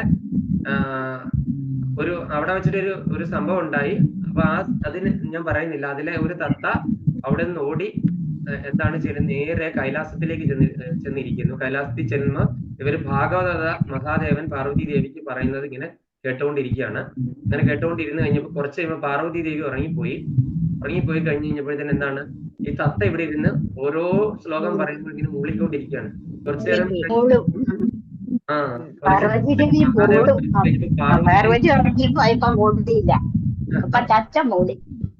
തത്തമ്മളി. അപ്പൊ പാർവതി ദേവി ഉറക്കാന്ന് മനസ്സിലായി. ഇത് ആരാണ് മൂളിയത്, ഞാൻ അറിയാതെ ഇവിടെ നിന്ന് ഇവിടെ ഒളിവിൽ വന്നിരുന്നത് കേട്ടു എന്നുള്ളൊരു പെട്ടെന്ന് ദേഷ്യം തോന്നി മഹാദേവൻ എന്ത് ശൂലം എടുത്തിട്ട് ആ പറയുന്ന തത്തയുടെ നേർക്ക് എറിഞ്ഞു. തത്ത അവിടെ നിന്ന് രക്ഷപ്പെട്ട് നേരെ ഇങ്ങനെ പറന്നു വരുവാണ്. അപ്പൊ ഇതേ സമയത്ത് വ്യാസ മഹർഷി അദ്ദേഹത്തിന്റെ ഭാര്യയുടെ പേര് എനിക്ക് ഓർമ്മയില്ല, ഭാര്യയ്ക്ക് ഇതുപോലെ ഭാഗവത കഥ പറഞ്ഞുകൊണ്ടിരിക്കുകയാണ്. അതുപോലെ ഭാര്യ എന്ത് ചെയ്തു, നല്ലൊരു കൂർക്കം വലിച്ച് അവിടെ കിടന്നങ്ങ് ഉറങ്ങി. പക്ഷെ വാ വിളിച്ചിരുന്നാണ് ഉറങ്ങിയത്. അപ്പൊ എന്താണ്, ആ വായിലേക്ക് വന്ന് ഈ തത്ത വന്ന് കയറി. ഈ വായിലേക്ക് വന്ന് നേരെ കയറി അത് വയറ്റിലേക്ക് ചെന്നു, ഗർഭപാത്രത്തിൽ ചെന്നു. അവിടെ നിന്ന് എന്താണ് 10 മാസം കഴിഞ്ഞപ്പോ സുഖബ്രഹ്മർഷിയായിട്ട് വന്നു. തത്തയിൽ നിന്ന് വന്നു. ഭാഗവതം മുഴുവൻ കേട്ട തത്തയാണ്. മനസ്സിലായില്ലേ? എവിടെ നിന്ന്? മഹാദേവനിൽ നിന്ന് ഭാഗവത കഥ മുഴുവൻ കേട്ട തത്തയാണ്. അതുപോലെ എവിടെ വന്ന് കയറിയത്? വ്യാസമഹർഷിയുടെ ഭാര്യയുടെ വീട്ടിൽ. അങ്ങനെയാണ് സുഖബ്രഹ്മർഷി പൂജാതനായത്. അദ്ദേഹം ആദ്യ ബ്രഹ്മവാദിയായിരുന്നു. അത് കഴിഞ്ഞ് ഒരു 18 വയസ്സ് കഴിഞ്ഞ ശേഷമാണ് അത് ആ ഒരു ഭഗവാൻ സാക്ഷാത്കാരം കിട്ടിയത്. അതിന്റെ ഒരു കഥയൊക്കെ ഉണ്ട്. അപ്പൊ അത് നമ്മൾ ഈ ഒരു സന്ദർഭത്തിലുള്ള അല്ലാതെ നമ്മൾ അടുത്തയിലേക്ക് പോയി. ശ്രവണ കീർത്തനം ആരാണ്? കീർത്തനത്തിന്റെ എക്സാമ്പിൾ ആരാണ്? നാരദമുനി. നമ്മളിപ്പോ പറഞ്ഞു തരുന്ന ആളാണ് ശ്രവണത്തിന്റെ ഏറ്റവും വലിയ എക്സാമ്പിൾ. സുഖദേവ ബ്രഹ്മർഷി, സുഖദേവ ഗോസ്വാമി എന്ന് പറയുന്ന ആള് നാരദമുനിയാണ്. അതുപോലെ തന്നെ സുഖദേവ ഗോസ്വാമി. അതുപോലെ ശ്രവണം, കീർത്തനം, വിഷ്ണു സ്മരണത്തിന്റെ എക്സാമ്പിള് ഗജേന്ദ്രനുണ്ട്, പ്രഹ്ലാദനുണ്ട് അല്ലെ? പിന്നെ ഈ പറയുന്ന 9 ക്വാളിറ്റീസ്, 9 ഭക്തി, നവവിധ ഭക്തിയും പൂർണ്ണമായിട്ടുള്ള ഒരു വ്യക്തി ആരായിരുന്നു? അംബരീഷൻ മഹാരാജാവ്. അംബരീഷ് മഹാരാജാവ് ക്വാളിറ്റീസും അല്ലെങ്കിൽ ഈ 9 ഭക്തിമാർഗവും പൂർണ്ണമായിട്ട് പരിപാലിച്ചു. അപ്പൊ അങ്ങനെ അത് കഴിഞ്ഞിട്ട് അടുത്ത എന്താണ്? ശ്രവണം, കീർത്തനം, വിഷ്ണു സ്മരണം, അതുപോലെ വന്ദനം. വന്ദനം ആരാണ്?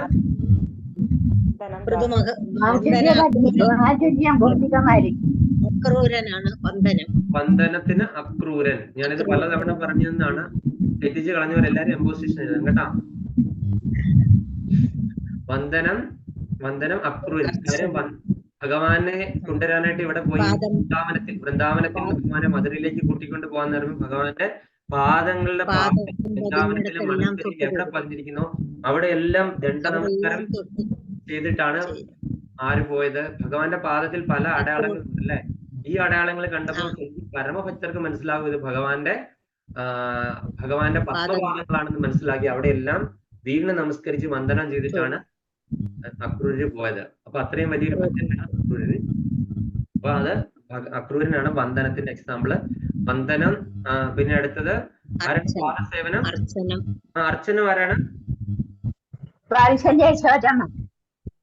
അർച്ചന ആരാണ്? അല്ല, പൃഥു മഹാരാജാവ്. പൃഥു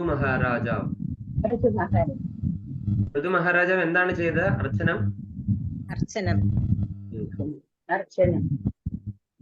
അല്ല, അത് എന്താണ് അദ്ദേഹം ചെയ്തത്? 99 അശ്വമേധ യാഗങ്ങൾ നടത്തി. 99. 100ാമത്തെ നടത്താനിരുന്നപ്പോ ഇന്ദ്രൻ വന്ന് തടസ്സപ്പെടുത്തി. പൃഥു മഹാരാജനും മകൻ ചെന്ന് കീഴ്പ്പെടുത്തി. അപ്പൊ ബ്രഹ്മദേവനും മഹാദേവനും മഹാവിഷ്ണു എല്ലാം ഒന്നിച്ച് പ്രത്യക്ഷപ്പെട്ടു കഴിഞ്ഞു.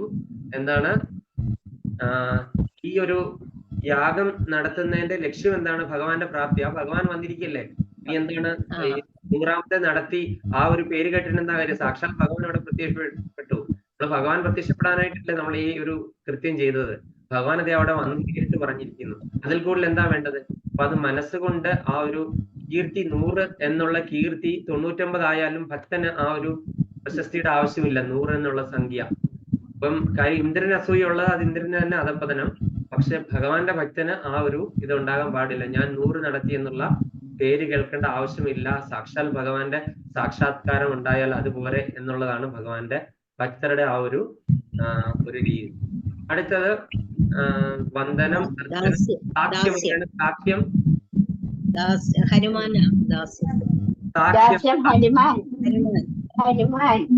അല്ല, സാക്ഷ്യം.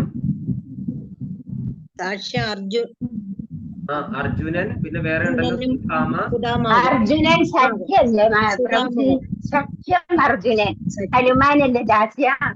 അർജുനൻ സാക്ഷ്യമാണ്. അർജുനൻ സുദാമി സാക്ഷ്യം.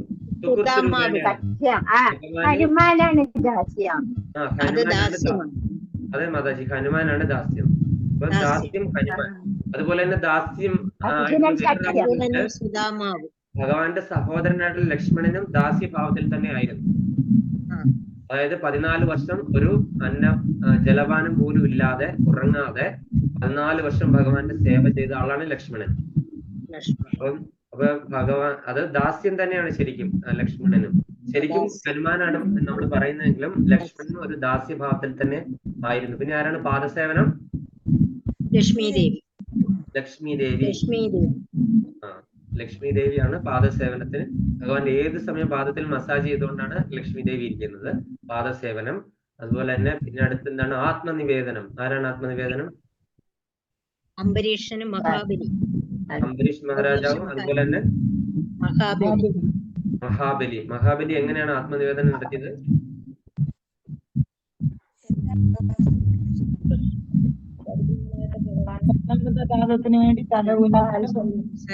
തന്നെ തന്നെ ഭഗവാനെ സമർപ്പിച്ചു. തന്റെ ശരീരവും മനസ്സും ആത്മാവും എല്ലാം തന്നെ ഭഗവാന് സമർപ്പിച്ചു. അതായത് 3ാമത്തെ പാദം എന്റെ അഹങ്കാരത്തിലേക്ക്, ഞാൻ എന്നുള്ള അഹങ്കാരത്തിൽ അങ്ങ് എടുത്തോളൂ എന്ന് പറഞ്ഞ് ശരീരവും മനസ്സും ആത്മാവും ഭഗവാന് പൂർണ്ണമായിട്ട് വ്യക്തിയാണ്. സർവവും ഭഗവാനായിട്ട് സമർപ്പിച്ചു. അതുപോലെ തന്നെ ആത്മസമർപ്പണത്തിന്റെ ഉദാഹരണമാണ് അംബരീഷ് മഹാരാജാവ്. ഈ പറയുന്ന 9 ക്വാളിറ്റീസ് 9 പൂർണ്ണമായിട്ടുള്ള വ്യക്തിയാണ്. പക്ഷെ അദ്ദേഹം നമ്മളറിയാമല്ലോ, ഏകാദശിയുടെ അന്ന് ദുർവാസാവ് അതുപോലെ ദുർവാസാവിന് കൃതിക എന്ന് പറയുന്ന രാക്ഷസി വന്നപ്പോൾ തൽക്ഷണം സുദർശനം വന്നിട്ട് ആ ഒരു ഭീകര രൂപയെ വധിച്ചു വന്നിട്ട് ദുർവാസാവിനെ ത്രിലോകങ്ങളിലിട്ട് ഓടിച്ച കാര്യമൊക്കെ നമ്മൾ പലതവണ പറഞ്ഞു കഴിഞ്ഞാണ് അല്ലെ. ഭഗവാനിൽ പൂർണ്ണമായിട്ട് സമർപ്പിച്ചിരിക്കുകയാണ് അംബരീഷ് മഹാരാജാവ്. അപ്പൊ അതുകൊണ്ട് ഭഗവാന്റെ സുദർശനം തന്നെ എന്താണ്, ഇദ്ദേഹത്തിന്റെ എന്താണ് ഒരു ദാസനായിട്ടിരിക്കുകയാണ് അല്ലെ. ഭഗവാൻ പറയാണ് ഇതിന്റെ ഒറിജിനേറ്റർ ആരാണ് സുദർശനത്തിന്റെ, ആരുടെ കയ്യിൽ നിന്നാണ് സുദർശനം പോകുന്നത്? ഭഗവാന്റെ കയ്യിൽ നിന്ന് പോകുന്ന സുദർശനം. ഭഗവാൻ പറയാണ് എനിക്ക് സുദർശനത്തിന് നിയന്ത്രണം എന്റെ കയ്യിലല്ല, എന്റെ ഭക്തന്മാരുടെ നിയന്ത്രണത്തിലാണ്. അപ്പൊ ഒന്ന് ആലോചിച്ച് നോക്കി, ഭഗവാൻ സുദർശന ചക്രത്തിന്റെ നിയന്ത്രണം ഭഗവാന്റെ കയ്യിലില്ല എന്ന് ഭഗവാൻ തന്നെ പറയുമ്പോൾ ഭഗവാന്റെ ആ ഭക്തരുടെ ഒരു മഹാത്മ്യം ഒന്ന് ആലോചിച്ച് നോക്കിയേ. ഭഗവാൻ പറയും എന്റെ ഭക്തരാണ് സുദർശന ചക്രത്തെ നിയന്ത്രിക്കുന്നത്, അതുകൊണ്ട് ഭക്തന്റെ അടുക്കൽ ചെന്ന് ക്ഷമ ചോദിച്ചാലും. അപ്പൊ അതാണ് ഭക്തരുടെ മഹത്വം, ഭഗവാന്റെ ഭക്തരുടെ. അപ്പൊ നമുക്ക് ഭഗവാന്റെ ഭക്തരിൽ കൂടി മാത്രമേ ഭഗവാനിലേക്ക് എത്തിച്ചേരാൻ പറ്റുള്ളൂ. കാര്യം ഭഗവാന്റെ ഭക്തർക്ക് ഭഗവാൻ അത്രയ്ക്ക് ഇമ്പോർട്ടൻസ് ആണ് കൊടുക്കുന്നത്. ഭഗവാൻ തന്നെ അവരുടെ വന്ന് സേവകനായിട്ടിരിക്കാനാണ് ഭഗവാൻ താല്പര്യപ്പെടുന്നത്. അതുപോലെ തന്നെ ഭക്തരുടെ പാതാരബിന്ദങ്ങളിൽ നമിച്ച് വൈഷ്ണവരുടെ കൃപ ഉണ്ടെങ്കിൽ മാത്രമേ നമുക്ക് ഭഗവാനിലേക്ക് എത്തിച്ചേരാൻ പറ്റുള്ളൂ. കഴിഞ്ഞ 3-4 ക്ലാസ്സുകളിൽ എല്ലാം, 3-4 ഒരു 2-3 മാസമായിട്ട് വൈഷ്ണവ ക്വാളിറ്റീസ് ആണ് എടുത്തുകൊണ്ടിരുന്നത്. ഭഗവാന്റെ ഭക്തരുടെ മഹാത്മ്യങ്ങളെ പറ്റി, അവരുടെ ഗുണങ്ങളെ പറ്റിയാണ് നമ്മൾ എടുത്തുകൊണ്ടിരുന്നത്. അങ്ങനെയാണ് ഭക്തിവിഷ 63 ക്ലാസ്സും നമ്മൾ പൂർത്തിയായിരിക്കുകയാണ്. അങ്ങനെ നമ്മള് എവിടെയാണ് ഇനി 64ാമത്തെ ഒരു സമർപ്പണമുണ്ട്, ഭക്തിവിഷയുടെ സമർപ്പണം. അപ്പൊ അതിന് സമർപ്പണത്തിന് വേണ്ടി ഞാൻ എന്തൊക്കെയാണ് നിങ്ങളോട് തയ്യാറാകാൻ പറഞ്ഞിരുന്നത്? എല്ലാവരും ഇല്ലായിരുന്നു എന്ന് തോന്നുന്നു. ഉള്ള ആൾക്കാരൊക്കെ ഒന്ന് പറയാം, ഞാൻ എന്തായിരുന്നു പറഞ്ഞു നേരത്തെ കേട്ടവര്. നമ്മള് സമർപ്പണത്തിനല്ലേ നമ്മൾ പോകുന്നു പറഞ്ഞു അമ്പലങ്ങളിൽ. അല്ല, അത് നമ്മൾ ഭഗവത്ഗീതയുടെ ഉദ്ഘാടനത്തിനാണ്. ഭഗവത്ഗീത 2ാം വാർഷികവും നമ്മുടെ പ്രേമവൃന്ദാവനം ഓൺലൈൻ സത്സംഗത്തിന്റെ 2ാം വാർഷികവും അതുപോലെ തന്നെ ഭഗവത്ഗീതയുടെ ഇനാഗുറേഷനും ക്ലാസ്സിന്റെ ഇനാഗുറേഷനും നമ്മൾ നാട്ടിൽ വെച്ചിട്ട് നടത്താമെന്ന് വിചാരിച്ച് എല്ലാവരോടും കൂടി ഫിസിക്കലായിട്ട് കുറച്ച് ക്ഷേത്രങ്ങളിലൊക്കെ പോയി ചെയ്യാമെന്ന് വിചാരിക്കുന്നു. ജൂൺ ജൂലൈ ആ സമയത്തായിരിക്കും ഇതിന്റെ അവധി ശരിയാവുന്നതനുസരിച്ചിട്ടായിരിക്കും. അതുപോലെ ഈ സമർപ്പണം എന്ന് പറഞ്ഞ് ചിലപ്പോൾ അടുത്ത 2-3 ആഴ്ചകൾക്കുള്ളിൽ ഉണ്ടാകും. അതായത് നമ്മളുടെ ഈ പ്രശ്നോത്തരി ഒക്കെ കഴിഞ്ഞ് കഴിയുമ്പോഴത്തേക്കും സമർപ്പണമായിരിക്കും, ഭക്തിവിഷ ക്ലാസിന്റെ സമർപ്പണമായിരിക്കും. അപ്പൊ അതുകൊണ്ട് അതിന് വേണ്ടി ഓരോരുത്തർ എന്ത് കരുതണമെന്നാണ്, എന്ത് ചെയ്യണമെന്നാണ് ഞാൻ പറഞ്ഞത് അന്ന് ക്ലാസ്സിൽ വരുമ്പോ.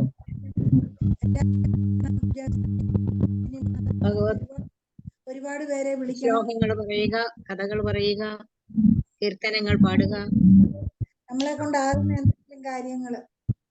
അതായത് നമ്മളിപ്പം 2 വർഷമായിട്ട് ഈ ക്ലാസ്സിൽ ഇരിക്കുകയാണ്. ഞാനിപ്പോ ഒന്നുകൂടെ പറഞ്ഞേക്കാം, ചിലരൊക്കെ ഉണ്ടായിരുന്നു ക്ലാസ്സിൽ. 2 വർഷമായിട്ട് ക്ലാസ്സിൽ ഇരിക്കുകയാണ്. അപ്പൊ നമ്മൾ ഈ ഭക്തിവിഷ ക്ലാസ് എടുക്കേണ്ട ഉദ്ദേശം എന്ന് പറഞ്ഞു കഴിഞ്ഞാൽ, നമ്മൾ ഓരോരുത്തരും നമ്മൾ ഇത്രയും നാളും ഭഗവാന്റെ കാര്യം നമ്മൾ കേട്ടില്ലേ, നമ്മൾ കേട്ടു. പല പ്രമുഖ വിശിഷ്ട വ്യക്തികൾ ഇവിടെ വന്ന് ക്ലാസ് എടുത്തു നമ്മളെ അല്ലെ. അത് വളരെ ഉയർന്ന വൈഷ്ണവരാണ്. എനിക്കത് ഭാഗ്യത്തിന്, നിങ്ങളെ എല്ലാവരുടെയും ഭാഗ്യത്തിന് ഞാൻ വിളിച്ചപ്പോൾ അവരൊക്കെ വളരെ സന്തോഷപൂർവ്വം വന്നു. അപ്പൊ നമ്മൾക്ക് എല്ലാവർക്കും അവരുടെ ആ ഒരു കൃപയും എല്ലാം ഉണ്ടായി. അപ്പം എല്ലാ കൃഷ്ണഭക്തരുടെയും ആ ഒരു ഉദ്ദേശം എന്ന് പറഞ്ഞാൽ ഭഗവാന്റെ കാര്യം നമ്മൾ മറ്റുള്ളവരിലേക്ക് എത്തിക്കുക.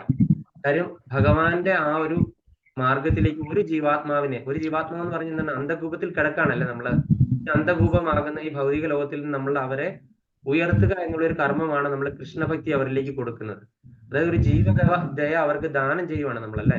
അപ്പൊ അങ്ങനെ ചെയ്യുന്ന ഭക്തന്മാരെ ഭഗവാന് വളരെ ഇഷ്ടമാണെന്ന് ഭഗവാൻ ഏത് ശ്ലോകത്തിലാണ് പറയുന്നത്? 18ാമത്തെ അധ്യായത്തിൽ ഒരു ശ്ലോകമുണ്ട്. ശ്ലോകത്തിന്റെ നമ്പർ ഞാൻ ഓർക്കുന്നില്ല. ഭഗവാൻ പറയുന്നുണ്ട് ഭഗവത്ഗീതയിൽ, ഇങ്ങനെ ഭഗവാന്റെ കാര്യം മറ്റൊരാൾക്ക് പറഞ്ഞു കൊടുക്കുന്ന വ്യക്തികളോട് ഭഗവാന് കുറച്ച് താല്പര്യം കൂടുതലുണ്ടെന്ന് പറയുന്നുണ്ട് അല്ലെ. ഭഗവാൻ എല്ലാവരോടും തുല്യമാണെന്ന് പറഞ്ഞു കഴിഞ്ഞാൽ ഇങ്ങനെയുള്ള 1-2 ഡീവിയേഷൻ ഭഗവാൻ പറയുന്നുണ്ട്. അപ്പൊ നമുക്ക് ആ ഒരു കൃപ കിട്ടുക എന്നുള്ളതിലുപരി നമ്മളൊരു ജീവാത്മാവിനോട് കാണിക്കുന്ന ഏറ്റവും വലിയ ദയയായിരിക്കും, ഒരു ജീവദയയായിരിക്കും അല്ലെ. അവരെ ഈ ഭൗതിക ലോകത്തിൽ നിന്ന് എങ്ങനെയെങ്കിലും ഒന്ന് കരകയറ്റി വിടുക എന്നുള്ള ആ ഒരു കൃപയാണ്. അപ്പൊ നമ്മൾ ഭഗവാന്റെ കാര്യം മറ്റുള്ളവരോട് പറഞ്ഞ് അവർക്കൊരു 10 പേരെങ്കിലും മിനിമം, അല്ലെങ്കിൽ 2 പേര്, അല്ലെങ്കിൽ ഒരാളോട് ഭഗവാന്റെ കാര്യങ്ങൾ പറഞ്ഞു കൊടുക്കാൻ നമ്മളൊരു ക്ലാസ് തുടങ്ങണം. നമ്മൾ ഓരോരുത്തരും 10 പേരെ വെച്ചിട്ട് ക്ലാസ് വീട്ടിൽ തുടങ്ങുകയോ ക്ഷേത്രത്തിൽ തുടങ്ങുകയോ ഒക്കെ ചെയ്യണം. അത് പറ്റാത്തവരെ നമ്മൾ കാണുന്നവരോടൊക്കെ സത്സംഗത്തിൽ കൊണ്ടുവരാൻ പറ്റുന്നവരെല്ലാവരും കൊണ്ടുവരിക. സത്സംഗത്തിൽ നമ്മുടെ ഭഗവത്ഗീതയുടെ പുതിയ ക്ലാസ്സിലേക്ക് കൊണ്ടുവരാൻ പറ്റുന്നവരെ കൊണ്ടുവരിക. നമ്മൾ ക്ലാസ് തുടങ്ങുന്നുണ്ടെങ്കിൽ ആ വിവരം എൻ്റെ അടുക്കൽ പറയുക. നമുക്ക് ആരെങ്കിലും അവിടെ വന്ന് ക്ലാസ് എടുക്കണോ അങ്ങനെയൊക്കെയുള്ള കാര്യങ്ങളെ പറ്റി നമുക്ക് ചർച്ച ചെയ്യാം അതിന്റെ കാര്യം. പിന്നെ തുടർന്ന് നിങ്ങൾക്ക് വേണമെങ്കിലും ക്ലാസ് എടുക്കാം. നിങ്ങൾ ഇപ്പൊ ഇത്രയും 2 വർഷമായിട്ട് കയറിയതല്ലേ, ഭഗവാന്റെ കാര്യങ്ങൾ പറഞ്ഞു കൊടുക്കുന്നതിലോ യാതൊന്നും പേടിക്കേണ്ട ആവശ്യമില്ല. നമുക്ക് അതിന്റെ മെറ്റീരിയൽസ് എല്ലാം നമ്മുടെ കയ്യിലുണ്ട്. ഭഗവത്ഗീത നമ്മുടെ കയ്യിലുണ്ട്, ശ്രീമദ് ഭാഗവതം അല്ലെങ്കിൽ ഇല്ലെങ്കിൽ വാങ്ങിക്കാൻ പറ്റും. ഭക്തി ഉഷയുടെ 64 ആഴ്ചയിലെ ക്ലാസ്സും ഇമെയിൽ ഐ ഡി ഉള്ളവർക്ക് വേണമെങ്കിൽ ഞാൻ അയച്ചു തരാം. അപ്പൊ അതൊക്കെ വെച്ചിട്ട് നമുക്ക് ക്ലാസ് എടുക്കാം. ക്വസ്റ്റ്യൻ ആൻസർ അല്ലേ മുഴുവനും ഭക്തി ഉഷയില്, വളരെ ഈസി അല്ലേ. ആ ഒരു 1-2 പാരഗ്രാഫ് വായിച്ചു നോക്കിയിട്ട് അതിന്റെ അകത്ത് ഉത്തരം മാത്രം പറഞ്ഞാൽ മതിയില്ലേ. പിന്നെ 1-2 കാര്യങ്ങൾ നമ്മൾ കേട്ട കാര്യങ്ങളുടെ കഥകളൊക്കെ പറയുക. പിന്നെ ഇതൊന്നും അറിയാൻ വയ്യാത്തവര് എന്താണ്, ഏതെങ്കിലും ഒരു കഥ, ഭഗവാനെ പറ്റിയുള്ള ഒരു കഥ. കാര്യം എല്ലാ വൈഷ്ണവരെയും ഞാൻ വിളിച്ചു വരുത്തുന്നുണ്ട്. അപ്പൊ നമ്മളെല്ലാവരും എന്തുമാത്രം ഇമ്പ്രൂവ് ആയി എന്ന് അവർക്കൊരു ധാരണ ഉണ്ടാകില്ല. 2 വർഷമായിട്ട് ക്ലാസ് എടുത്തുകൊണ്ടിരിക്കുക, നമ്മളിൽ ആർക്കും യാതൊരു വ്യത്യാസവും ഇല്ലാന്ന് അവര് ധരിക്കരുതല്ലോ. അതുകൊണ്ട് ആരെങ്കിലും ഒരു 5 മിനിറ്റ് 10 മിനിറ്റ് ഒന്നുകിൽ ഒരു ശ്ലോകം വായിച്ചിട്ട് അതിന്റെ നമുക്ക് മനസ്സിലായ കാര്യം എന്താണെന്ന് പറയുക, അല്ലെങ്കിൽ ഭഗവാന്റെ ഒരു കഥ വളരെ ചുരുക്കി ചെറുതായിട്ട് പറയുക. അല്ലെങ്കിൽ നമ്മള് ഒരു ക്ലാസ് എടുക്കാൻ തീരുമാനിച്ചു, ഞാൻ ഈ 2 വർഷമായിട്ട് ക്ലാസ്സിൽ കയറിയിട്ട് എനിക്ക് ഇന്നതൊക്കെ ചെയ്യാൻ പറ്റി, ഞാൻ ഇന്ന അച്ചീവ്മെന്റ് ഉണ്ടായി, ഞാനൊരു 3-4 പേരെ ഒരു സത്സംഗം തുടങ്ങാൻ ആലോചിക്കുന്നു. ഇങ്ങനെയുള്ള ആ ഒരു കാര്യങ്ങള് ഒരു ഡിസ്കഷനാണ് മെയിൻലി. അതൊരു വലിയൊരു ക്ലാസ് ഒന്നും അല്ല. നമ്മൾ ഓരോരുത്തരും നമുക്ക് എന്താണ് ഈ സത്സംഗത്തിൽ വന്നിട്ട് നമുക്ക് വ്യത്യാസം ഉണ്ടായത്, നമ്മളുടെ പ്രോഗ്രസ്, നമ്മളുടെ എന്തുമാത്രം നമ്മൾ പ്രോഗ്രസ് ആയി, ഇനി നമ്മുടെ ഫ്യൂച്ചർ എന്താണ്, നമ്മളുടെ ഭാവി ഇനി എന്താണ്, എങ്ങനെ നമ്മൾ പോകാനാണ് ആഗ്രഹിക്കുന്നത്. നമ്മളൊരു സത്സംഗം എടുത്ത് നമ്മൾ കുറച്ച് പേർക്ക് കൂടെ ഭഗവാന്റെ കാര്യം പറഞ്ഞു കൊടുക്കാനായിട്ട് നമ്മൾ തയ്യാറാകുന്നു. അങ്ങനെയുള്ള ഓരോ തീരുമാനങ്ങൾ എടുത്തു എന്നുള്ള രീതിയിലായിരിക്കും. അപ്പം അപ്പൊ നിങ്ങൾ അതിനു വേണ്ടിയിട്ട് ഒരു 2-3 ആഴ്ചക്കകം അത് ഉണ്ടായിരിക്കും. ഈ നമ്മുടെ സമർപ്പണ 2 വർഷമായിട്ട് തുടങ്ങുന്ന 64 ഭക്തിവിഷ ക്ലാസിന്റെ സമർപ്പണം ഉണ്ടായിരിക്കും. ആ സമർപ്പണത്തിന് അന്ന് കുറച്ച് വിശിഷ്ട വ്യക്തികളൊക്കെ ഞാൻ വിളിക്കാനായിട്ട് ഇരിക്കുകയാണ്. ആരോടും ഇതുവരെ പറഞ്ഞിട്ടില്ല, കാര്യം ഡേറ്റ് തീരുമാനിക്കാത്തതുകൊണ്ട്. അപ്പൊ അവരൊക്കെ വരുമ്പം നമുക്ക് എന്താണ് വേണ്ടത്, നമുക്ക് എല്ലാവരും നമ്മളുടെ ഈ ഇപ്പം ഇവിടെ വരുന്ന എല്ലാവരും തന്നെ പറഞ്ഞു ഈ സത്സംഗം അവർക്കെല്ലാം വളരെ ഇഷ്ടമാണ്, എല്ലാവരും നന്നായിട്ട് റെസ്പോണ്ട് ചെയ്യുന്നുണ്ട്. അങ്ങനെ എല്ലാവർക്കും വളരെയധികം ഇഷ്ടപ്പെട്ടു നിങ്ങളെ എല്ലാവരെയും. അപ്പൊ ആ ഒരു ഇംപ്രഷൻ ആരും കളയാതെ എല്ലാവരും നല്ല രീതിയിൽ, ഇപ്പൊ അറിയാൻ വയ്യാതെ ഇതൊന്നും ഇല്ലെങ്കിലും വെറുതെ ഒരു ഹരകൃഷ്ണ എന്ന് മാത്രം പറഞ്ഞാലും മതി. ആരും വരാതിരിക്കരുത്. ഇനി അങ്ങനെ ഞാൻ എന്തെങ്കിലും പറയണല്ലോ എന്ന് വെച്ച് പേടിച്ചിട്ട് ഒരാളും വരാതിരിക്കരുത്. ഒന്നും പറഞ്ഞില്ലേലും വേണ്ടില്ല, ഒന്ന് വരിക, അല്ലെങ്കിൽ ഒരു ശ്ലോകം ചെല്ലുക, അർത്ഥം പറയുക, ഒരു കഥ പറയുക. 5 മിനിറ്റിൽ കൂടുതൽ വേണ്ട. കാര്യം എല്ലാവർക്കും പറയേണ്ടതുകൊണ്ട് സമയമില്ല. അതുകൊണ്ട് മാക്സിമം എല്ലാവരും പങ്കെടുക്കുക. ആരും അബ്സെന്റ് ആകാതെ. ഇനി എന്തെങ്കിലും ഞാനിത് ഈ രീതിയിലൊന്നും ഞാൻ ആയിട്ടില്ലല്ലോ അങ്ങനെ പറഞ്ഞ് വിഷമിച്ചിട്ട് ആരും വരാതിരിക്കുകയും ചെയ്യരുത്. കാര്യം അങ്ങനെ വരാതിരുന്ന് ഒളിച്ചോടലല്ല നമ്മള് കൃഷ്ണാബോധം. നമ്മള് ഇതിൽ നിന്ന് രക്ഷപ്പെടുക, നമ്മൾ പ്രശ്നങ്ങളിൽ നിന്ന് ഇതിൽ നിന്ന് രക്ഷപ്പെട്ട് ഒളിച്ചോടി നമ്മള് അർജുനന്റെ ആ ആദ്യത്തെ 1-ാമത്തെ അധ്യായത്തിലുണ്ടെന്ന അവസ്ഥയിലേക്ക് എത്തിച്ചേരുക അല്ല ചെയ്യേണ്ടത്. നമ്മൾ സധൈര്യം നമ്മള് പ്രശ്നങ്ങളെ നേരിട്ട് മുന്നോട്ട് പോവുകയാണ് ചെയ്യുന്നത്. പ്രതിസന്ധികളെ അതിജീവിക്കാൻ പഠിക്കുക. നമ്മൾ പ്രതിസന്ധികൾ ഏത് സമയത്തും നമ്മുടെ ജീവിതത്തിൽ ഇങ്ങനെ ഉണ്ടായിക്കൊണ്ടിരിക്കും, വരികയും പോവുകയാണ്. അതായത് നമ്മൾ ഈ ശീതവും ഉഷ്ണവും ഒക്കെ ഇങ്ങനെ മാറി മാറി വരുന്നത് പോലെ നമ്മളുടെ നല്ല കാലവും ചീത്തക്കാലവും ഒക്കെ വന്നുകൊണ്ടിരിക്കുകയാണ്. അത് ഭഗവാന്റെ ഭക്തരായാലും എല്ലാവർക്കും ഉണ്ടാകും ഇതെല്ലാം. കാര്യം എന്തുകൊണ്ടാണ് അങ്ങനെ ഉണ്ടാകുന്നത്? കാര്യം ഭക്തർക്ക് കുറച്ച് കൂടുതലായിട്ട് ഇത് വരുമെന്ന് നമ്മളെല്ലാം വിചാരിക്കുന്നു. കാര്യം എല്ലാവർക്കും ഇത് ഉണ്ടാകുന്നുണ്ട്. കാര്യം ഭക്തരുടെ ഇങ്ങനെയുള്ള പ്രശ്നങ്ങളെ ഭഗവാൻ നേരിട്ട് പരിഹരിക്കും. അതായത് ഭഗവാൻ എന്ത് ചെയ്യും, ആ കർമ്മദോഷങ്ങളെ വേരോട് കൂടി പിഴുതെറിയാണ് ചെയ്യുന്നത്. അഭക്തരുടെ ആണെങ്കിൽ അത് മായയാണ്. അവർ ഓൾറെഡി മായയിലാണ് ജീവിക്കുന്നത്. അപ്പൊ മായയാണ് ഇതെല്ലാം ചെയ്തുകൊണ്ടിരിക്കുന്നത്. അതായത് ഭഗവാന്റെ ഭൗതിക പ്രകൃതിയാണ് ഈ കാര്യങ്ങളെല്ലാം ചെയ്തുകൊണ്ടിരിക്കുന്നത്. അഭക്തരുടെ കാര്യത്തിൽ ഭഗവാന്റെ ആന്തരിക പ്രകൃതി. ഭഗവാന്റെ ആന്തരിക പ്രകൃതി ആരാണ്?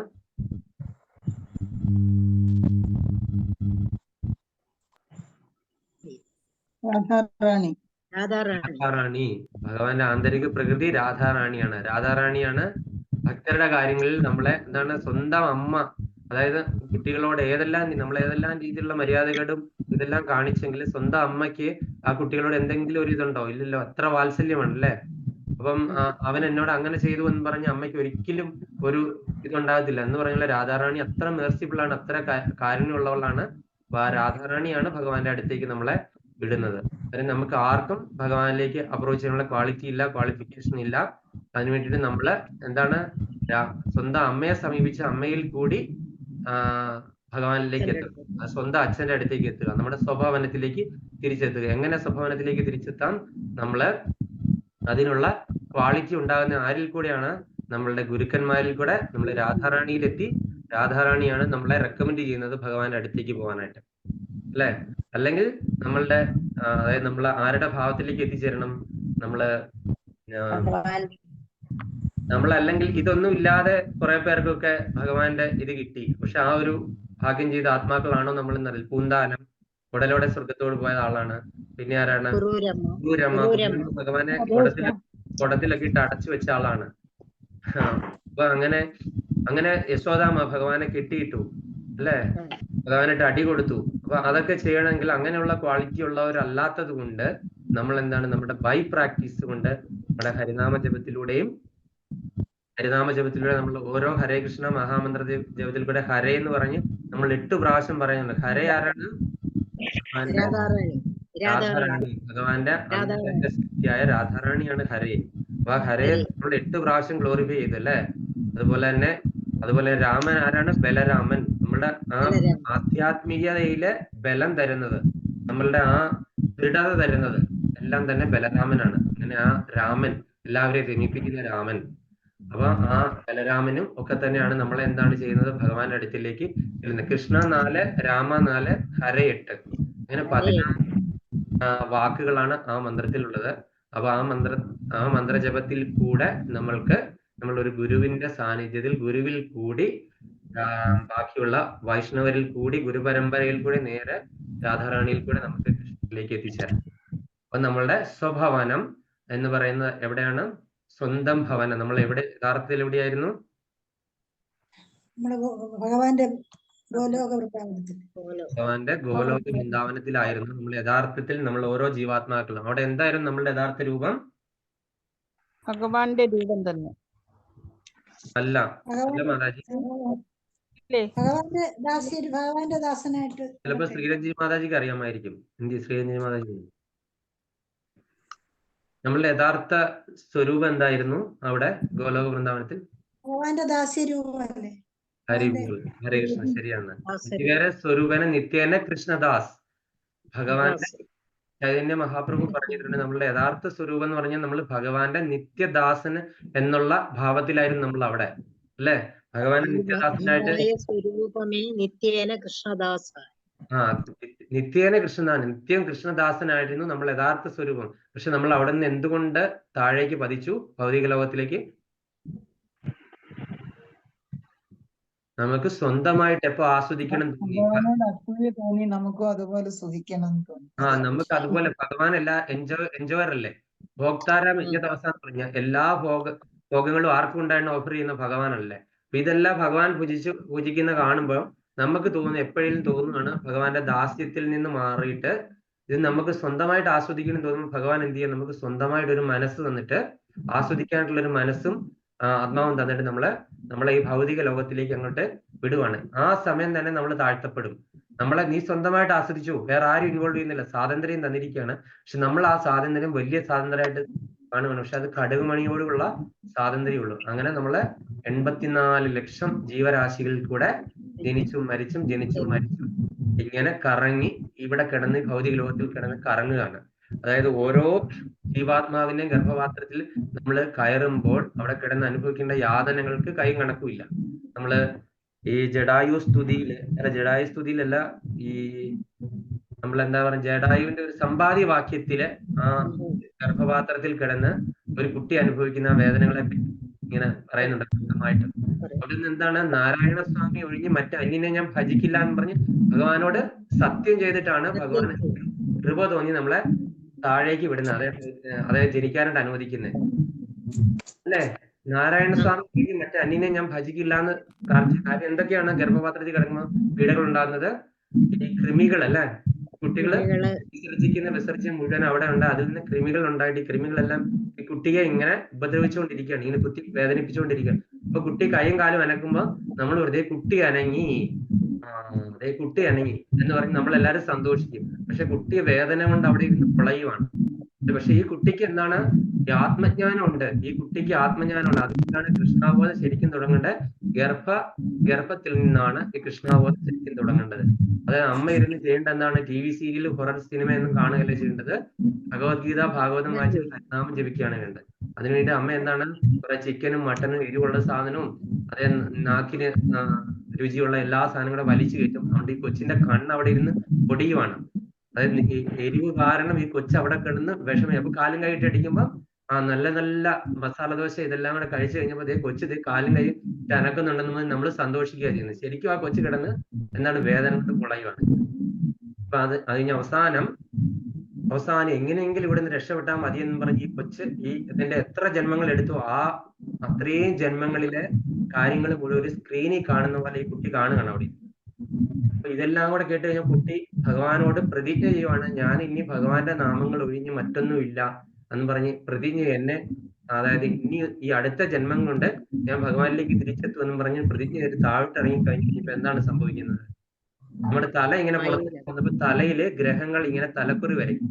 അമ്മയുടെ വയറ്റിൽ നിന്ന് തല ഇങ്ങനെ പുറത്തേക്ക് വന്ന് തലയില് ഗ്രഹങ്ങൾ ഒരു തലക്കുറി വരയ്ക്കും. അപ്പോഴത്തേന് എന്താണ് ചെയ്യുന്നത്? എല്ലാം മറന്നു. അതുകൊണ്ടാണ് വന്ന വഴി മറക്കുക എന്ന് എപ്പോഴും നമ്മൾ പറയുന്നത്. നമ്മൾ വന്ന വഴി മറക്കാന്ന് പറഞ്ഞാൽ ഭഗവാനോട് ആ പ്രതിജ്ഞ ചെയ്ത് നമ്മൾ മറന്നിട്ടാ പോരുന്നത്. പിന്നീട് നമ്മൾ ഭഗവാൻ അടുത്തേക്ക് തിരിച്ചു നോക്കുന്നില്ല. നമുക്ക് എന്തെങ്കിലും പ്രശ്നങ്ങൾ വന്നു കഴിഞ്ഞാൽ കുറ്റം മുഴുവൻ ഭഗവാനാണ്, അല്ല അതെല്ലാം പരിഹരിച്ചൊരെണ്ണം ഭഗവാനാണ്. നമ്മൾ ഭഗവാൻ ഒരു താങ്ക്സ് കൊടുക്കുക എന്ന് പറഞ്ഞ് നമ്മൾക്ക് ആർക്കും ഉള്ള ഒരു ക്വാളിറ്റി അല്ല. നമ്മളൊരു താങ്ക്സ് പറയത്തില്ല നമുക്ക് ഈ ചെയ്ത നല്ല കാര്യങ്ങൾക്കൊന്നും ഭഗവാനോട്. നമ്മള് ദുരിതങ്ങൾ വരുമ്പോ, പ്രശ്നങ്ങൾ വരുമ്പോൾ നമ്മൾ ഭഗവാനെ കുറെ ചീത്ത പറയും. അല്ലാതെ നമുക്ക് നല്ലത് വരുമ്പോൾ നമുക്ക് ഭഗവാൻ ഒരു നന്ദി പറയാമെന്ന് നമ്മൾ വിചാരിക്കത്തില്ല. അപ്പൊ നമ്മള് വന്ന വഴി മറന്നിട്ട് വന്ന ആൾക്കാരാണ്. അപ്പൊ അതുകൊണ്ട് നമ്മൾ ശരിക്കും പോകേണ്ട സ്ഥലം ഏതാണെന്ന് വെച്ചാൽ നമ്മുടെ സ്വഭാവനത്തിലേക്ക് തിരിച്ചു പോകണമെങ്കിൽ നമ്മൾ ഈ പറയുന്ന കാര്യങ്ങളൊക്കെ നമ്മള് പ്രാവർത്തികമാക്കണം. അപ്പൊ ആ സിസ്റ്റമാറ്റിക് ആയിട്ട് നമ്മളൊരു ഗുരുവിൽ കൂടി ഇതെല്ലാം കിട്ടി, അത് ഗുരു പറയുന്ന കാര്യങ്ങള് ഫോളോ ചെയ്ത് എന്താണ് നമ്മള് ശരിക്കുള്ള ജ്ഞാനം അവിടെ എവിടെയും പറഞ്ഞ് പലരും വികലമാക്കിയ ജ്ഞാനം അല്ലാതെ ശരിക്കും ഗുരു പരമ്പര വഴി കിട്ടിയ ജ്ഞാനം, അതായത് വായ്മൊഴിയായിട്ട് പറഞ്ഞതാണ്, ശ്രവണത്തിൽ കൂടെ ശ്രവണത്തിൽ കൂടെ കേട്ട കാര്യമാണ് ഇതിനൊരു പവർഫുൾ ആയിട്ടുള്ളത്. കാര്യം പുസ്തകങ്ങൾ 10,000-3000 ഭഗവത്ഗീത ഓരോരുത്തർ എഴുതി വെച്ചിട്ടുണ്ട്. ആ ഭഗവത്ഗീതയിലൊക്കെ എന്താണ് അവർക്ക് തോന്നുന്ന രീതിയിലാണ് എഴുതി വെച്ചിരിക്കുന്നത്, അല്ലെ? അവർ കൃഷ്ണനെ ഒരു ഇതായിട്ട് ചിത്രീകരിച്ചിട്ടുണ്ട്, ചിലർ ഒരു കൊലപാതകയായിട്ട് ചിത്രീകരിച്ചിട്ടുണ്ട്, പല രീതിയിലും. പക്ഷെ അതുകൊണ്ട് നമ്മൾ അങ്ങനെയുള്ള പുസ്തകങ്ങൾ വായിക്കില്ല. ശ്രവണത്തിൽ കൂടെ ആചാര്യന്മാരുടെ വായിൽ നിന്ന് കേട്ടിട്ട്, അതായത് സുഖദേവ ഗോസ്വാമിയുടെ മുഖത്തിൽ നിന്ന് കേട്ടിട്ട് പരീക്ഷത് മഹാരാജന് ഭഗവാന്റെ സാക്ഷാത്കാരം കിട്ടി, അല്ല 7 ദിവസം കൊണ്ട് ഭാഗവത കഥ കേട്ടു എന്ന് പറഞ്ഞ പോലെ ഈ ഭഗവാന്റെ ആ ഒരു നാമരൂപ കഥാശ്രവണങ്ങളെല്ലാം കേട്ട് നമ്മളെല്ലാം മനസ്സും തെളിഞ്ഞ് നമ്മൾ ഭഗവാന്റെ ലോകസ്വഭാവനത്തിലേക്ക് തിരിച്ചു പോകാനായിട്ട് എല്ലാവർക്കും ഭഗവാൻ ഇടയാകട്ടെ. അതിനുള്ള നല്ലൊരു കൂട്ടായ്മ ആയിരിക്കട്ടെ. ഹരേ കൃഷ്ണ. സർവം കൃഷ്ണാർപ്പണമസ്തു. ഇനി ആർക്കെങ്കിലും എന്തെങ്കിലും സംശയം ചോദിക്കാണ്ടെങ്കിൽ ചോദിക്കാം. 5 മിനിറ്റ് അത് കഴിഞ്ഞിട്ട് അതിന്റെ ചെയ്യാം.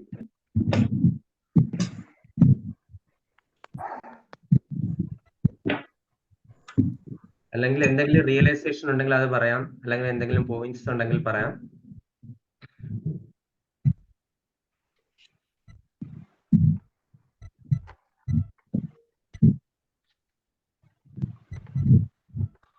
നല്ല ക്ലാസ് ആയിരുന്നു പ്രഭുജി. ഹരേ കൃഷ്ണ. നല്ല ക്ലാസ് ആയിരുന്നു. പിന്നെ അത് രണ്ടാമത് റിപ്പീറ്റ് ചെയ്ത് പറയുമ്പോൾ നന്നായിട്ടൊരു ഓർമ്മ വരുന്നു. കുറച്ചൊക്കെ ഇതായത് കൊണ്ട് കാരണം നമ്മളൊരു ഞാൻ തന്നെ എല്ലാം മറന്നു പോയിരിക്കുന്നതാണ്. ഞാൻ അതുകൊണ്ട് ഓരോ പ്രാവശ്യം ഞാനെല്ലാം തന്നെ മറന്നു പോയിരിക്കും. ഞാൻ ഓരോ പ്രാവശ്യം നിങ്ങളോട് അത് വീണ്ടും റിപ്പീറ്റ് ചെയ്ത് ചോദിക്കുമ്പം അങ്ങനെ ഞാൻ നമ്മളത് ഓർക്കുകയാണ്. ഭഗവാന്റെ കൃപ ഉണ്ടാകാൻ പ്രാർത്ഥിക്കുന്നു. അല്ല അദ്ദേഹത്തിന്റെ ഇഷ്ടമാണല്ലോ, നമ്മൾ എത്ര ശ്രമിച്ചാലും അദ്ദേഹം എല്ലാം കേൾക്കുമ്പോ നമുക്ക് പ്രത്യേക ഒരു മാതാജിക്ക് എത്രയും വേഗം ഒരു ഗുരുവിനെ സ്വീകരിക്കാനുള്ള അവസരം ഉണ്ടാകട്ടെ എന്ന് പ്രാർത്ഥിക്കുന്നു മാതാജി. അതാണ് പ്രാർത്ഥിക്കുന്നത്. അറിയാൻ വയ്യ, എല്ലാ ഈശ്വരനോട് പ്രാർത്ഥിക്കുക, ശ്രമിക്കുന്നുണ്ട്. ഹരേ കൃഷ്ണ. സൗദ മാതാജി എന്തെങ്കിലുമൊക്കെ മനസ്സിലായായിരുന്നോ? ഇതൊക്കെ അറിയാമായിരിക്കുമല്ലോ, എല്ലാം ഭാഗവതം ഒക്കെ ഒരുപാട് വായിച്ചിട്ടുള്ള ആളാണെന്ന് ഞാൻ കേട്ടു. അപ്പൊ അതുകൊണ്ട് മനസ്സിലായി. കേൾക്കത്തില്ല കേട്ടോ. വളരെ സന്തോഷം തോന്നണ്. മനസ്സിൽ ഭഗവാന്റെ കൂടെ എത്രയും ഭഗവാന്റെ പ്രീതി, ഭഗവാന്റെ കാരുണ്യം ഉണ്ടാവാൻ ഭഗവാൻ ആഗ്രഹിക്കട്ടെ. ഏതെങ്കിലും ഗുരുക്കന്മാരിൽ കൂടിയെങ്കിലും ഇതുവരെ ഒരു ഗുരുക്കന്മാരെ കണ്ടിട്ടില്ല, കിട്ടിയിട്ടില്ല. കണ്ടമംഗലം നമ്പൂതിരിയെ മനസ്സിലെ ഗുരു എന്ന്, ഭഗവാനാണ് ഗുരു, ഭഗവാനെ തന്നെ എപ്പോഴും ചിന്തിക്കണത്. വേറെ ഒരു ചിന്ത. അപ്പൊ എന്തായാലും അത് പതിയെ പതിയെ ഇനി നമ്മള് കാര്യങ്ങളൊക്കെ ഓരോന്നും പറഞ്ഞു പോകുമ്പോ എല്ലാം പിടികിട്ടും. കാര്യം ഇതൊക്കെ ഒരുപാട് ക്ലാസ്സിൽ നമ്മൾ എടുത്തതാണ്. അപ്പൊ ഇന്ന് ഞാൻ ആ പ്രശ്നോത്തരി എടുക്കാനായിട്ട് എനിക്ക് പറ്റാത്തത് കൊണ്ട് ഞാൻ അതിന്റെ ആ ഒരു പ്രിന്റ് ഔട്ട് ഞാൻ എന്റെ മിസ്സായി പോയതുകൊണ്ടാണ് ഞാൻ ഇത്രയും ജനറലി പറഞ്ഞത്. അപ്പൊ അതുകൊണ്ടെല്ലാം ഒന്ന് റിവിഷൻ എടുക്കാൻ പറ്റി, എല്ലാവരുടെയും ഒന്ന് ഓർമ്മ പുതുക്കാൻ പറ്റി. എല്ലാവരും നവവിധ ഭക്തി ഞാനൊരു 10 തവണയോളം എടുത്താണ്, പക്ഷെ പലർക്കും ഓർമ്മ വിട്ടുപോയി. അപ്പൊ അത് മനസ്സിലായില്ല. കലിയുഗം ആയതുകൊണ്ട് കലിയുടെ പ്രഭാവം കൊണ്ട് നമുക്കെല്ലാം മറവിയായിട്ട് കലി ബാധിച്ചിരിക്കുകയാണ് നമ്മളെയൊക്കെ. അപ്പൊ അതുകൊണ്ട് നമ്മൾ വന്ന വഴി മറക്കാതെ, നമ്മൾ ഭഗവാനോട് ആ പ്രതിജ്ഞ ചെയ്ത് നമ്മൾ മറക്കാതെ വീണ്ടും ഭഗവാനിലേക്ക് തന്നെ എത്തിച്ചേരാനായിട്ടുള്ള ആ ഒരു ദൂരം കുറയ്ക്കുക ഓരോരുത്തരും. രതീദേവി മാതാജി, ഹരേ കൃഷ്ണ. ഹരേ കൃഷ്ണ. ഹരേ കൃഷ്ണ. ഹരേ കൃഷ്ണ. ഹരേ കൃഷ്ണ. ഞങ്ങൾക്ക് വേണ്ടിയാണ് ഇന്ന് പ്രശ്നോത്തരി ഇല്ലാതെ പോയത്. ഞങ്ങൾക്ക് ഭയങ്കര സന്തോഷമായി. അറിഞ്ഞൂടാത്തതെല്ലാം നമുക്ക് വീണ്ടും വീണ്ടും കേൾക്കാനുള്ള ഒരു ഭാഗ്യം, അവസരം ഭഗവാൻ തന്നു. അതിൽ വളരെ വളരെ സന്തോഷം. എന്തായാലും നിങ്ങളെ പോലെ രണ്ട് ഭക്തര് ഞങ്ങൾക്ക് കിട്ടിയതിൽ ഞങ്ങൾക്ക് വളരെയധികം സന്തോഷം.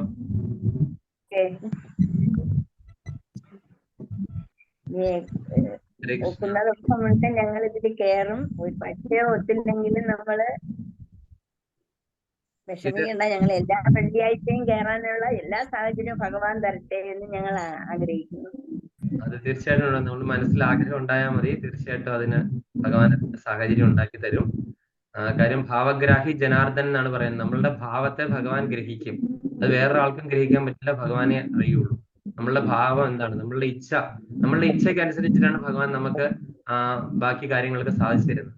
അത് ആരിൽ കൂടെ എങ്ങനെയാണെന്നൊന്നും പറയാൻ പറ്റത്തില്ല. ഇപ്പൊ വിഷ്ണു, നിങ്ങൾ ആ വിഷ്ണുവിനെ അതെ പ്രഭുജി, വിഷ്ണു മുഖാന്തരം പ്രഭുജിയെ കാണാനും പ്രഭുജിയുടെ സത്സംഗത്തിൽ ഞങ്ങൾക്ക് പങ്കുചേരാനുള്ള അവസരം ഞങ്ങൾക്ക് തന്നതിൽ വളരെ വളരെ സന്തോഷം പ്രഭുജി.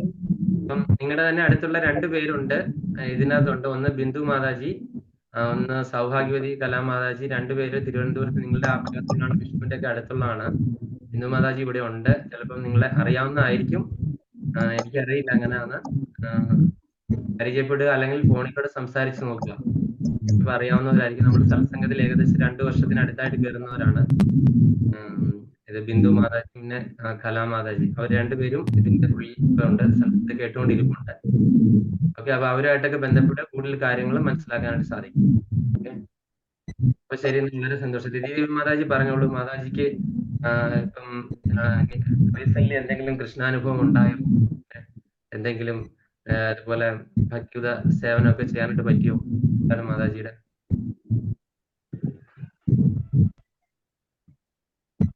ഹരേ കൃഷ്ണ മാതാജി. രതീദേവി മാതാജി കേട്ടോ? ഹരേ കൃഷ്ണ. എന്നോട് വ്യക്തമാവുന്നില്ല പ്രഭുജി പറയുന്നത്, അതുകൊണ്ടാണ്. അതെ, മാതാജിക്ക് റീസെന്റ് എന്തെങ്കിലും കൃഷ്ണാനുഭവം എന്തെങ്കിലും ഉണ്ടായോ? മാതാജിക്ക് എന്താ പറയുക, ഏതെങ്കിലും ഭഗവാന്റെ ഭക്തർക്ക് സേവ ചെയ്യാൻ അതിന് എന്തെങ്കിലും അവസരം ഒത്തോ എന്നാണ് ഞാൻ ചോദിച്ചത്.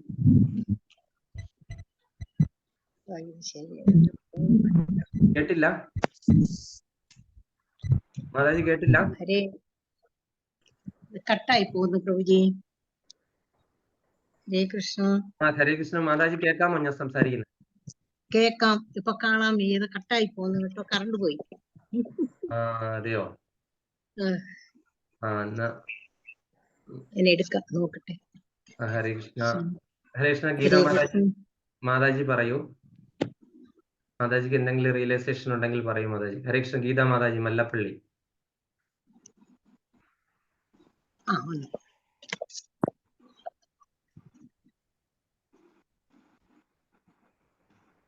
ഹരേ കൃഷ്ണ ദേവിജി, ഞാൻ വന്നു.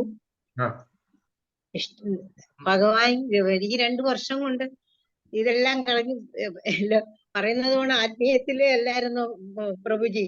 സ്കൂള്, ജീവിതം, വീട്ടുകാര്യം ഇങ്ങനെ നടന്നതല്ലേ. ഇപ്പൊ ഈ 2 വർഷം കൊണ്ട് ഒത്തിരി കാര്യങ്ങള് പ്രഭുജിന്ന് കേൾക്കാനും മറ്റു ഗുരുക്കന്മാരിന്ന് കേൾക്കാനും ഒക്കെ കഴിഞ്ഞില്ലേ. എത്രയോ നല്ല പ്രഭുജിമാര് വന്ന് ക്ലാസ് എടുത്തു. ഇതൊക്കെ ഒരു ഭയങ്കര അനുഭവം തന്നെയാണ്. സത്യം പറഞ്ഞാൽ ഇത്രയും കാര്യങ്ങളൊക്കെ ഇങ്ങനെ ഭഗവാനെ നാമം ജപിക്കുന്നു, ഭഗവാന്റെ കാര്യങ്ങൾ, രാമായണവും ഭാഗവതവും എല്ലാം ഉണ്ടെന്നും അതിലെ കഥകളും ഒക്കെ അറിയാമെന്നല്ല, ഇത്രയും ഒരു വലിയ അറിവൊക്കെ ഇപ്പോഴല്ലേ കിട്ടിയത്. എന്നിട്ട് എന്തോ അറിവ് കിട്ടി. ഭഗവാനെ എല്ലാം ഇനിയും കൃഷ്ണനോട് ഇങ്ങനെ പറയാമെന്നല്ലാതെ കഥകളായാലും ഇത്രയും ഒത്തിരി അനുഭവങ്ങളാണ് ഇതെല്ലാം. ഇത് തന്നെ നമുക്ക് പറയാവുന്നവരോട് നമ്മൾ കാര്യമായിട്ട് കഥകളൊക്കെ കുട്ടികൾക്കെല്ലാം പറഞ്ഞു കൊടുത്താൽ അവര് കാര്യമായിട്ട് അത് കേൾക്കുകയും അതെന്താണെന്ന് ആസ്വദിക്കുകയൊക്കെ ചെയ്യും. പക്ഷെ ഒരു ഇത്രയും കൂടെ ഒക്കെ മുതിർന്നവരോട് പറയുമ്പോൾ അവർക്ക് കുറെ പേർക്കൊക്കെ ഇത് കേൾക്കാൻ, ചിലർക്കൊക്കെ ഭയങ്കര ആഗ്രഹമുണ്ട് ഇത് കേൾക്കാൻ. ഇപ്പൊ ഇനിയിപ്പോ അടുത്ത ക്ലാസ്സിലേക്ക് വരാമെന്ന് പറഞ്ഞ് നിൽക്കുന്ന കുറെ പേരൊക്കെ ഉണ്ട്, എന്നോട് പറഞ്ഞിട്ടുണ്ട്. അടുത്ത ഇതില് ഞങ്ങളെ കൂടെ ഉൾപ്പെടുത്തണേ, ഇപ്പൊ പകുതിക്കൊക്കെ കയറിയാൽ ഒന്നും അറിയാൻ വയ്യാതായി പോവല്ലോ, അതുകൊണ്ട് അടുത്തത് തുടങ്ങുന്നെങ്കിൽ പറയണേന്നൊക്കെ കുറെ പേര് പറഞ്ഞിട്ടുണ്ട്. അപ്പൊ അതൊക്കെ ഭയങ്കര അനുഭവമാണ്. ഓ, ഭഗവാനെ കാണാനും ഭഗവാന്റെ കാര്യങ്ങൾ കേൾക്കുന്നതൊക്കെ നമ്മുടെ ജീവിതത്തിൽ ഇതുവരെ നഷ്ടപ്പെട്ടു പോയി ഒത്തിരി സമയങ്ങൾ. ഇനിയുള്ള സമയമെങ്കിലും കൂടുതൽ കേൾക്കാനും കാണാനും ഒക്കെ ഭഗവാൻ അനുഗ്രഹിക്കട്ടെ എന്നിങ്ങനെ എപ്പോഴും പ്രാർത്ഥിച്ചുകൊണ്ടേയിരിക്കുന്നു. ഹരകൃഷ്ണ മാതാജി. മാതാജി 64ാമത്തെ ആഴ്ചയിൽ മാതാജിയുടെ വീട്ടിൽ ഇപ്പൊ കുട്ടികളുണ്ടോ? അവധിയൊക്കെ ആയിട്ട് കുട്ടികളുണ്ടോന്ന്? കൊച്ചുകുട്ടികൾ, കൊച്ചുമക്കളാ? കൊച്ചുമക്കളൊന്നും സ്ഥലത്തില്ല. മൂത്താള് സിംഗപ്പൂരിൽ പോയി, ഇളയാളങ്ങ് റാസൽഖൈമയിൽ പോയി. അവരൊക്കെ പോയിരിക്കാം, വെക്കേഷൻ അല്ലേ, അച്ഛന്മാരുടെ അടുത്ത് പോയി. മാതാജിക്ക് ഒരു ഡ്രാമ തരാണ്ടിരിക്കുന്നു കുട്ടികളെ. അവര് പോയിരിക്കാണ്. ഇനിയിപ്പോ വേറെ ആരെ കണ്ടെത്തും? വരലക്ഷ്മി എവിടെയാണ്? വരലക്ഷ്മി സിംഗപ്പൂരിൽ പോയി, അച്ഛന്റെ അടുത്ത് പോയി. വരലക്ഷ്മി സിംഗപ്പൂരിൽ പോയി, ഗയാനി പിന്നെ റാസൽഖൈമയ്ക്ക് പോയി. രണ്ടുപേരും അച്ഛൻ വെക്കേഷൻ അച്ഛനോട് കൂടെ പോയി. അതെ, നമ്മൾ ഇതിന്റെ അകത്ത് ഒരു നാടകം പറഞ്ഞിട്ടുണ്ട്, ധ്രുവ മഹാരാജന്റെ ഒരു നാടകം. അപ്പൊ അത് ചെയ്യാനായിട്ട് 2 അല്ലെ 3 പേര് വേണം. അപ്പൊ അതിനു വേണ്ടിയിട്ടായിരുന്നു ഞാൻ ഓർത്തിരുന്നത്. കുട്ടികളിൽ ചെയ്യേണ്ടതാണ്. അപ്പൊ ഇതിനകത്ത് ടോപ്പിക്കിനകത്ത് പറഞ്ഞിട്ടുണ്ട് ഡ്രാമ ചെയ്യണമെന്ന്. അതുകൊണ്ടാണ്. ഓക്കെ, അടുത്ത ശരി മാതാജി. ഹരേ കൃഷ്ണ. ഗീത മാതാജി. ഹരേ കൃഷ്ണ. കുറവുണ്ട് പല കാര്യങ്ങൾക്കും. പിന്നെ മനസ്സിന്റെ ടെൻഷൻ ഒരുപാട് കുറഞ്ഞിട്ടുണ്ട്.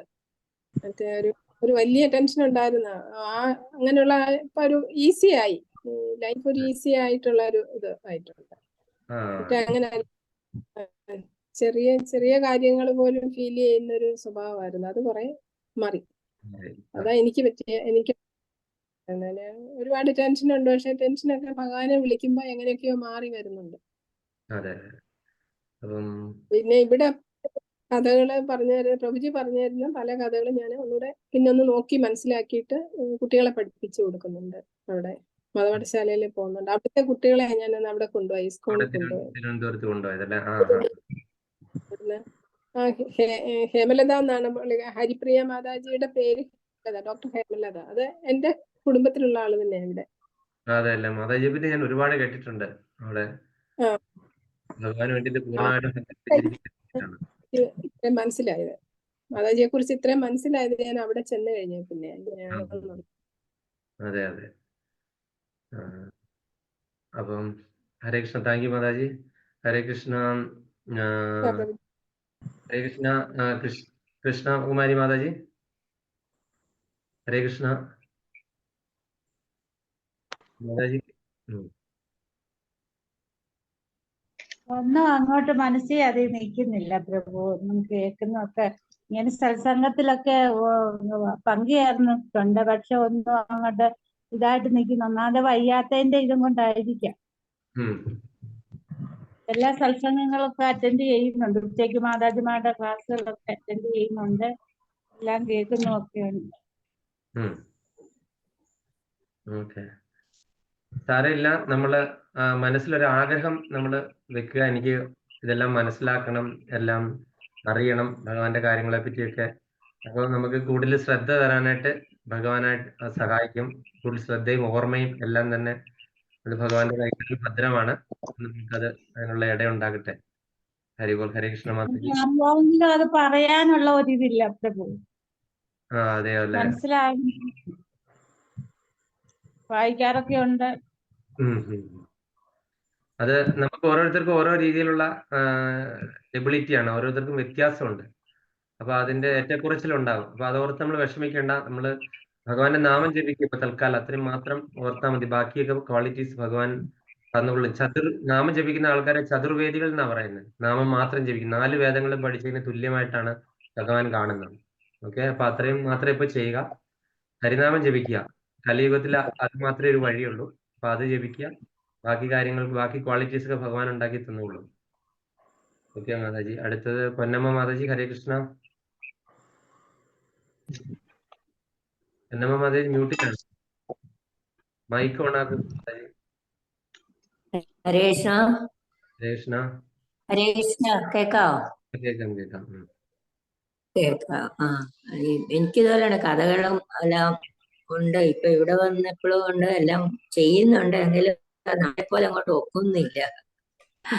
മകമ്പീരിക്കുന്ന പോലെയുള്ള നാമജപവും പരിപാടികളും ഇവിടെ വന്നപ്പോ നടക്കുന്നില്ല. പിള്ളേരും ഒക്കെ ഉള്ളതുകൊണ്ട് എന്നാലും ഒന്നും മുടക്കുന്നില്ല.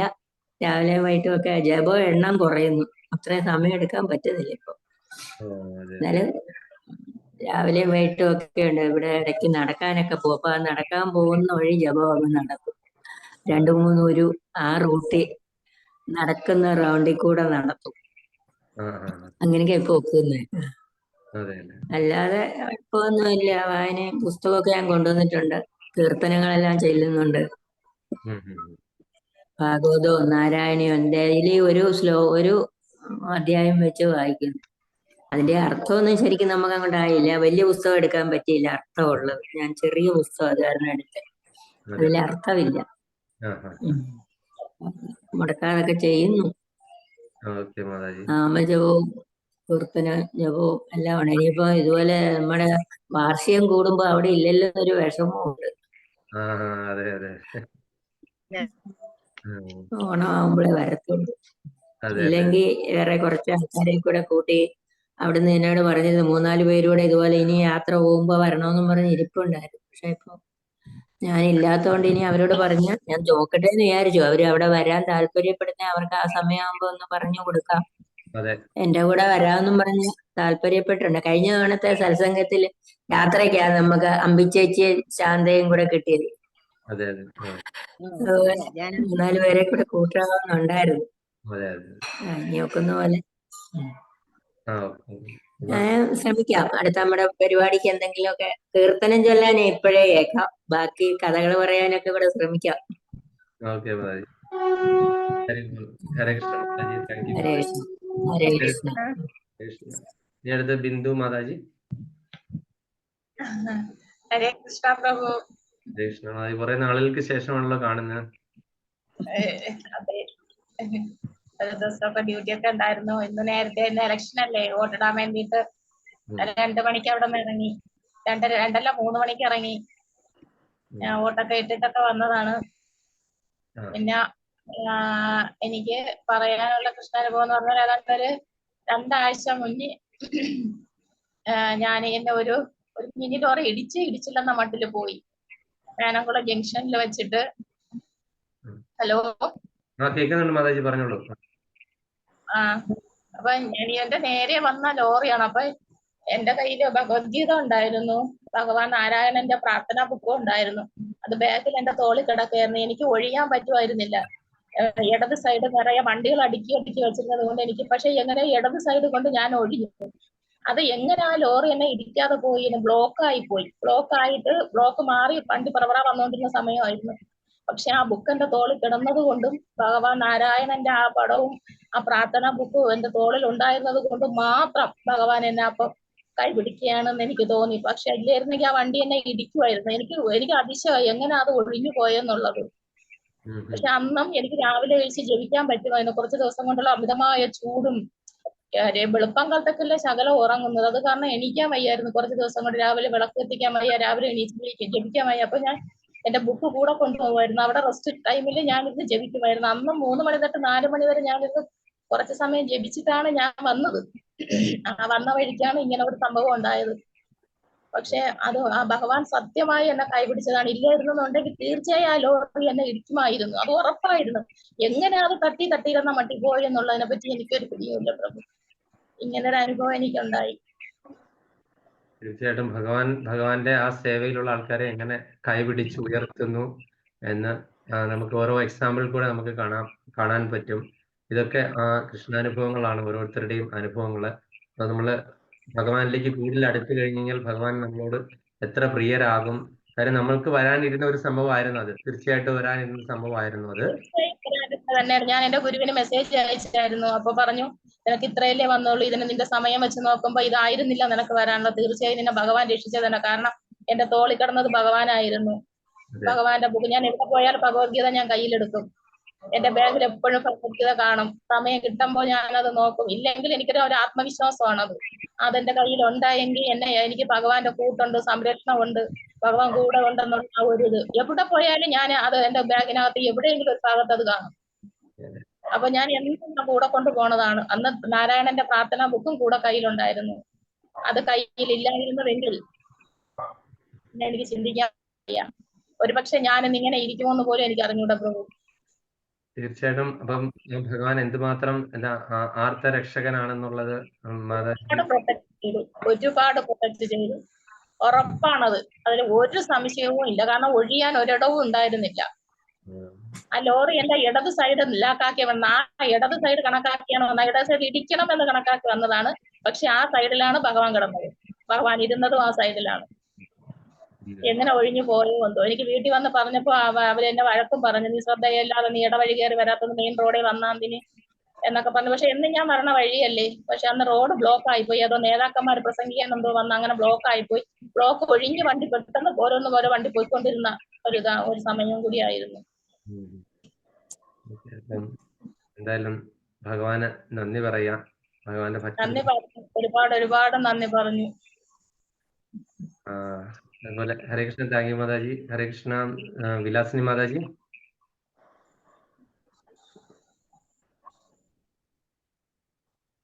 മാതാജി ഇല്ലയോ? ഉണ്ട്. ഫോണിന്റെ കുഴപ്പമാണേ. അത് വീണ്ടും വീണ്ടും ഇത് ഭഗവാന്റെ കാര്യങ്ങൾ പറഞ്ഞുകൊണ്ടും കേട്ടുകൊണ്ടും ഇരിക്കുക തന്നെ. ദിവസവും 2 മണിക്കൂർ ഭഗവാന്റെ കാര്യങ്ങൾ മറ്റുള്ളവർക്ക് പറഞ്ഞു കൊടുക്കുന്നുണ്ട്. ഭഗവത്ഗീത വഴിയും ഭാഗവതം, നാരായണീയം എല്ലാം ഞങ്ങള് കേൾക്കുന്നുണ്ടോ? അത് കേൾക്കുന്നുണ്ട് മാതാജി, പറഞ്ഞു. ബ്ലാങ്ക് ആയിപ്പോയി.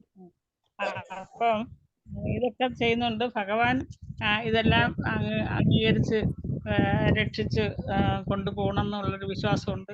അതുപോലെ ഈ ക്ലാസ്സും നല്ല ക്ലാസ് നമുക്ക് വീണ്ടും വീണ്ടും ഇതെല്ലാം പിന്നെ പ്രഭുജി നമുക്കിത് പറഞ്ഞു തന്ന് വീണ്ടും വീണ്ടും ഓർമ്മിപ്പിക്കുകയാണ്.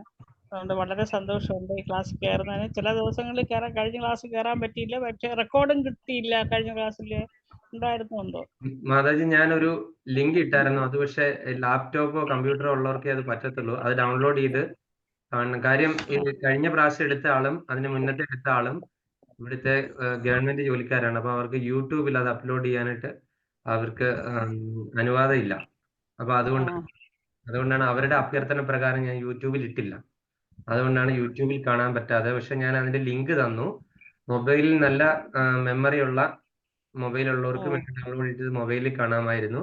അല്ലെങ്കിൽ കമ്പ്യൂട്ടർ ഉള്ളവർക്കാണെങ്കിൽ വീട്ടിൽ കമ്പ്യൂട്ടറിൽ അത് കയറ്റിയിട്ട് കാണാൻ പറ്റുമായിരുന്നു. ആ രീതിയിലായിരുന്നു.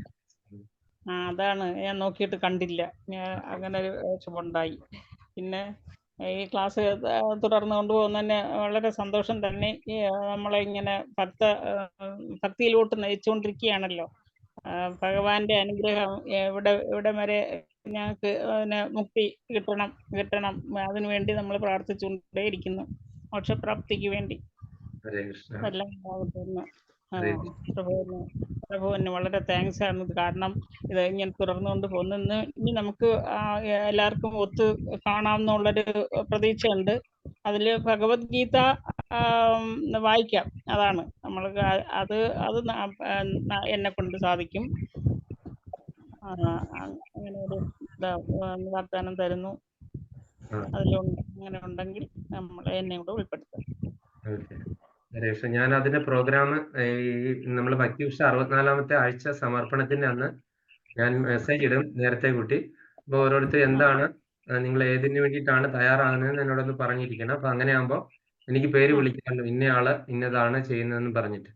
അപ്പം കാര്യം പുറത്തുനിന്നുള്ള ആൾക്കാർ വൈഷ്ണവരെല്ലാരും മിക്കവാറും പേര് സൗകര്യമുള്ളവരെല്ലാരും തന്നെ വരുമെന്ന് വിചാരിക്കുന്നു. അവരുടെ മുന്നിൽ വെച്ചിട്ട് നമ്മളെ തന്നെ ഒന്ന് റെപ്രസെന്റ് ചെയ്യുവാണ് ചെയ്യുന്നത്. ഓക്കെ മാതാജി. അതുപോലെ എനിക്ക് റിക്വസ്റ്റ് ഉള്ളത് ആ ഭക്തിവൃക്ഷ 66 അത്ര അതിന്റെ 64 അതിന്റെ എല്ലാം ഇമെയിൽ ID കൂടെ അയച്ചു തരാന്ന് പറഞ്ഞ് അതൊന്ന് ചെയ്തു തരണം. അയച്ചു തരാം. ഇമെയിൽ ID എനിക്ക് വാട്സപ്പ് ചെയ്താൽ മതി മാതാജി, ഞാൻ അയച്ചു തരാം. കുട്ടികൾക്ക് എന്റെ ക്ലാസ്സിലുള്ളവർക്ക് പറഞ്ഞു കൊടുക്കാൻ വേണ്ടി അത് തീർച്ചയായിട്ടും നമ്മൾ ഇനി ഒരു ക്ലാസ് തുടങ്ങുവാണെന്നുണ്ടെങ്കിൽ ആ കുട്ടികൾക്ക് 64 ആഴ്ച എടുക്കുക. അത് ചോദ്യോത്തര രീതിയല്ലേ. അപ്പൊ അത് അവർക്ക് വളരെ ഇംപ്രസീവ് ആയിരിക്കും. അപ്പൊ അതിങ്ങനെ പ്രിന്റ് എടുത്തിട്ട് നമ്മൾ എവിടെയെങ്കിലും ഫോട്ടോ കോപ്പി എടുക്കുന്ന സ്ഥലത്തോ അവിടെയെല്ലാം വേണ്ടി പ്രിന്റ് എടുത്തിട്ട് ഈ കുട്ടികൾക്കൊക്കെ കോപ്പി എടുത്തിട്ട് കൊടുക്കുവാണെങ്കിൽ അവരത് വായിച്ച് പഠിച്ചോളൂ. അല്ലെങ്കിൽ അവർക്ക് വാട്സപ്പ് ഉള്ളവരാണ് വാട്സപ്പിൽ അയച്ചു കൊടുക്കുക, അവരെ കൊണ്ട് പ്രിന്റ് എടുപ്പിക്കുക, എങ്ങനെ വേണമെങ്കിലും ചെയ്യാം. അതെ അതുപോലെയൊക്കെ ചെയ്യാം. അപ്പം അത് ഓരോരുത്തരെ കൊണ്ട് വായിപ്പിക്കുക. ഇപ്പൊ നമ്മൾ ചെയ്ത പോലെ തന്നെ അവരെ കൊണ്ട് ചോദ്യോത്തരം പറയിക്കുക. ആ രീതിയിലൊക്കെ താല്പര്യമുള്ളവരാണ് എന്റെ ക്ലാസ്സിലുള്ളവരെല്ലാം. അതെ. എന്തായാലും മാതാജി ചെയ്യുന്ന ഈ പരിശ്രമങ്ങൾക്കും ഈ പറയുന്ന ഭഗവാന്റെ കൃഷ്ണാബോധം പ്രചരിപ്പിക്കാനായിട്ടുള്ള ഉദ്യമങ്ങൾക്കും എല്ലാം എന്തായാലും പൂർണ്ണമായിട്ടുള്ള പിന്തുണ. ഭഗവാന്റെ കൃപ തുടർന്ന് മാതാജിക്കും മാതാജിയുടെ സ്റ്റുഡൻസിനും എല്ലാവർക്കും ഉണ്ടാകട്ടെ എന്ന് പ്രാർത്ഥിക്കുന്നു. ലൈല ഇതിലുണ്ട്, ശാന്തകുമാരി ഉണ്ട്, എന്റെ ക്ലാസ്സിലുള്ളവര് ഇതിലുണ്ട്. അവര് രണ്ടുപേരും എക്സിറ്റ് ആയി മാതാജി. സമയം കുറച്ച് കൂടി പോയതുകൊണ്ടായിരിക്കും രണ്ടുപേരും എക്സിറ്റ് ആയി. ഉണ്ടായിരുന്നു, ഞാൻ കണ്ടിരുന്നു. ശാന്തകുമാരി നല്ല പ്രായമുള്ളവരാണ്. അതെ. ഹരേ കൃഷ്ണ. Thank you mataji. അടുത്തത് സൗഭാഗ്യവതി കലാ മാതാജി.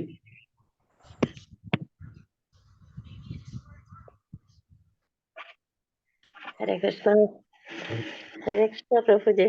ഹരേ കൃഷ്ണ മാതാജി. കുറെ നാളായല്ലോ മാതാജിയെ കണ്ടിട്ട്. കയറാൻ സാധിക്കാത്തത് കൊണ്ടാണ്. എന്നാലും യൂട്യൂബിലൊക്കെ കാണാറുണ്ട്. പിന്നെ ബിന്ദുമാതാജിയുടെ ഒക്കെ സംശയം ചോദിക്കാറുണ്ട്.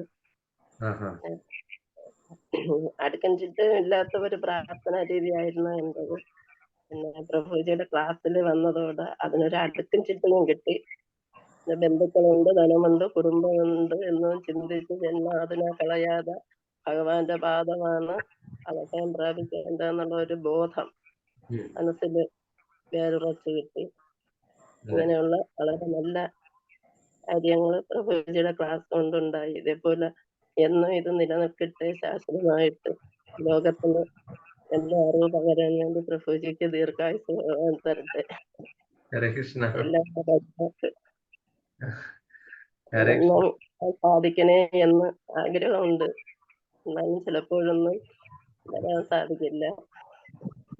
എന്നാലും എല്ലാ മാതാപിതാക്കൾക്കും എല്ലാവർക്കും നല്ലത് വരട്ടെ എന്ന് പ്രാർത്ഥിക്കുന്നു പ്രഭുജി. ഹരേ കൃഷ്ണ. ഹരേ കൃഷ്ണ. Thank you mataji. ഒരുപാട് സന്തോഷം മാതാജി ചെയ്ത അനുഗ്രഹ വർഷത്തിന്. പക്ഷെ ഒരുപാട് ആയുസ് എന്ന് പറഞ്ഞ ആയുസ് ഒരുപാട് നമ്മള് അതൊരു ഞാൻ എന്താണ് പറയുന്നത് എനിക്ക് അറിയത്തില്ല.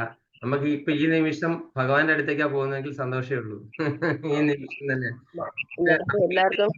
വീട്ടിൽ ജനിക്കേണ്ടി വരുവാണെങ്കിൽ അത് ബുദ്ധിമുട്ടാണ്. അന്നേ ഉള്ളൂ. ഉള്ളവർക്കെല്ലാം അറിവ് പകരാൻ പ്രഭുജിയെ പോലെയൊക്കെ സമയം കണ്ടെത്താൻ എല്ലാവർക്കും മനസ്സ് കാണില്ല. അതിനുള്ള ഒരു ത്യാഗ മനസ്സും ഭക്തരായിരുന്നാലും ഇതിലേക്ക് മറ്റുള്ളവരെ കൊണ്ട് എത്തിക്കണമെങ്കിൽ ഒരു ത്യാഗ മനസ്സ് വേണം പ്രഭുജി. അതാണ് ഏറ്റവും വലുത്. അതുണ്ടല്ലോ. അത് നിങ്ങളെ പോലെയുള്ള എല്ലാ നല്ല ആൾക്കാരുടെയും പ്രേയേഴ്സും എല്ലാവരുടെയും ആ ഒരു അസോസിയേഷൻ കൊണ്ടാണ് തീർച്ചയായിട്ടും അതൊക്കെ നടക്കുന്നത്. അപ്പൊ അതുകൊണ്ട് ഇതെല്ലാം ഭഗവാന്റെ കൃപ ഉണ്ടായി. അതുപോലെ തന്നെ എന്നെ ക്ലാസ് എടുക്കുന്ന ദേവി ഗോരംഗ പ്രഭു അങ്ങനെയുള്ള ഗുരുക്കന്മാരുടെ എല്ലാം അവരൊക്കെ എന്താ പറഞ്ഞിരിക്കുന്നത് ഞാൻ അതേപടി ശ്രദ്ധിക്കുന്നു മാത്രമേ ഉള്ളൂ. വേറെ ഒന്നും എന്റേതായിട്ടുള്ള യാതൊന്നും ഇല്ല അതിനകത്തൊന്നും തന്നെ. അവര് പറയുന്നത് കേട്ടിട്ട് ഞാൻ പ്രിപ്പയർ ചെയ്തിട്ട് പോലെയല്ല ക്ലാസ് ഒന്നും എടുക്കുന്നത്. കാര്യം അവര് പറയുന്നത് ഈ ചെവികടെ കേട്ടിട്ട് ഞാനിത് ഇതുവഴി പറയുന്നത് മാത്രമേ ഉള്ളൂ. അപ്പൊ എല്ലാ ഇതും അവർക്ക് വേണ്ടിയിട്ട് ഞാൻ ഡെഡിക്കേറ്റ് ചെയ്യാണ്. കാര്യം അവരുടെ എന്തെങ്കിലും ക്വാളിറ്റി ഉണ്ടെങ്കിൽ അതിന്റെ ഒരു അംശം മാത്രമേ ഞാൻ പറയുന്നുള്ളൂ എന്ന് തന്നെ ഞാൻ പൂർണ്ണമായിട്ടും പറയാണ്. അപ്പം നിങ്ങൾക്ക് എല്ലാവർക്കും ഒരുപാട് സുജന മാതാജി, ഹരേ കൃഷ്ണ. മാതാജി വിളിച്ചില്ലല്ലോ. മാതാജി കേൾക്കുന്നുണ്ടോ?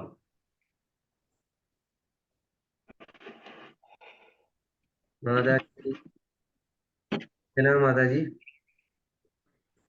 ഓക്കെ. അപ്പം മാതാജി എന്തി പോയോ? ഹരേ കൃഷ്ണ. ഹരേ കൃഷ്ണ മാതാജി. മാതാജിക്ക് എന്താണ് പറയാനുള്ളത്? ക്ലാസ് എല്ലാം കൊള്ളായിരുന്നു, നല്ല ക്ലാസ് ഒക്കെ ആയിരുന്നു. പറയാനുള്ളത് ഇതൊക്കെ ദൂരെ വെച്ചാണെങ്കിൽ എനിക്ക് വരാനൊക്കെ ബുദ്ധിമുട്ടുണ്ട് സ്വാമിജി. എനിക്ക് തനിച്ച് വരാനുള്ള ബുദ്ധിമുട്ടുണ്ട്. ഞാൻ എങ്ങനെയെങ്കിലും അതിലെങ്കിലും പങ്കെടുക്കാൻ നോക്കാം. എങ്ങനെയെങ്കിലും ഓൺലൈൻ വഴിയോ എങ്ങനെയെങ്കിലും എന്തെങ്കിലും ഒരു പ്രോഗ്രാമിന് പങ്കെടുക്കാൻ നോക്കാം. പക്ഷെ എനിക്ക് നല്ലൊരു സങ്കടം വരുന്നു ഇതെല്ലാം കണ്ടിട്ടും കേട്ടിട്ടും. വിഷമം വരുന്നു എന്ന് വെച്ചാൽ ഞാൻ വെറുതെ ഇരിക്കായിരുന്നു. എനിക്ക് ലൈല മാതാജിയാണ് എനിക്ക് ഇങ്ങനെ ഒരു സംരംഭം ഉണ്ടാക്കി തന്നത്. അതിന് ഞാൻ എല്ലാവരോടും നന്ദി പറയുന്നു. ഇങ്ങനെ കുറെ കാര്യങ്ങൾ കൃഷ്ണനെ കുറിച്ച് പഠിക്കാൻ സാധിച്ചതിലും ഭഗവാന്റെ കൃപ എപ്പോഴും ഉണ്ട്. ആദ്യമായിട്ട് ഈ വ്യാഴാഴ്ച ഹരേ കൃഷ്ണ മന്ത്രം പറഞ്ഞപ്പോ എനിക്ക് 16 മാല ജപിക്കാൻ സാധിച്ചു. ഇന്നലെ ആദ്യമായിട്ട് എനിക്കത് ഭയങ്കര സന്തോഷമായി. ഞാൻ കുറച്ച് ദിവസം കൊണ്ട് 16 മാല ജപിക്കണമെന്ന് വിചാരിച്ചു. പക്ഷെ ഇന്നലെ എപ്പോഴും 3 മാലയൊക്കെ ജപിച്ചങ്ങ് നിർത്തും. അപ്പൊ ഇന്നലെ 16 മാല ജപിക്കാൻ സാധിച്ചു. എനിക്ക് വലിയ സന്തോഷം ഉണ്ടായി. ഒരുപാട് സന്തോഷം എനിക്കും. കൂടുതൽ വരാനും കൂടുതൽ കൃഷ്ണനെ കുറിച്ച് അറിയാനും എല്ലാം സാധിച്ചതിൽ വളരെ സന്തോഷമുണ്ട്. അപ്പം ഹരേ കൃഷ്ണ മാതാജി, ഒരുപാട് താങ്ക്സ് മാതാജി. മിക്കവാറും എല്ലാ ക്ലാസ്സുകളിലും പങ്കെടുക്കുന്നുണ്ട്. മാതാജിക്ക് വാട്സപ്പ് സൂം യൂസ് ചെയ്യാനായിട്ട് അറിയാൻ വയ്യാത്തത് കൊണ്ട് ചിലപ്പോൾ വിളിക്കുന്ന സമയത്ത് വരാൻ പറ്റുന്നില്ലെങ്കിൽ മാതാജി ഫുൾ ടൈമും ശ്രദ്ധിച്ചിരിക്കുന്നുണ്ടെന്ന് നമുക്ക് മനസ്സിലാവുന്നുണ്ട്. അപ്പം മാതാജിക്ക് എപ്പോഴും ഭഗവാന്റെ കൃപ ഉണ്ടാകട്ടെ. ഭഗവാനെ പറ്റി കൂടുതൽ മനസ്സിലാക്കാനായിട്ട് ഉള്ള അവസരങ്ങൾ ഉണ്ടാകട്ടെ. കൂടുതൽ മനസ്സിലാക്കണമെന്നാണ് നമ്മുടെ മനസ്സില് ആഗ്രഹം നന്നായിട്ട് നിറച്ചുള്ളൂ.